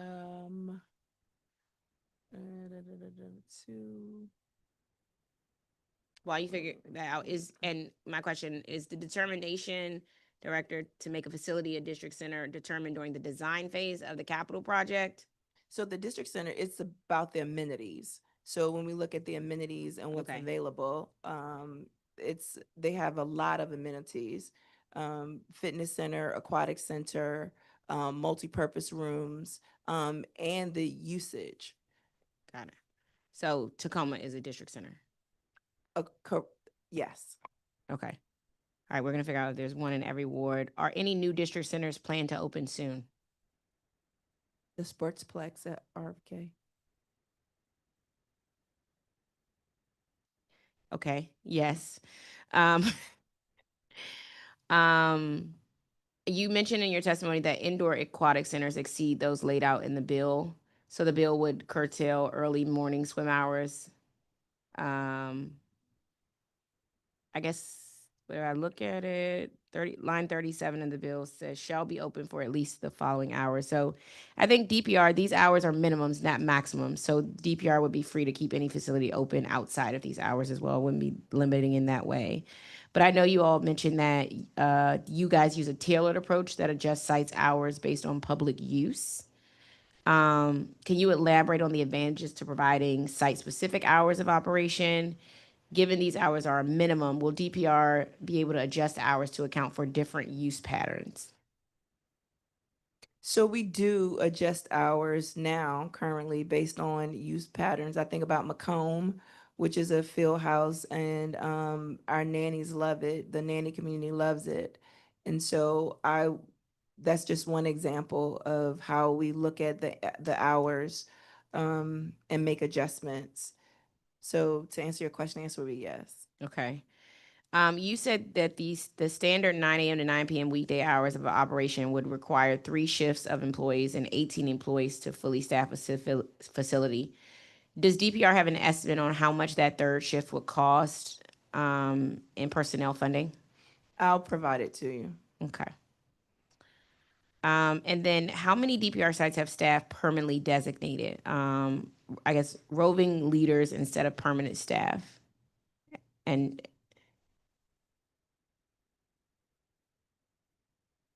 Roving leaders instead of I'm just trying to figure out how many sites have permanently designated staff, Uh-huh. roving leaders, and roving leaders instead of permanent staff. And then, So our roving leaders aren't considered permanent staff at those locations. so they wouldn't act in, so, okay. Because again, our roving leaders are designed to rove. Many of them spend their day in schools. So I think that there are 26 public schools where our roving leaders have a presence. And then they may shift to a recreation center in the afternoon Yeah. or mobile activation. The reason I'm asking is because we've been hearing concerns from residents and friends of groups about the disparate quality of programming and community engagement between facilities with permanent staff and those with only roving leaders. And so most recently I heard this was an issue at Kennedy Rec Center in Ward 2 where programming is limited, not fully utilized, and events are not, I guess they said, adequately advertised to neighbors. And the reasoning people believe is because of the the staffing. So what I appreciate about our roving leaders and a couple centers that they have occupied, Upshur, Kennedy, is they know the community. Those communities in which they in, we are trying to solve for some things in those particular communities. I think about Kennedy. And so we have a high foot traffic of young people who come directly home from school. We have a high foot traffic of teens who may come to the recreation center, and that's the only public facility that they're willing to come. And so there's a mobile studio there.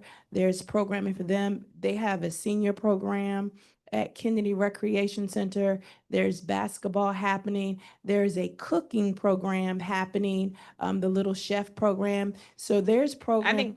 I think what people are saying is like there's some centers, and are they wrong that they're saying some centers are staffed with roving leaders only, and there's no permanent staff at those centers. But that particular Kennedy is the hub for our roving leaders. That's one of the sites operated by our roving leader team.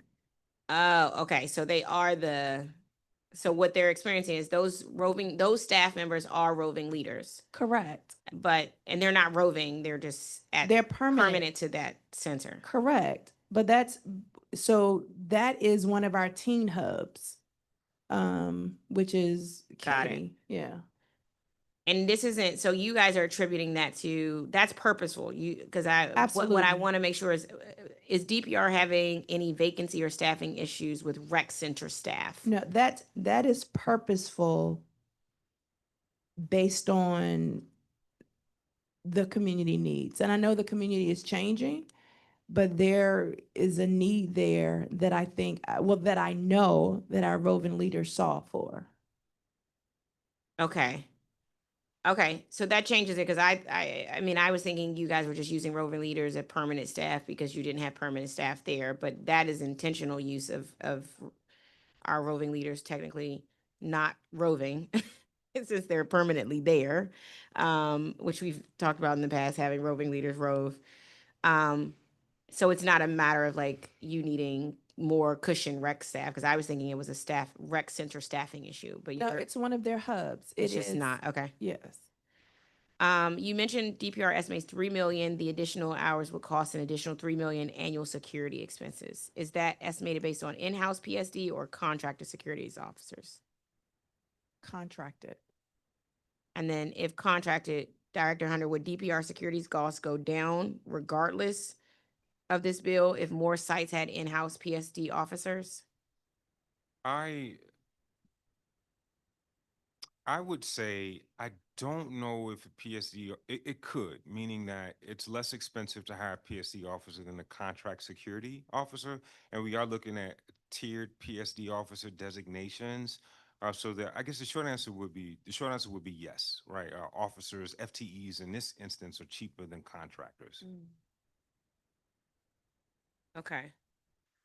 And then the other thing this bill would do what we heard was sort of create more we would have more custodial needs, maintenance needs as a result of it. Given DPR takes a tailored approach to hours of operations and changes hours based on residents' usage, if maintenance costs are a concern, would it be helpful for DPR to know how much maintenance is costing based on facility or how often they are open? Which would get back to my main point about DGS sort of being able to budget maintenance by facility. Because I don't know how we would do this without DGS providing budgeting by facility. I think it's possible. I know we've discussed this in previous hearings. There was a information technology budget request that the mayor had proposed that was taken out by council that would have helped us to get there. This is maybe 2 budget cycles ago. I'd like to revisit that. That would allow us to maybe dig a little deeper and do some budgeting by facility. Okay.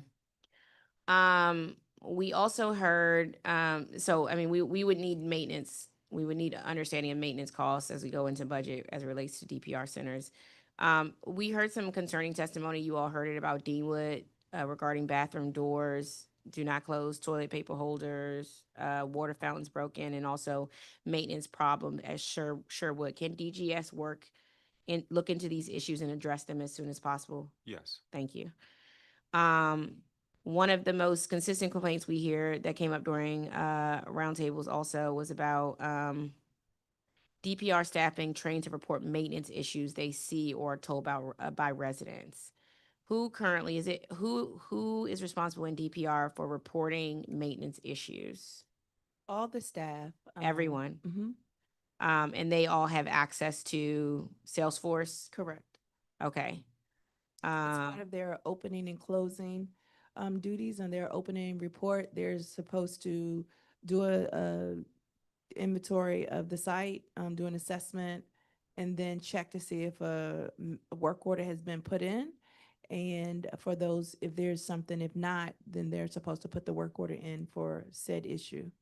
Okay. So it's every staff, and I know Director Hunter, a while ago, we had the DGS Process Improvements Act, which basically required DGS to ensure at least one employee at each client agency facility had access to Salesforce. You would say DGS is in compliance with those requirements? Specific, yes, especially for DCPS and DP. DPR, okay. Like multiple staff has it. In addition, we have liaisons between both agencies that are able to ensure that work orders that, are bubbling up. Yeah. Right, and rising to the need of needing special attention, that those are flagged almost on a daily basis. Got it. So this is not a Salesforce access issue. What's happening then when you have like testimony we had today where, something's lights, bulbs are out 1 week, 2 weeks, 3 weeks. Is it a matter of staff not putting those in the system? Or what is the maintenance breakdown as it relates to when a Sometimes it facility is. Sometimes it just aren't work orders. Like I think, we listen intently to the testimony. I think there were several. Now, for some there were. I think there was one related to rodent issues at Jefferson Field. It was requested on November 5th. The first round of treatment was completed on November 21st. Of course, it's ongoing. There was another for Rosedale, which was requested for rodent issues for Rosedale on 10/8, and it was completed on the first round of treatment was completed on 10/14. So, I mean, every time there's a work order, like there typically is a resolution. We're really proud of that. We've worked, really hard to be responsive. And sometimes what I've found is that sometimes there's a lag. Like I'm looking at this Jefferson work and I don't know the history of it, right? So I'm just using this as an example. Mm-hmm. You could have had rodent issues for a month there, and then finally one is entered on the 5th, Mhm. and then it's addressed. I'd have to investigate that, but more Okay. often than not, that tends to be what we see: a lag between problem, report, and when it's addressed. Now, however, because of our ability now for residents to enter work orders, we are seeing, especially for those outdoor Right. spaces, we are seeing more, right? Which brings it to our attention quicker, which leads to a quicker resolution. Understood. Um, as far as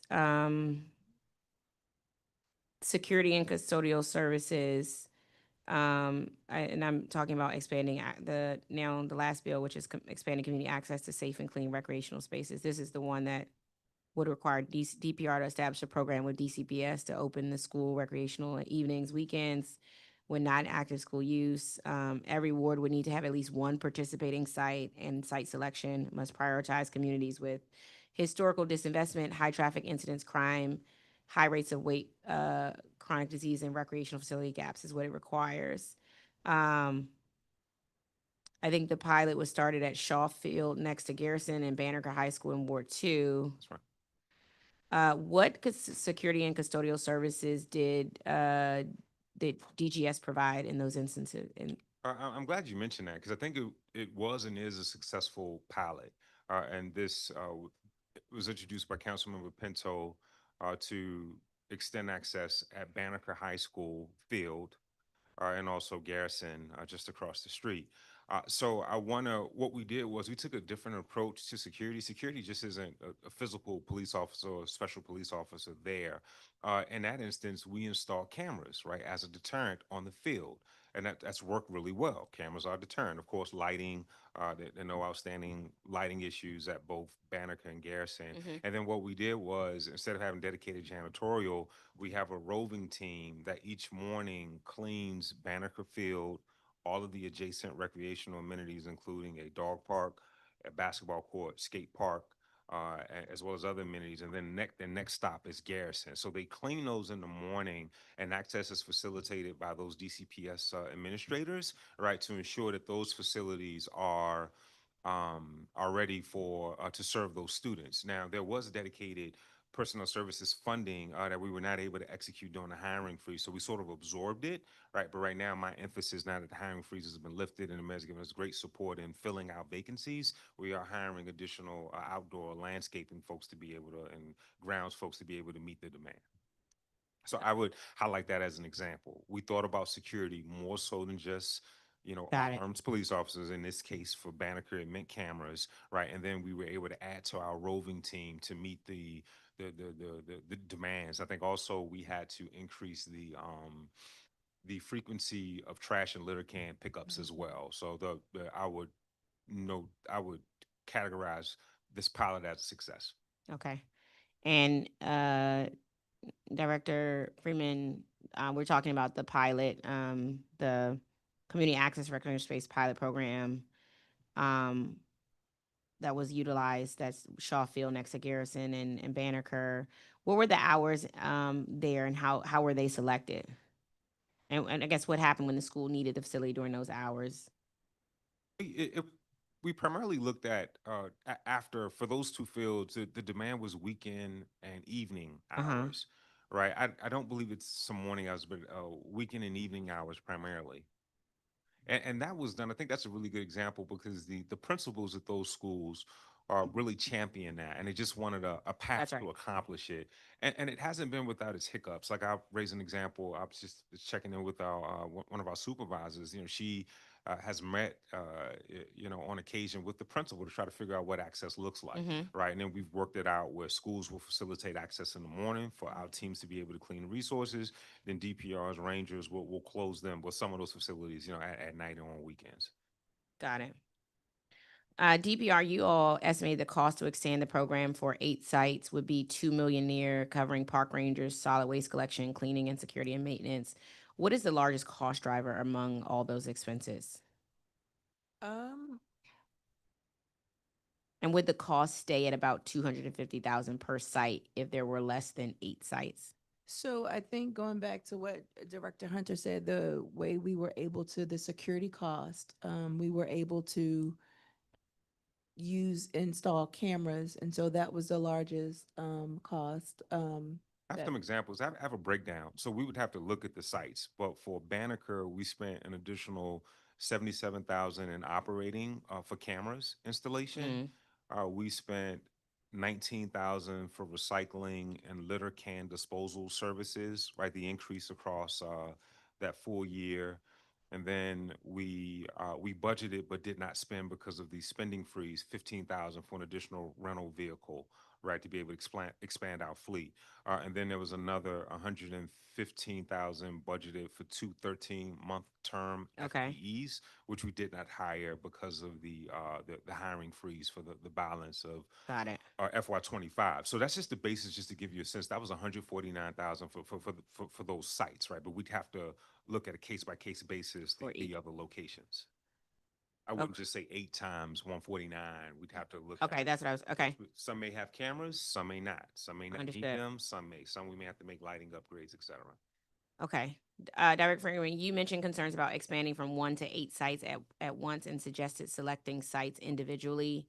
As a ward council member, I can tell you, as soon as one ward will get a site, every other ward will be wondering when they will get theirs. What does DPR or I guess why does DPR not currently know from the pilot that DPR whether it believes one would learn? What can you learn from adding sites one by one instead of multiple sites at once? I think Director Hunter kind of hit on it, like the phased approach, because every site may be different. The footprint, the landscape, maybe even the logistics will be different. And so in order to make sure that we get it right, I think opening all 8 at one time may limit our ability to manage and mitigate and solve for any issues. I think having this one pilot as a pilot, we were able to kind of work together to say, okay, let's reshift this. This isn't working. There were some things that we didn't go without our bumps and bruises, but we were able to focus and give it the attention we needed to correct. Got it. We've talked about 2 approaches to allowing the public more access to DPR programming and spaces. One is to expand hours of DPR's existing recreation centers, which has been proposed by several of my colleagues and supported. The other is to have DPR operate recreation programming at DCPS schools during off hours. There's another bill that has now been introduced, not the subject of this hearing, but will likely have a hearing. And that would require DPR to establish and operate 4 new teen centers, completely different, new types of facilities. And so clearly, I think there's both public and council desire for DPR to be open and offering more without considering cost for a second and logistics and staffing, I guess, agency culture and operations. Which of these methods of expanding public access would DPR prefer and why? That's a great question. I think they all offer a unique and responsive approach. And we appreciate, and I'm sure, the recognizing Mayor Bowser's efforts to ensure that our park system has what it needs to connect with the community. And so I think that some of our centers now do a lot of what potentially could be legislated. And so without having them and doing a compare and contrast, I would not commit or think that one is better than the other. Okay. As we look forward to next budget, and there's tons of proposals, I'm heard more will be coming for DPR and DGS's way. Exciting for you all and staff to have all these proposals coming your way. What would be helpful as we consider which bills we mark up as we get more and have more hearings is to figure out what is possible or what can be possible, what is feasible, and what the agency feels they can do to answer the community's call and the council's call in this moment in time. So I'm just putting that ask out there. The last thing we need to talk about is today's hearing is programming. I just want to quickly get through this. Some people, we talk about senior programming first. A lot of our seniors, some people think rec centers are sort of not the place for seniors because we have DACL senior centers. But you and I both know that is not true. About what % of rec centers have dedicated senior rooms? Oh, senior rooms, dedicated senior rooms. I will get back to you on the that's fine. exact number. And what everybody who has a senior room, do they also have senior programming that's offered at those DPR sites? Yes. Okay. And there are sites that offer a senior program that don't necessarily have a dedicated senior room. Got it. And how does DPR decide what senior program to offer at each rec center? We work with the community. Okay. We work with the community. The community kind of dictates the community, the engagement for our seniors. Got it. And how does DPR decide, I guess, what senior programming to offer at each rec? Are you consulting seniors in the neighborhood for that as well? Right. So I know in 2023, we brought back the senior program at Brentwood. And so that, during COVID was one of the things that the community wanted back. And that's something that we work to do. But our seniors, and you hear us call them teenagers, they're younger. That's right. And they're more active. Can we expect any new types of senior programming to be offered soon? Yes. Okay. And I'm going to put a random plug here for Riggs LaSalle, who would like a updated senior room.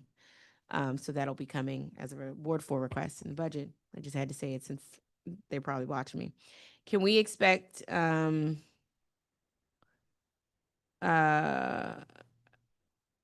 for as it relates to seniors, the overall what seniors want is more senior programming and more input on senior programming and more consistency in senior programming staff.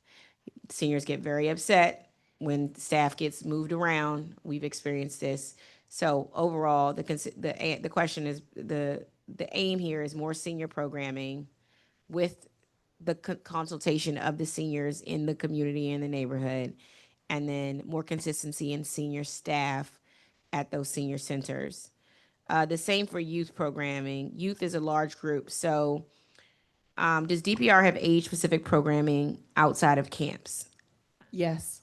And we have our Supreme Teens. We have Young Ladies on the Rise. We have Young Men Future Leaders. A lot of the programs that we advertise are age-specific. So we do have a lot of age. We have the Tiny Tots. Those your under 6-year-olds would be, when I look at programs, under 6-year-olds, it's like your Tiny Tots. Tiny Tots, yep. There's some Learn to Swim programs. We have a lot of under 6-year-old programs. And then what about for our 6 to 12-year-olds? Correct.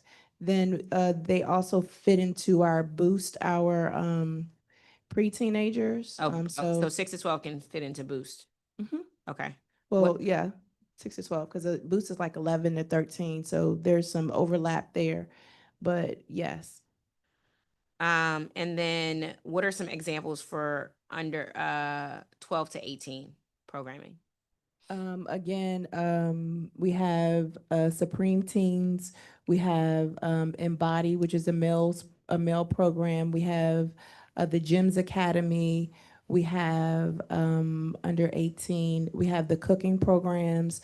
We have some intramural sports programs where it's like a sports camp that we do. We're about to launch our Winter Wonder Camps where we'll have a cosmetology program. We have our esports, our e-gaming program. We are going to introduce, we have the culinary program. So we have activities for young people 12 to 18. 12 to 18, okay. I'm asking because you may have heard this narrative going around that DPR centers are for general recreation and aren't for youth. Is what has been said. And so DPR should build a whole new type of facility for youth only. I reject the narrative that DPR is not for youth, as we've heard from multiple young residents who've testified today. While I think there can always be improvement, I don't agree there. But do you all believe that you all need separate spaces because DPR isn't for youth? No, I think that the intergenerational activations is necessary. I love to see our seniors taking care of our young people or our young people walking our seniors to the car. It's almost like a transition. Our seniors are leaving and our youth are coming. And that's just how it is. I mean, I know you're at Emory Heights all the time. You're at Riggs LaSalle all the time. You're at Fort Stevens all the time. And so on both sides of the building, one side is seniors, the other side is youth. And so yeah. Okay. I wanted to ask about hardship waivers. Does DPR provide hardship waivers to all programming it provides? Correct. You can ask for a waiver for all the programming. Okay. Yep. And can you at some point share with the committee sort of how many hardship waivers you all or DPR receives each year? Sure. So we can just get a sense and how many waiver applications you all actually grant a year, based on how many you receive, how many you grant. I will say we were strategic in ensuring increasing equity, and by going into communities and having the parents be able to apply for a reduced rate waiver and assisting them with that. So we saw a 500% increase in the number of reduced rate that we offer, because once you're certified for reduced rate, it goes for the whole year for any programming that you participate in. It's not just camps. Got it. And then as we talk about it, the last thing, as we were programming, we had this conversation a while ago about access, language access and disability access, specifically as it relates to our programming. Have we made any strides in ensuring language access and disability access to our programs, and what has those changes been in to increase programming for those individuals? So we do, we have a therapeutic recreation center, but we also don't believe that all programming should happen. So we do adaptive recreation. And so we work with young people, we meet them where they are. And then with language access, we know that for our communities and our facilities, where I'll just use Columbia Heights as an example, we know that there's a heavily populated Spanish speaking community. And so we provide that support. Language access. Yeah. Okay. Does DPR have plans to collect youth information on what kind of programming they would like to see? There's been suggestions about you all having like a youth town hall or some type of input for you all to get more information from youth so they can shape the programs they want to see. So our youth are very vocal. We have our Supreme Teens program, who you may not have seen. We did they lead a youth health and wellness annual event. That was their idea and something that they wanted and that we support. At Kennedy Recreation Center, there is a studio where they can go in. At Columbia Heights, there's a studio. At Deanwood, you have the broadcast and radio program, and you also have a studio there. So we hear them, and we're definitely responsive. What we heard today is some Ward 7 particularly testified, and we've heard from Ward 8 that like they feel like their rec centers are not often open in evening hours, and you go and no one's there. Are there any staffing issues related to our rec centers, and 7 and 8? And if so, how are we rectifying that? Why are youth coming to, or people going to those centers in the afternoon hours when they should be open and they're not open? That hasn't been my experience. I know, I believe in the testimony I heard Deanwood. Deanwood has, I mean, Deanwood is a hub. And so you have students walking over from Idea Charter School. You have students Yeah. who catch the metro. Deanwood is always activated. So, yeah. Okay. As far as improvements in permitting go, I think you've heard the testimony. What permitting improvements are you all committed to making? I think this mobile registration, this new interface will support, I think we use, Director Hunter used the term maybe 90s. But I think, as technology changes, I think we are we're looking for a solution that meets where technology is today. Okay. And so we're hopeful that that residents should see that impact Okay. soon. And we had some conversation about permits and not getting refunded, or they provide credits. Oh, I'm sorry. Thank you. So during, the team was able to pull that particular account up, and it was not a credit issued, it was actually a refund. And so I know that sometimes the larger organizations have many members. Okay. And so I don't know if that. I just want to make sure it's not a standard practice. But the real thing is they don't even want the refund, or they want the field to be operating. So it's more of a getting the facilities actually Understood. timely fixed, so that the lights are working, that their facilities are able to be used. So I think improving that connection and communication between facilities and the programs who are permitted. But if it was that instance, that they would get those things back. Okay, we had a bit of a conversation. Someone brought up Fort DuPont. So I know you all are excited for the opening that is soon Saturday. This weekend. There has been a conversation about there needing to be an additional layer of ice. DGS, are you planning on putting an additional layer of ice at Fort DuPont before its opening? No, there are no plans. I think an additional sheet of ice would require almost like an addition for the building. Oh, right. I have no idea. No, additional sheet of ice would require probably another, I don't know, 10 to 15,000, maybe 10,000 square feet, right? So a whole different type of facility. And I think what the commissioner or constituent was referencing, there were early discussions about 2 sheets of ice, right? But also there was an MOA that was signed at the Friends of Fort DuPont where I raised, I believe, $5 million in support of that, and that was not done. Therefore, the district moved with the resources that we had in hand that accommodates the 1 sheet of ice that we have delivered. Okay. And so you all feel comfortable with Ready. I'm so ready to go excited. on Saturday. Okay. Don't fall now if you don't ice. And my other question is, who's going to be taking the brunt of this new operating cost? Is this going to fall on DPR or going to fall on DGS? Because this is a new cost for the cluster. DPR will be operating Fort DuPont Ice Arena. We're so excited with support of DGS for janitorial, and so there's some shared expenses that will happen, but it is a facility in the DPR inventory, and we're so excited. I have on my ice skates. Okay. But there- Because we didn't budget for operating this facility. So I was just asking, I'm trying to figure out How we do that? But how are you going to do it? we're working through that. There's also Okay. revenue generation opportunities through DPR's enterprise fund that can help to support some of the operations, and Got it. working closely with the mayor and her budget team on some of the preventative maintenance, like the HVAC, the dehumidification system, the cutting and maintenance of ice. But again, I'm just really proud of the project that we delivered, and can't wait for the community to experience that greatness on Saturday. Okay.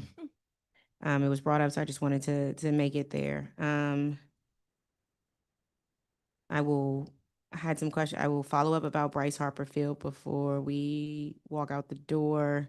And a issue at Chevy Chase that I wanted to follow up with. as it relates to these additional legislations. My ask from both agencies as we make a decision whether to mark up these legislations or some conglomerate of marking up or making these improvements, that we work closely together to craft what the final legislation will be, whether we move some of these along or whether we, take some things out. My plan isn't to move all four, but to just try to combine pieces of it if we can do that. And so I just want to make sure we can work together to figure out.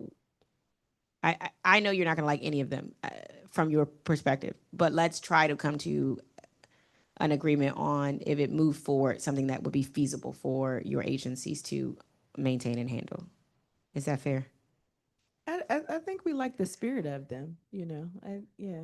I know you like the spirit of them. But we have to mark it up. So let's work together to mark it up. And speaking of that spirit, I'm going to take a moment of personal privilege here, because yesterday y'all put me on the spot at the council hearing regarding Ward 8 pool. So I'm going to take my moment of personal privilege here to say I did not appreciate the situation we were left in with the Ward 8 pool, because DPR provided the information it needed to provide around the pools surrounding the area, the utilization data, and its community engagement process that yielded what it believed to be a request for a splash pad. Then DGS, I believe, gave some level of false hope or false information to the Ward 8 council member and its community that if only we didn't have the GGBA, this pool would be here. And so I know you all have your issues with the GGBA and the GBAC. We've gone through this time and time again. I know you want to make changes to the GGBA and the GBAC.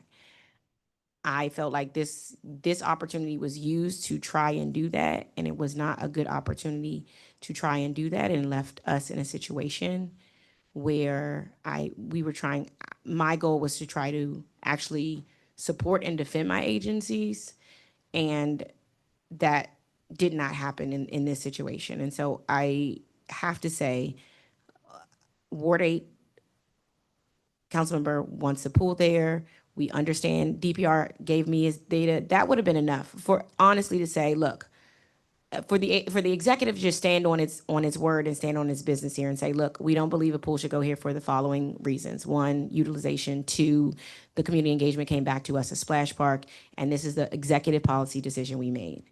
That's fine. But to then use the GGBA and the council as a scapegoat, that is the issue that I have with that. And I did not appreciate that piece of that. And now the Ward 8 community is like, oh, it's y'all fault, because if only y'all gave us this exemption, we would have a pool. And that is not true. And even if, and without getting into the argument about whether you needed the exemption or not, which I feel you didn't need it based on the February GBAC comments, you didn't need it. To me, that's an issue. And I know we are in a tough spot where every community wants every recreation center to have everything it needs. But we can't use each other as scapegoats when making decisions about these things. And that was disappointing where we landed yesterday. And I think not the spirit of the cluster that we have built in the facilities team and community and us working together. So now everybody in Ward 8 thinks it's because the GGBA and the GBAC why the pool, there's not getting a pool there, when that's not it. Because even if we had provided the exemption yesterday, it still doesn't mean the decision would be made by the executive for a pool to be there. If I could, respectfully, it's a fact that we have spent the better part of the last 2 years navigating the GBAC with regards to satisfying requirements for a pool. Informal engagement in January of 24, more formal engagement that fall, and also leading into 2025, February. And it's a fact that a splash pad is a compromise. I do think it's a compromise that DPR was able to build strong support for, but the initial intent was to deliver a pool. If it was not, then we would not have wasted an iota of time meeting with GBAC, trying to satisfy the requirements of Appendix Z. And this played out during our budget and oversight hearing last year, and I think Councilmember, you indicated you were looking at category exemptions for pools, and that's Yeah, something that the and I am planning yeah on doing that the mayor's before this support. budget comes. Yeah, I mean, and the fact is, you can't find a net zero pool in the country. The one that is cited is in Round Rock, Texas, and the one in Round Rock, Texas uses natural gas to heat. We're not disagreeing. My Right. point was, this wasn't the moment to make that point. But the council member introduced that resolution. That wasn't a mayoral. My emergency understanding act. was that he worked in conjunction with DGS to create these resolutions and these bills. No, absolutely not. And We didn't that's work with not, him on that. and so, I think the mayor did support it. The mayor supports a categorical exemption, not necessarily a ward by ward. If we had our druthers, Rumsey, Congress Heights. right, and I noted Rumsey, that's my Right. point. The point is, the decision for Congress Heights to not have the pool is not based on GGBA and the GBAC. Because if that's the case, then the exemption would have been provided and there would be a pool there. And, or you didn't need the exemption because your engineers actually figured out how to do it. Congratulations to them for figuring out how to at least meet the requirements to get not need an exemption. So that's what I'm saying. It wasn't necessary for that to be utilized as a reasoning in this situation. And that's what the community believes now. Well, I just want to state for the record, neither the mayor nor DGS prompted the council member to introduce the emergency legislation. And our official position is that council should act to exempt pools from the net zero requirement. Understood. And we are making plans to do the exemptions for that, but I think the record should be cleared up by you all regarding the Ward 8 pool as in moving forward regarding why the decision is made regarding the pool and that it's not based on the GBAC.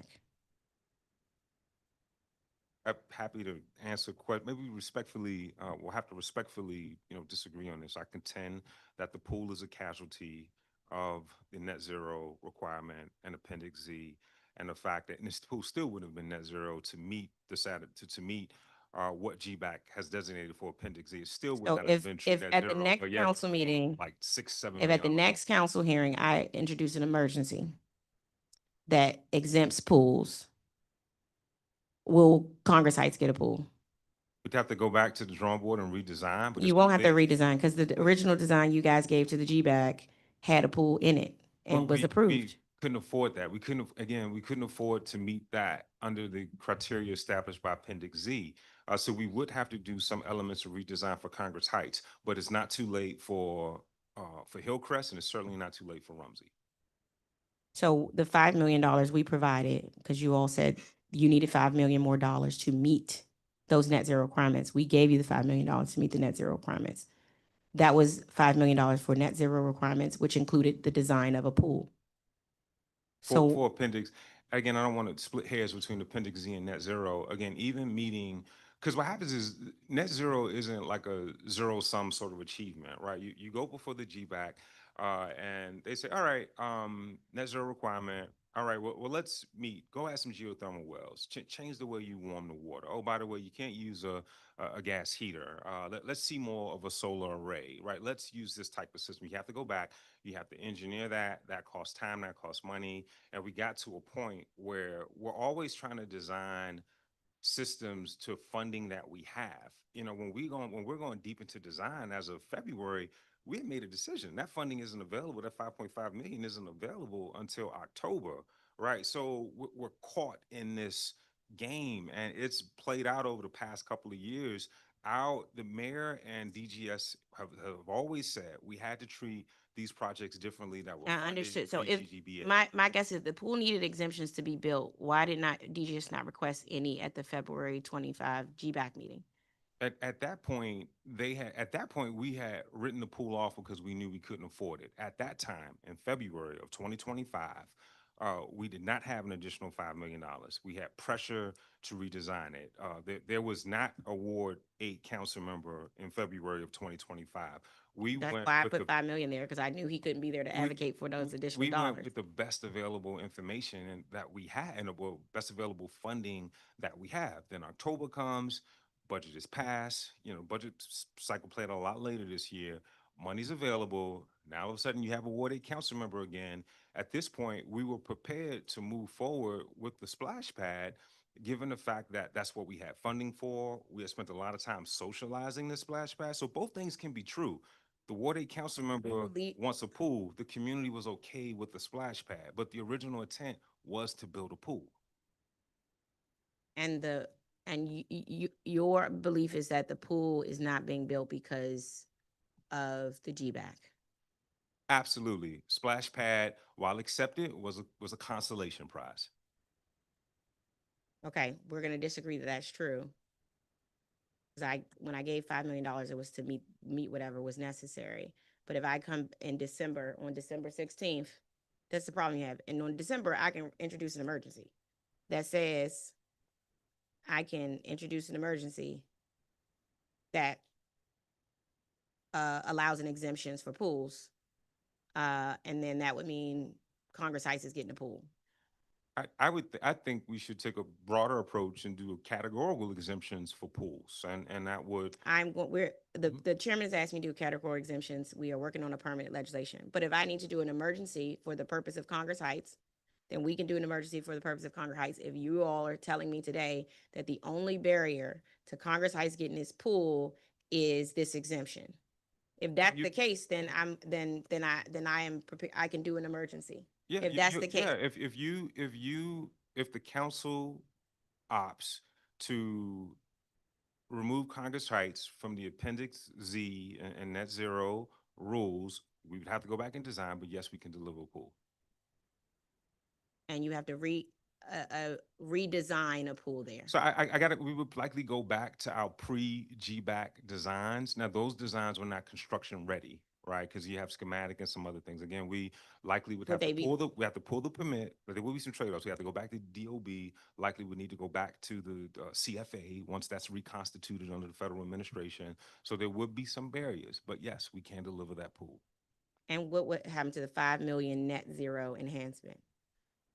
I'd have to look at that. I have to look back. Because I don't know why I gave we need some of that to go back and redesign. Because now I don't know why I gave $5 million for net zero enhancements. Yeah, well, we'd have to go back if we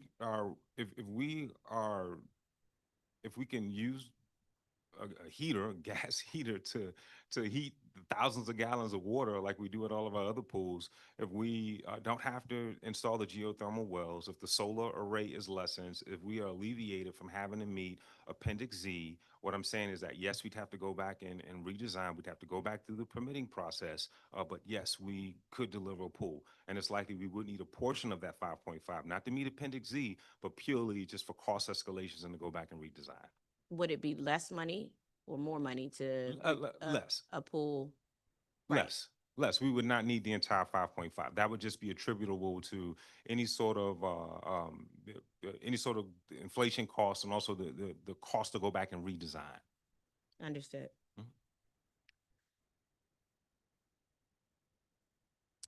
Okay. Well, we'll have a conversation, my staff and I, and we'll have a conversation with Councilman Trayon White and figure out what the path forward is for the Ward 8 community.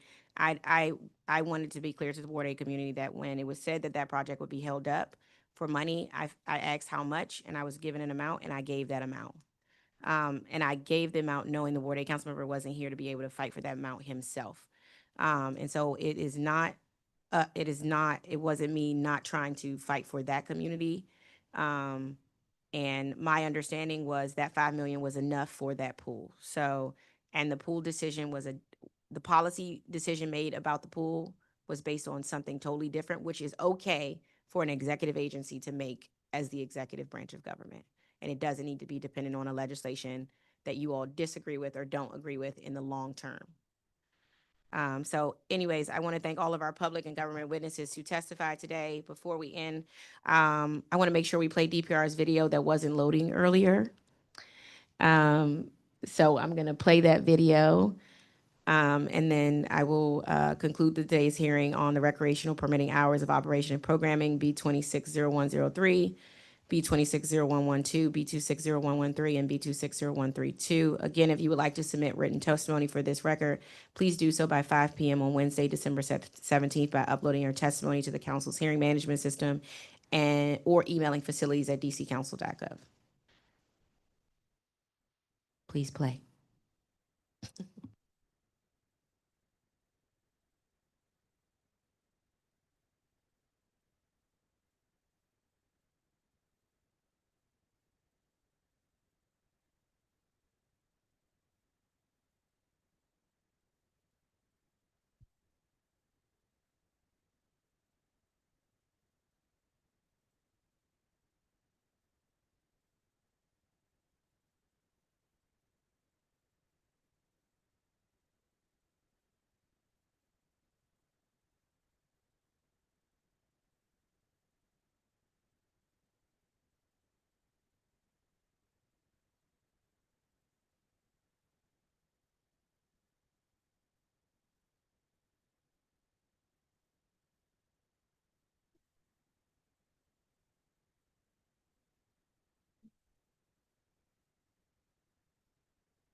Thank you for your testimony and for that video, and also the thorough PowerPoint presentation. The time is 3:38 p.m. and this hearing is adjourned.